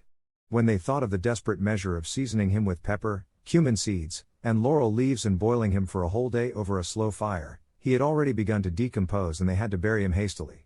They sealed him hermetically in a special coffin 7.5 feet long and 4 feet wide, reinforced inside with iron plates and fastened together with steel bolts, and even then the smell could be perceived on the streets through which the funeral procession passed. Father Nicanor, with his liver enlarged and tight as a drum, gave him his blessing from bed. Although in the months that followed they reinforced the grave with walls about it, between which they threw compressed ash, sawdust, and quicklime, the cemetery still smelled of powder for many years after, until the engineers from the banana company covered the grave over with a shell of concrete. As soon as they took the body out, Rebecca closed the doors of her house and buried herself alive, covered with a thick crust of disdain that no earthly temptation was ever able to break. She went out into the street on one occasion, when she was very old, with shoes the color of old silver and a hat made of tiny flowers, during the time that the wandering Jew passed through town and brought on a heat wave that was so intense that birds broke through window screens to come to die in the bedrooms. The last time anyone saw her alive was when with one shot she killed a thief who was trying to force the door of her house. Except for Argenita, her servant and confidant, no one ever had any more contact with her after that. At one time it was discovered that she was writing letters to the bishop, whom she claimed as a first cousin. But it was never said whether she received any reply. The town forgot about her. In spite of his triumphal return, Colonel Aureliano Buendia was not enthusiastic over the looks of things. The government troops abandoned their positions without resistance, and that aroused an illusion of victory among the liberal population that it was not right to destroy, but the revolutionaries knew the truth, Colonel Aureliano Buendia better than any of them. Although at that moment he had more than 5,000 men under his command and held 2 coastal states, he had the feeling of being hemmed in against the sea and caught in a situation that was so confused that when he ordered the restoration of the church steeple, which had been knocked down by army cannon fire, Father Nicanor commented from his sickbed, "This is silly, the defenders of the faith of Christ destroy the church and the Masons order it rebuilt." Looking for a loophole through which he could escape, he spent hours on end in the telegraph office conferring with the commanders of other towns, and every time he would emerge with the firmest impression that the war was at a stalemate. When news of fresh liberal victories was received, it was celebrated with jubilant proclamations, but he would measure the real extent of them on the map and could see that his forces were penetrating into the jungle, defending themselves against malaria and mosquitoes, advancing in the opposite direction from reality. "We're wasting time," he would complain to his officers. "We're wasting time while the bastards in the party are begging for seats in Congress." Lying awake at night, stretched out on his back in a hammock in the same room where he had awaited death, he would evoke the image of lawyers dressed in black leaving the presidential palace in the icy cold of early morning with their coat collars turned up about their ears, rubbing their hands, whispering, taking refuge in dreary early morning cafes to speculate over what the president had meant when he said yes, or what he had meant when he said no, and even to imagine what the president was thinking when he said something quite different, as he chased away mosquitoes at a temperature of 95 degrees, feeling the approach of the fearsome dawn when he would have to give his men the command to jump into the sea. One night of uncertainty, when Pilar Ternera was singing in the courtyard with the soldiers, he asked her to read the future in her cards. "Watch out for your mouth," was all that Pilar Ternera brought out after spreading and picking up the cards 3 times. "I don't know what it means, but the sign is very clear. Watch out for your mouth." 2 days later someone gave an orderly a mug of black coffee and the orderly passed it on to someone else and that one to someone else until, hand to hand, it reached Colonel Aureliano Buendia's office. He had not asked for any coffee, but since it was there the colonel drank it. It had a dose of nux vomica strong enough to kill a horse. When they took him home he was stiff and arched and his tongue was sticking out between his teeth. Ursula fought against death over him. After cleaning out his stomach with emetics, she wrapped him in hot blankets and fed him egg whites for 2 days until his harrowed body recovered its normal temperature. On the 4th day he was out of danger. Against his will, pressured by Ursula and his officers, he stayed in bed for another week. Only then did he learn that his verses had not been burned. "I didn't want to be hasty," Ursula explained to him. "That night when I went to light the oven I said to myself that it would be better to wait until they brought the body." In the haze of convalescence, surrounded by Remedios' dusty dolls, Colonel Aureliano Buendia brought back the decisive periods of his existence by reading his poetry. He started writing again. For many hours, balancing on the edge of the surprises of a war with no future, in rhymed verse he resolved his experience on the shores of death.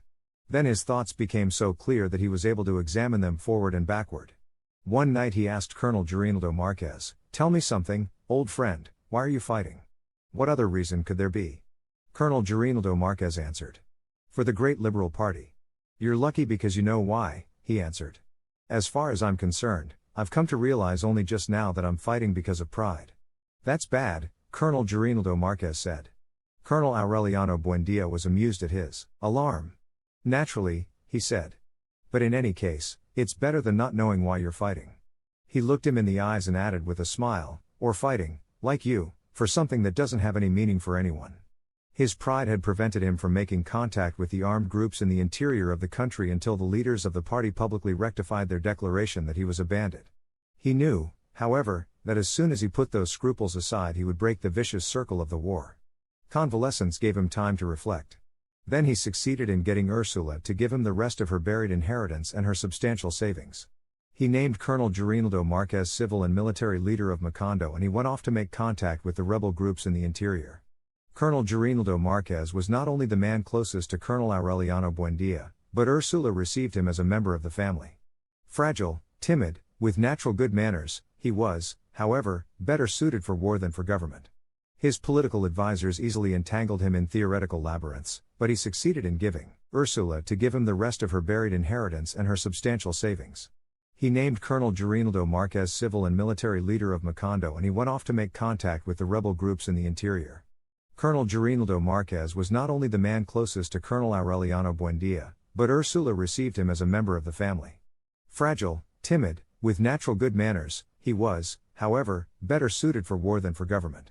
His political advisors easily entangled him in theoretical labyrinths, but he succeeded in giving Macondo the atmosphere of rural peace that Colonel Aureliano Buendia dreamed of, so that he could die of old age making little gold fishes. Although he lived in his parents' house, he would have lunch at Ursula's 2 or 3 times a week.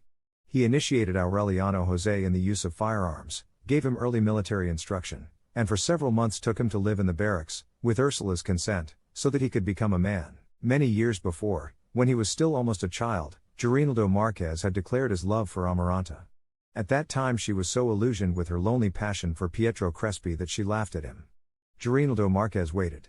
On a certain occasion he sent Amaranta a note from jail asking her to embroider a dozen batiste handkerchiefs with his father's initials on them. He sent her the money. A week later Amaranta brought the dozen handkerchiefs to him in jail along with the money, and they spent several hours talking about the past. "When I get out of here I'm going to marry you," Girinaldo Marquez told her when she left. Amaranta laughed, but she kept on thinking about him while she taught the children to read, and she tried to revive her juvenile passion for Pietro Crespi. On Saturday, visiting days for the prisoners, she would stop by the house of Girinaldo Marquez's parents and accompany them to the jail. On one of those Saturdays Ursula was surprised to see her in the kitchen, waiting for the biscuits to come out of the oven so that she could pick the best ones and cap them in a napkin that she had embroidered for the occasion. "Marry him," she told her. "You'll have a hard time finding another man like him." Amaranta feigned a reaction of displeasure. "I don't have to go around hunting for men," she answered. "I'm taking these biscuits to Girinaldo because I'm sorry that sooner or later they're going to shoot him." She said it without thinking, but that was the time that the government had announced its threat to shoot Colonel Girinaldo Marquez if the rebel forces did not surrender Riohacha. The visit stopped. Amaranta shut herself up to weep, overwhelmed by a feeling of guilt similar to the one that had tormented her when Remedios died, as if once more her careless words had been responsible for a death. Her mother consoled her. She assured her that Colonel Aureliano Buendia would do something to prevent the execution and promised that she would take charge of attracting Girinaldo Marquez herself when the war was over. She fulfilled her promise before the imagined time. When Girinaldo Marquez returned to the house, invested with his new dignity of civil and military leader, she received him as a son, thought of delightful bits of flattery to hold him there, and prayed with all her soul that he would remember his plan to marry Amaranta. Her plea seemed to be answered. On the days that he would have lunch at the house, Colonel Girinaldo Marquez would linger on the begonia porch playing Chinese checkers with Amaranta. Ursula would bring them coffee and milk and biscuits and would take over the children so that they would not bother them. Amaranta was really making an effort to kindle in her heart the forgotten ashes of her youthful passion. With an anxiety that came to be intolerable, she waited for the lunch days, the afternoons of Chinese checkers, and time flew by in the company of the warrior with a nostalgic name whose fingers trembled imperceptibly as he moved the pieces. But the day on which Colonel Girinaldo Marquez repeated his wish to marry her, she rejected him. "I'm not going to marry anyone," she told him, "much less you. You love Aureliano so much that you want to marry me because you can't marry him." Colonel Girinaldo Marquez was a patient man. "I'll keep on insisting," he said. "Sooner or later I'll convince you." He kept on visiting the house. Shut up in her bedroom biting back her secret tears, Amaranta put her fingers in her ears so as not to bear the voice of the suitor as he gave Ursula the latest war news, and in spite of the fact that she was dying to see him she had the strength not to go out and meet him. At that time Colonel Aureliano Buendia took the time to send a detailed account to Macondo every 2 weeks. But only once, almost 8 months after he had left, did he write to Ursula. A special messenger brought a sealed envelope to the house with a sheet of paper inside bearing the colonel's delicate hand. "Take good care of Papa because he is going to die." Ursula became alarmed. "If Aureliano says so it's because Aureliano knows," she said. And she had them help her take Jose Arcadio Buendia to his bedroom. Not only was he as heavy as ever, but during his prolonged stay under the chestnut tree he had developed the faculty of being able to increase his weight at will, to such a degree that 7 men were unable to lift him and they had to drag him to the bed. A smell of tender mushrooms, of woodflower fungus, of old and concentrated outdoors impregnated the air of the bedroom as it was breathed by the colossal old man weather-beaten by the sun and the rain. The next morning he was not in his bed. In spite of his undiminished strength, Jose Arcadio Buendia was in no condition to resist. It was all the same to him. If he went back to the chestnut tree it was not because he wanted to but because of a habit of his body. Ursula took care of him, fed him, brought him news of Aureliano. But actually, the only person with whom he was able to have contact for a long time was Prudencio Aguilar. Almost pulverized at that time by the decrepitude of death, Prudencio Aguilar would come twice a day to chat with him. They talked about fighting cocks. They promised each other to set up a breeding farm for magnificent birds, not so much to enjoy their victories, which they would not need then, as to have something to do on the tedious Sundays of death. It was Prudencio Aguilar who cleaned him, fed him, and brought him splendid news of an unknown person called Aureliano who was a colonel in the war. When he was alone, José Arcadio Buendia consoled himself with the dream of the infinite rooms. He dreamed that he was getting out of bed, opening the door and going into an identical room with the same bed with a wrought iron head, the same wicker chair, and the same small picture of the Virgin of Help on the back wall. From that room he would go into another that was just the same, the door of which would open into another that was just the same, the door of which would open into another one just the same, and then into another exactly alike, and so on to infinity. He liked to go from room to room, as in a gallery of parallel mirrors, until Prudencio Aguilar would touch him on the shoulder. Then he would go back from room to room, walking in reverse, going back over his trail, and he would find Prudencio Aguilar in the room of reality. But one night, 2 weeks after they took him to his bed, Prudencio Aguilar touched his shoulder in an intermediate room and he stayed there forever, thinking that it was the real room. On the following morning Ursula was bringing him his breakfast when she saw a man coming along the hall. He was short and stocky, with a black suit on and a hat that was also black, enormous, pulled down to his taciturn eyes. Good Lord, Ursula thought, I could have sworn it was Melquiades. It was Cater, Visitation's brother, who had left the house fleeing from the insomnia plague and of whom there had never been any news. Visitation asked him why he had come back, and he answered her in their solemn language, I have come for the exequies of the king. Then they went into José Arcadio Buendia's room, shook him as hard as they could, shouted in his ear, put a mirror in front of his nostrils, but they could not awaken him. A short time later, when the carpenter was taking measurements for the coffin, through the window they saw a light rain of tiny yellow flowers falling.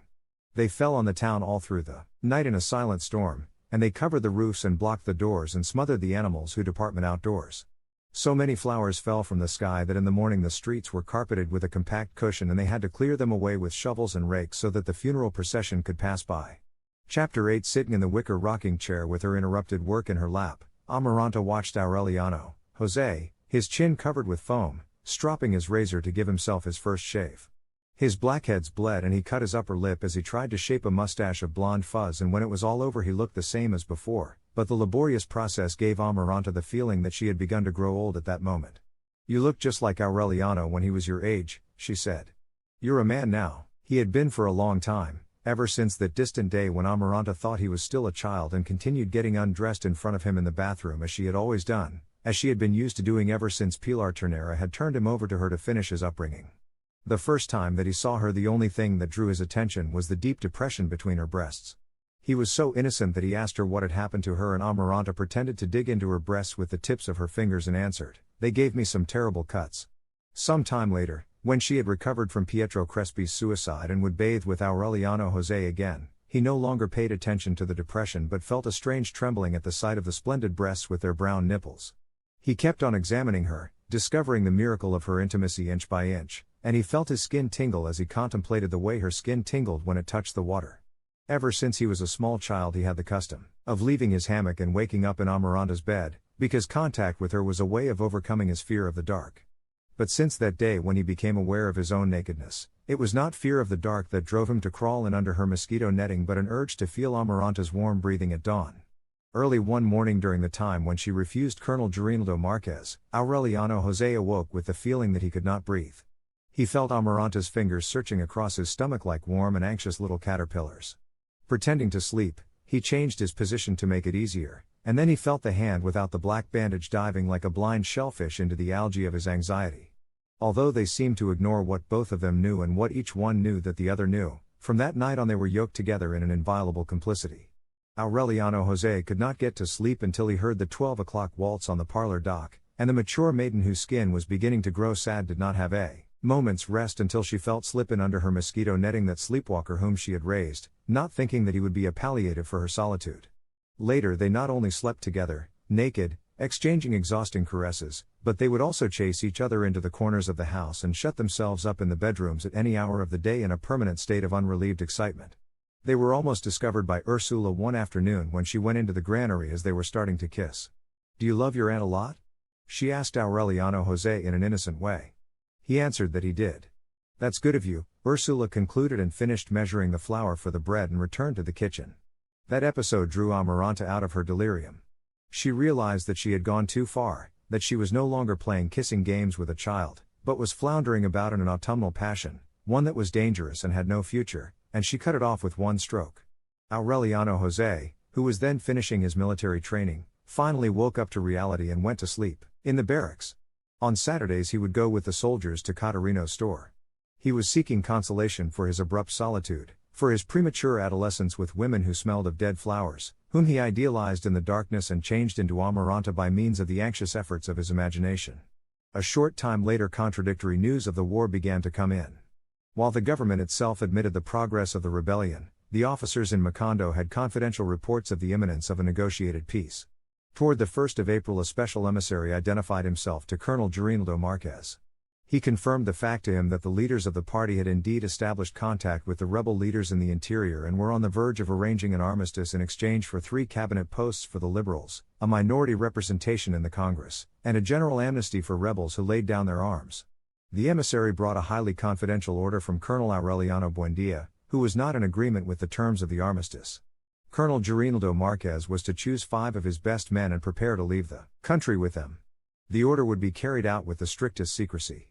1 week before the agreement was announced, and in the midst of a storm of contradictory rumors, Colonel Aureliano Buendia and 10 trusted officers, among them Colonel Roque Carnicero, stealthily arrived in Macondo after midnight, dismissed the garrison, buried their weapons, and destroyed their records. By dawn they had left town, along with Colonel Gabriel Marquez and his 5 officers. It was such a quick and secret operation that Ursula did not find out about it until the last moment, when someone tapped on her bedroom window and whispered, "If you want to see Colonel Aureliano Buendia, come to the door right now." Ursula jumped out of bed and went to the door in her nightgown, and she was just able to see the horsemen who were leaving town gallop off in a mute cloud of dust. Only on the following day did she discover that Aureliano José had gone with his father. 10 days after a joint communiqué by the government and the opposition announced the end of the war, there was news of the first armed uprising of Colonel Aureliano Buendia on the western border. His small and poorly armed force was scattered in less than a week. But during that year, while liberals and conservatives tried to make the country believe in reconciliation, he attempted 7 other revolts. One night he bombarded Rio Acha from a schooner, and the garrison dragged out of bed and shot the 14 best-known liberals in the town as a reprisal. For more than 2 weeks he held a customs post on the border and from there sent the nation a call to general war. Another of his expectations was lost for 3 months in the jungle in a mad attempt to cross more than 1,000 miles of virgin territory in order to proclaim war on the outskirts of the capital. On one occasion he was less than 15 miles away from Macondo and was obliged by government patrols to hide in the mountains, very close to the enchanted region where his father had found the fossil of a Spanish galleon many years before. Visitation died around that time. She had the pleasure of dying a natural death after having renounced a throne out of fear of insomnia, and her last wish was that they should dig up the wages she had saved for more than 20 years under her bed and send the money to Colonel Aureliano Buendia so that he could go on with the war. But Ursula did not bother to dig it up because it was rumored in those days that Colonel Aureliano Buendia had been killed in a landing near the provincial capital. The official announcement, the 4th in less than 2 years, was considered true for almost 6 months because nothing further was heard of him. Suddenly, when Ursula and Amaranta had added new mourning to the past period, unexpected news arrived. Colonel Aureliano Buendia was alive, but apparently he had stopped harassing the government of his country and had joined with the victorious federalism of other republics of the Caribbean. He would show up under different names farther and farther away from his own country. Later it would be learned that the idea that was working on him at the time was the unification of the federalist forms of Central America in order to wipe out conservative regimes from Alaska to Patagonia. The first direct news that Ursula received from him, several years after his departure, was a wrinkled and faded letter that had arrived, passing through various hands, from Santiago, Cuba. "We've lost him forever," Ursula exclaimed on reading it. "If he follows this path he'll spend Christmas at the ends of the earth." The person to whom she said it, who was the first to whom she showed the letter, was the conservative General José Raquel Moncada, mayor of Macondo since the end of the war. "This Aureliano," General Moncada commented, "what a pity that he's not a conservative." He really admired him. Like many conservative civilians, José Raquel Moncada had waged war in defense of his party and had earned the title of general on the field of battle, even though he was not a military man by profession. On the contrary, like so many of his fellow party members, he was an anti-militarist. He considered military men unprincipled loafers, ambitious plotters, experts in facing down civilians in order to prosper during times of disorder. Intelligent, pleasant, ruddy-faced, a man who liked to eat and watch cockfights, he had been at one time the most feared adversary of Colonel Aureliano Buendia. He succeeded in imposing his authority over the career officers in a wide sector along the coast. One time when he was forced by strategic circumstances to abandon a stronghold to the forces of Colonel Aureliano Buendia, he left 2 letters for him. In one of them, quite long, he invited him to join in a campaign to make war more humane. The other letter was for his wife, who lived in liberal territory, and he left it with a plea to see that it reached its destination. From then on, even in the bloodiest periods of the war, the 2 commanders would arrange truces to exchange prisoners. They were pauses with a certain festive atmosphere, which General Moncada took advantage of to teach Colonel Aureliano Buendia how to play chess. They became great friends. They even came to think about the possibility of coordinating the popular elements of both parties, doing away with the influence of the military men and professional politicians, and setting up a humanitarian regime that would take the best from each doctrine. When the war was over, while Colonel Aureliano Buendia was sneaking about through the narrow trails of permanent subversion, General Moncada was named Magistrate of Macondo. He wore civilian clothes, replaced the soldiers with unarmed policemen, enforced the amnesty laws, and helped a few families of liberals who had been killed in the war. He succeeded in having Macondo raised to the status of a municipality, and he was therefore its first mayor, and he created an atmosphere of confidence that made people think of the war as an absurd nightmare of the past. Father Nicanor, consumed by hepatic fever, was replaced by Father Coronel, whom they called the Pup, a veteran of the First Federalist War. Bruno Crespi, who was married to Amparo Mos Cote, and whose shop of toys and musical instruments continued to prosper, built a theater which Spanish companies included in their itineraries. It was a vast open-air hall with wooden benches, a velvet curtain with Greek masks, and 3 box offices in the shape of lions' heads, through whose mouths the tickets were sold. It was also about that time that the school was rebuilt. It was put under the charge of Don Melchor Escalona, an old teacher brought from the swamp, who made his lazy students walk on their knees in the lime-coated courtyard and made the students who talked in class eat hot chili with the approval of their parents.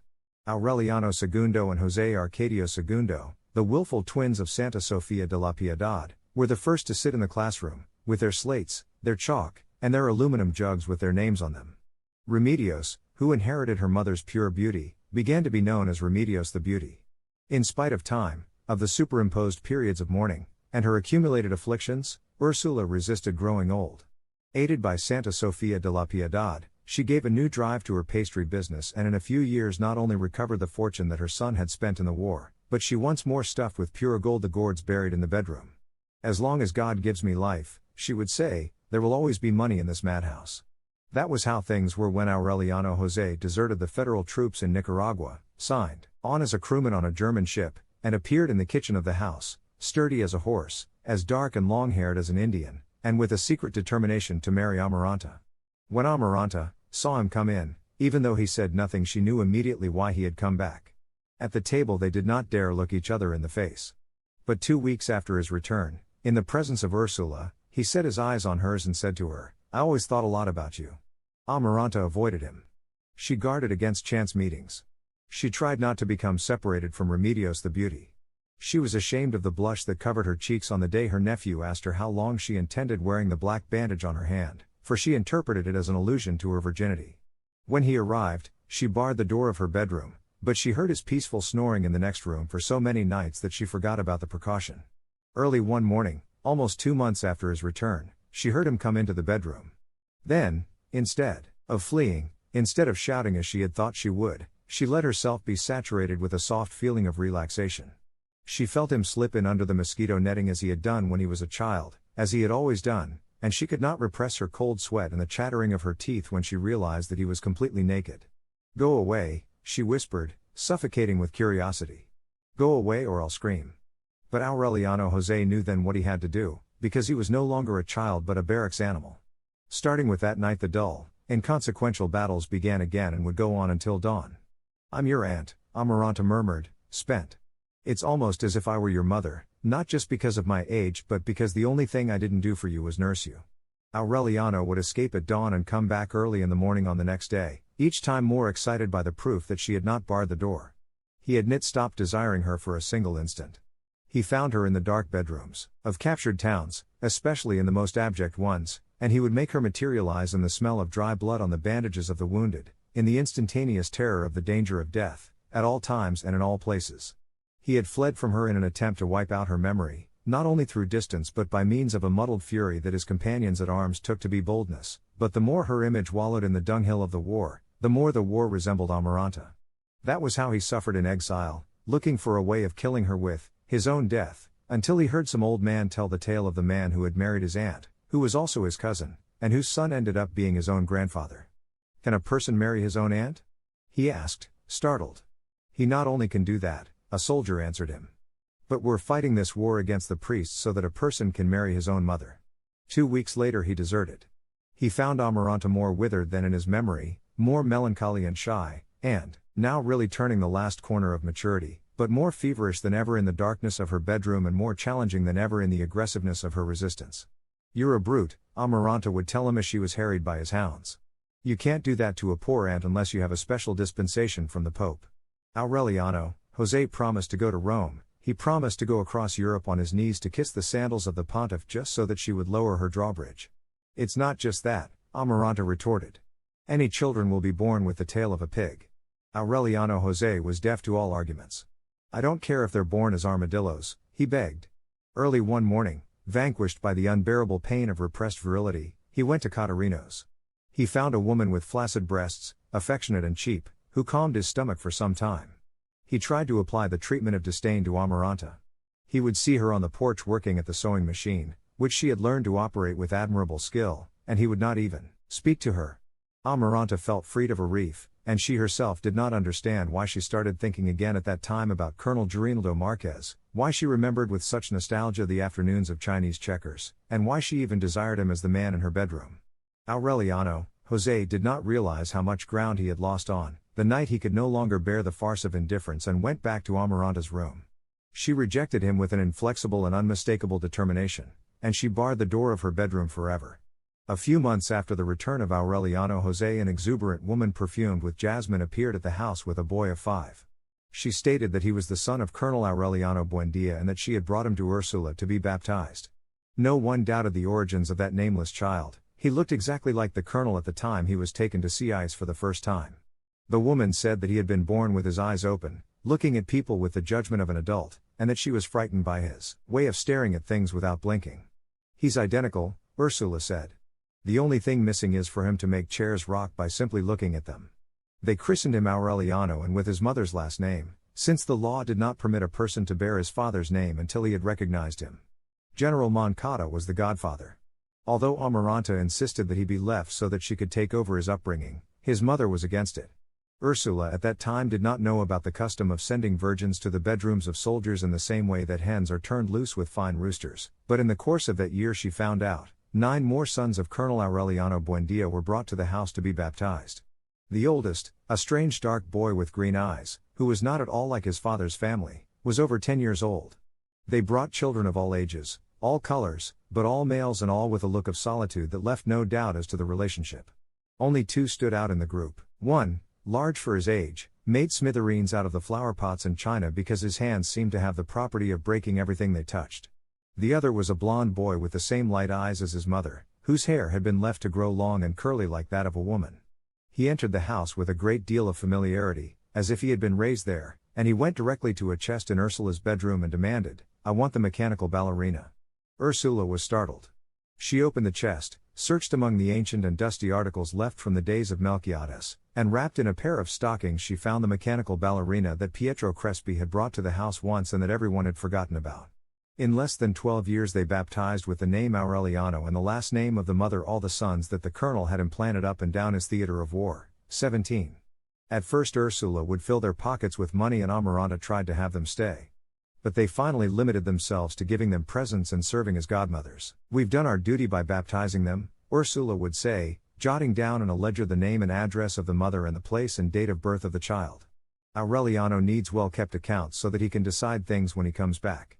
During lunch, commenting with General Moncada about that disconcerting proliferation, she expressed the desire for Colonel Aureliano Buendia to come back someday and gather all of his sons together in the house. "Don't worry, dear friend," General Moncada said enigmatically. "He'll come sooner than you suspect." What General Moncada knew and what he did not wish to reveal at lunch was that Colonel Aureliano Buendia was already on his way to head up the most prolonged, radical, and bloody rebellion of all those he had started up till then. The situation again became as tense as it had been during the months that preceded the First War. The cockfights, instituted by the mayor himself, were suspended. Captain Aquiles Ricardo, the commander of the garrison, took over the exercise of municipal power. The liberals looked upon him as a provocateur. "Something terrible is going to happen," Ursula would say to Aureliano José. "Don't go out into the street after 6 o'clock." The entreaties were useless. Aureliano José, just like Arcadio in other times, had ceased to belong to her. It was as if his return home, the possibility of existing without concerning himself with everyday necessities, had awakened in him the lewd and lazy leanings of his uncle José Arcadio. His passion for Amaranta had been extinguished without leaving any scars. He would drift around, playing pool, easing his solitude with occasional women, sacking the hiding places where Ursula had forgotten her money. He ended up coming home only to change his clothes. "They're all alike," Ursula lamented. "At first they behave very well, they're obedient and prompt and they don't seem capable of killing a fly, but as soon as their beards appear they go to ruin." Unlike Arcadio, who had never known his real origins, he found out that he was the son of Pilar Ternera, who had hung up a hammock so that he could take his siesta in her house. More than mother and son, they were accomplices in solitude. Pilar Ternera had lost the trail of all hope. Her laugh had taken on the tones of an organ, her breasts had succumbed to the tedium of endless caressing, her stomach and her thighs had been the victims of her irrevocable fate as a shared woman, but her heart grew old without bitterness. Fat, talkative, with the airs of a matron in disgrace, she renounced the sterile illusions of her cards and found peace and consolation in other people's loves. In the house where Aureliano José took his siesta, the girls from the neighborhood would receive their casual lovers. "Lend me your room, Pilar," they would simply say when they were already inside. Of course, Pilar would answer. And if anyone was present she would explain, "I'm happy knowing that people are happy in bed." She never charged for the service. She never refused the favor, just as she never refused the countless men who sought her out, even in the twilight of her maturity, without giving her money or love and only occasionally pleasure. Her 5 daughters, who inherited a burning seed, had been lost on the byways of life since adolescence.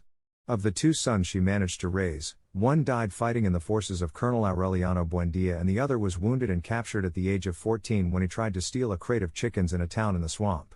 In a certain way, Aureliano José was the tall, dark man who had been promised her for half a century by the King of Hearts, and like all men sent by the cards he reached her heart when he was already stamped with the mark of death.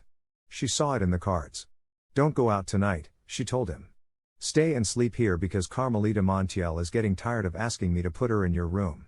Aureliano José did not catch the deep feeling of begging that was in the offer. "Tell her to wait for me at midnight," he said. He went to the theater, where a Spanish company was putting on The Dagger of the Fox, which was really Zorzilla's play with the title changed by order of Captain Aquiles Ricardo, because the liberals called the conservatives Goths.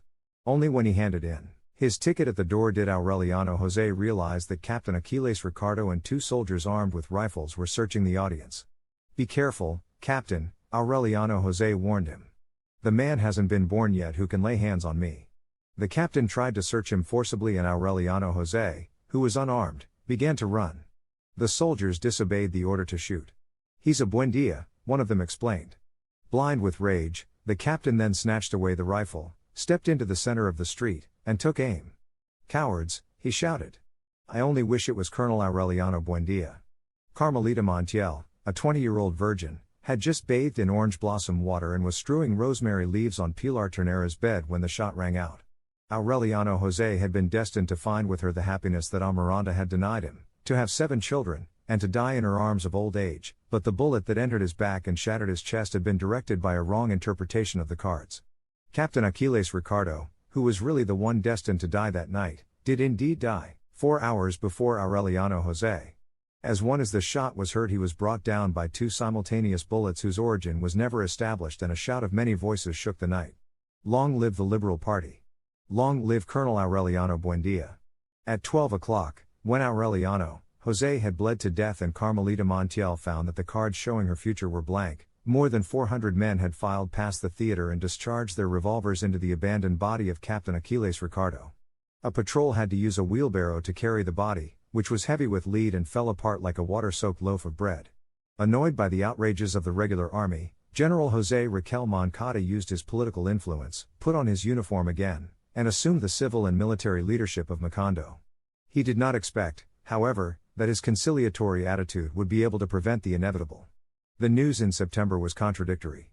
While the government announced that it was maintaining control throughout the country, the liberals were receiving secret news of armed uprisings in the interior. The regime would not admit a state of war until it was proclaimed in a decree that had followed a court-martial which had condemned Colonel Aureliano Buendia to death in absentia. The first unit that captured him was ordered to carry the sentence out. "This means he's come back," Ursula said joyfully to General Moncada. But he himself knew nothing about it. Actually, Colonel Aureliano Buendia had been in the country for more than a month. He was preceded by conflicting rumors, supposed to be in the most distant places at the same time, and even General Moncada did not believe in his return until it was officially announced that he had seized 2 states on the coast. "Congratulations, dear friend," he told Ursula, showing her the telegram. "You'll soon have him here." Ursula was worried then for the first time. "And what will you do?" she asked. General Moncada had asked himself that same question many times. "The same as he, my friend," he answered. "I'll do my duty." At dawn on the 1st of October, Colonel Aureliano Buendia attacked Macondo with 1,000 well-armed men, and the garrison received orders to resist to the end. At noon, while General Moncada was lunching with Ursula, a rebel cannon shot that echoed in the whole town blew the front of the municipal treasury to dust. "They're as well armed as we are," General Moncada sighed, "but besides that they're fighting because they want to." At 2 o'clock in the afternoon, while the earth trembled with the artillery fire from both sides, he took leave of Ursula with the certainty that he was fighting a losing battle. "I pray to God that you won't have Aureliano in the house tonight," he said.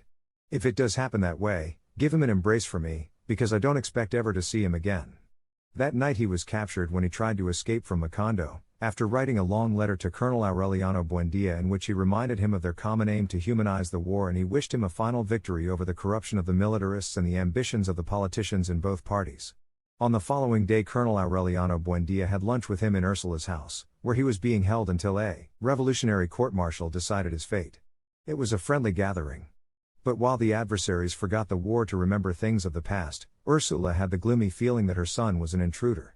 She had felt it ever since she saw him come in protected by a noisy military retinue, which turned the bedrooms inside out until they were convinced there was no danger. Colonel Aureliano Buendia not only accepted it, but he gave strict orders that no one should come closer than 10 feet, not even Ursula, while the members of his escort finished placing guards about the house. He was wearing an ordinary denim uniform with no insignia of any kind and high boots with spurs that were caked with mud and dried blood.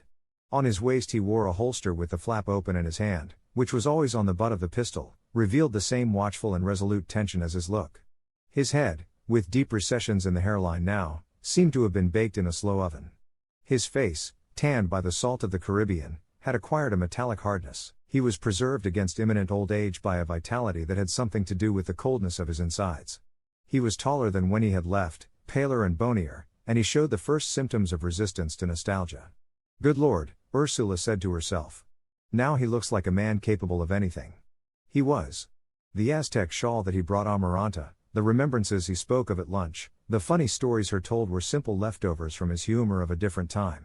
As soon as the order to bury the dead in a common grave was carried out, he assigned Colonel Roque Carnicero the minion of setting up courts-martial, and he went ahead with the exhausting task of imposing radical reforms which would not leave a stone of the re-established conservative regime in place. "We have to get ahead of the politicians in the party," he said to his aides. "When they open their eyes to reality they'll find accomplished facts." It was then that he decided to review the titles to land that went back 100 years, and he discovered the legalized outrages of his brother, José Arcadio. He annulled the registrations with a stroke of the pen. As a last gesture of courtesy, he left his affairs for an hour and visited Rebecca to bring her up to date on what he was determined to do.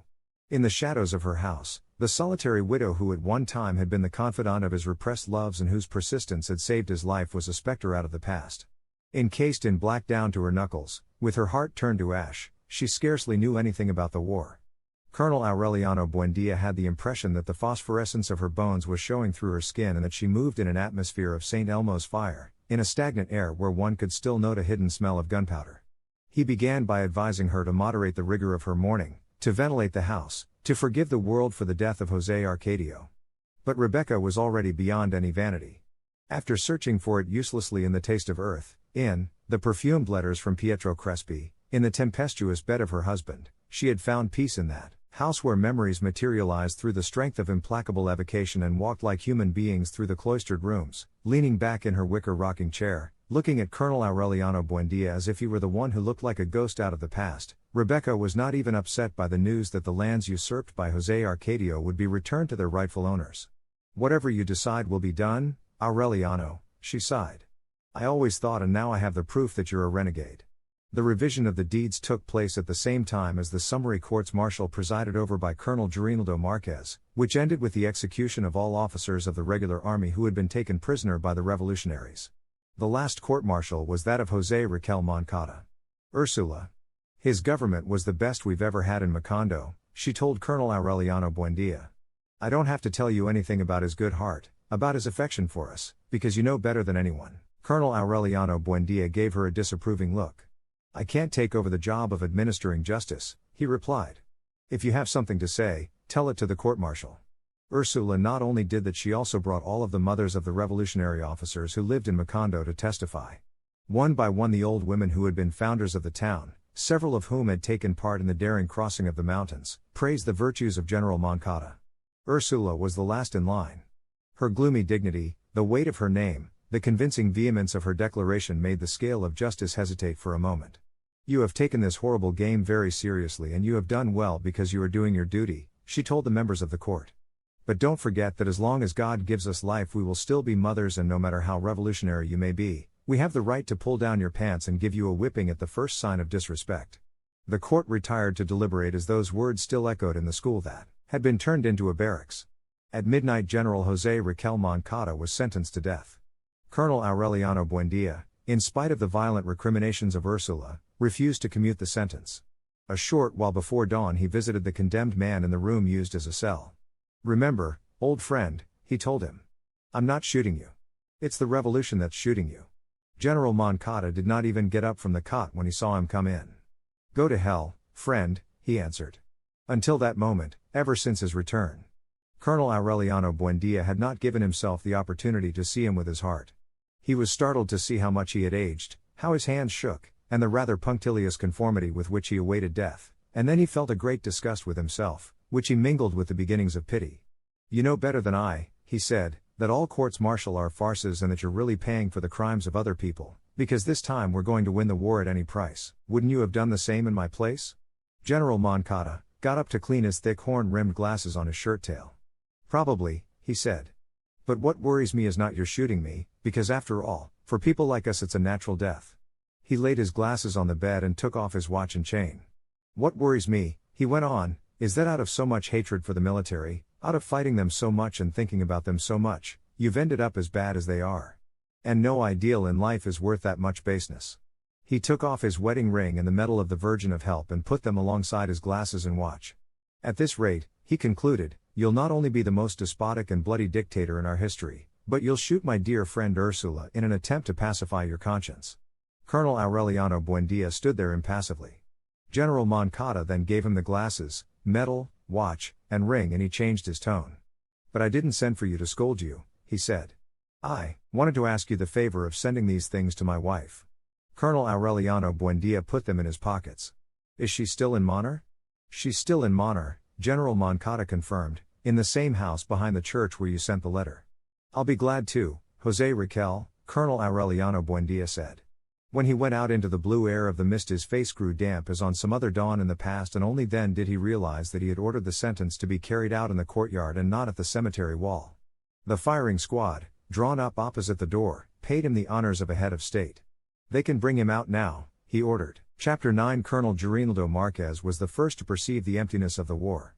In his position as civil and military leader of Macondo he would have telegraphic conversations twice a week with Colonel Aureliano Buendia.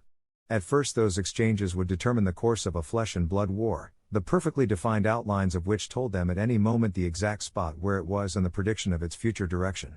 Although he never let himself be pulled into the area of confidences, not even by his closest friends, Colonel Aureliano Buendia still had at that time the familiar tone that made it possible to identify him at the other end of the wire. Many times he would prolong the talk beyond the expected limit and let them drift into comments of a domestic nature. Little by little, however, and as the war became more intense and widespread, his image was fading away into a universe of unreality. The characteristics of his speech were more and more uncertain, and they camped together and combined to form words that were gradually losing all meaning. Colonel Gabriel Marquez limited himself then to just listening, burdened by the impression that he was in telegraphic contact with a stranger from another world. "I understand, Aureliano," he would conclude on the key. Long live the Liberal Party. He finally lost all contact with the war. What in other times had been a real activity, an irresistible passion of his youth, became a remote point of reference for him, an emptiness. His only refuge was Amaranta's sewing room. He would visit her every afternoon. He liked to watch her hands as she curled frothy petticoat cloth in the machine that was kept in motion by Remedios the beauty. They spent many hours without speaking, content with their reciprocal company, but while Amaranta was inwardly pleased in keeping the fire of his devotion alive, he was unaware of the secret designs of that indecipherable heart. When the news of his return reached her, Amaranta had been smothered by anxiety. But when she saw him enter the house in the middle of Colonel Aureliano Buendia's noisy escort, and she saw how he had been mistreated by the rigors of exile, made old by age and oblivion, dirty with sweat and dust, smelling like a herd, ugly, with his left arm in a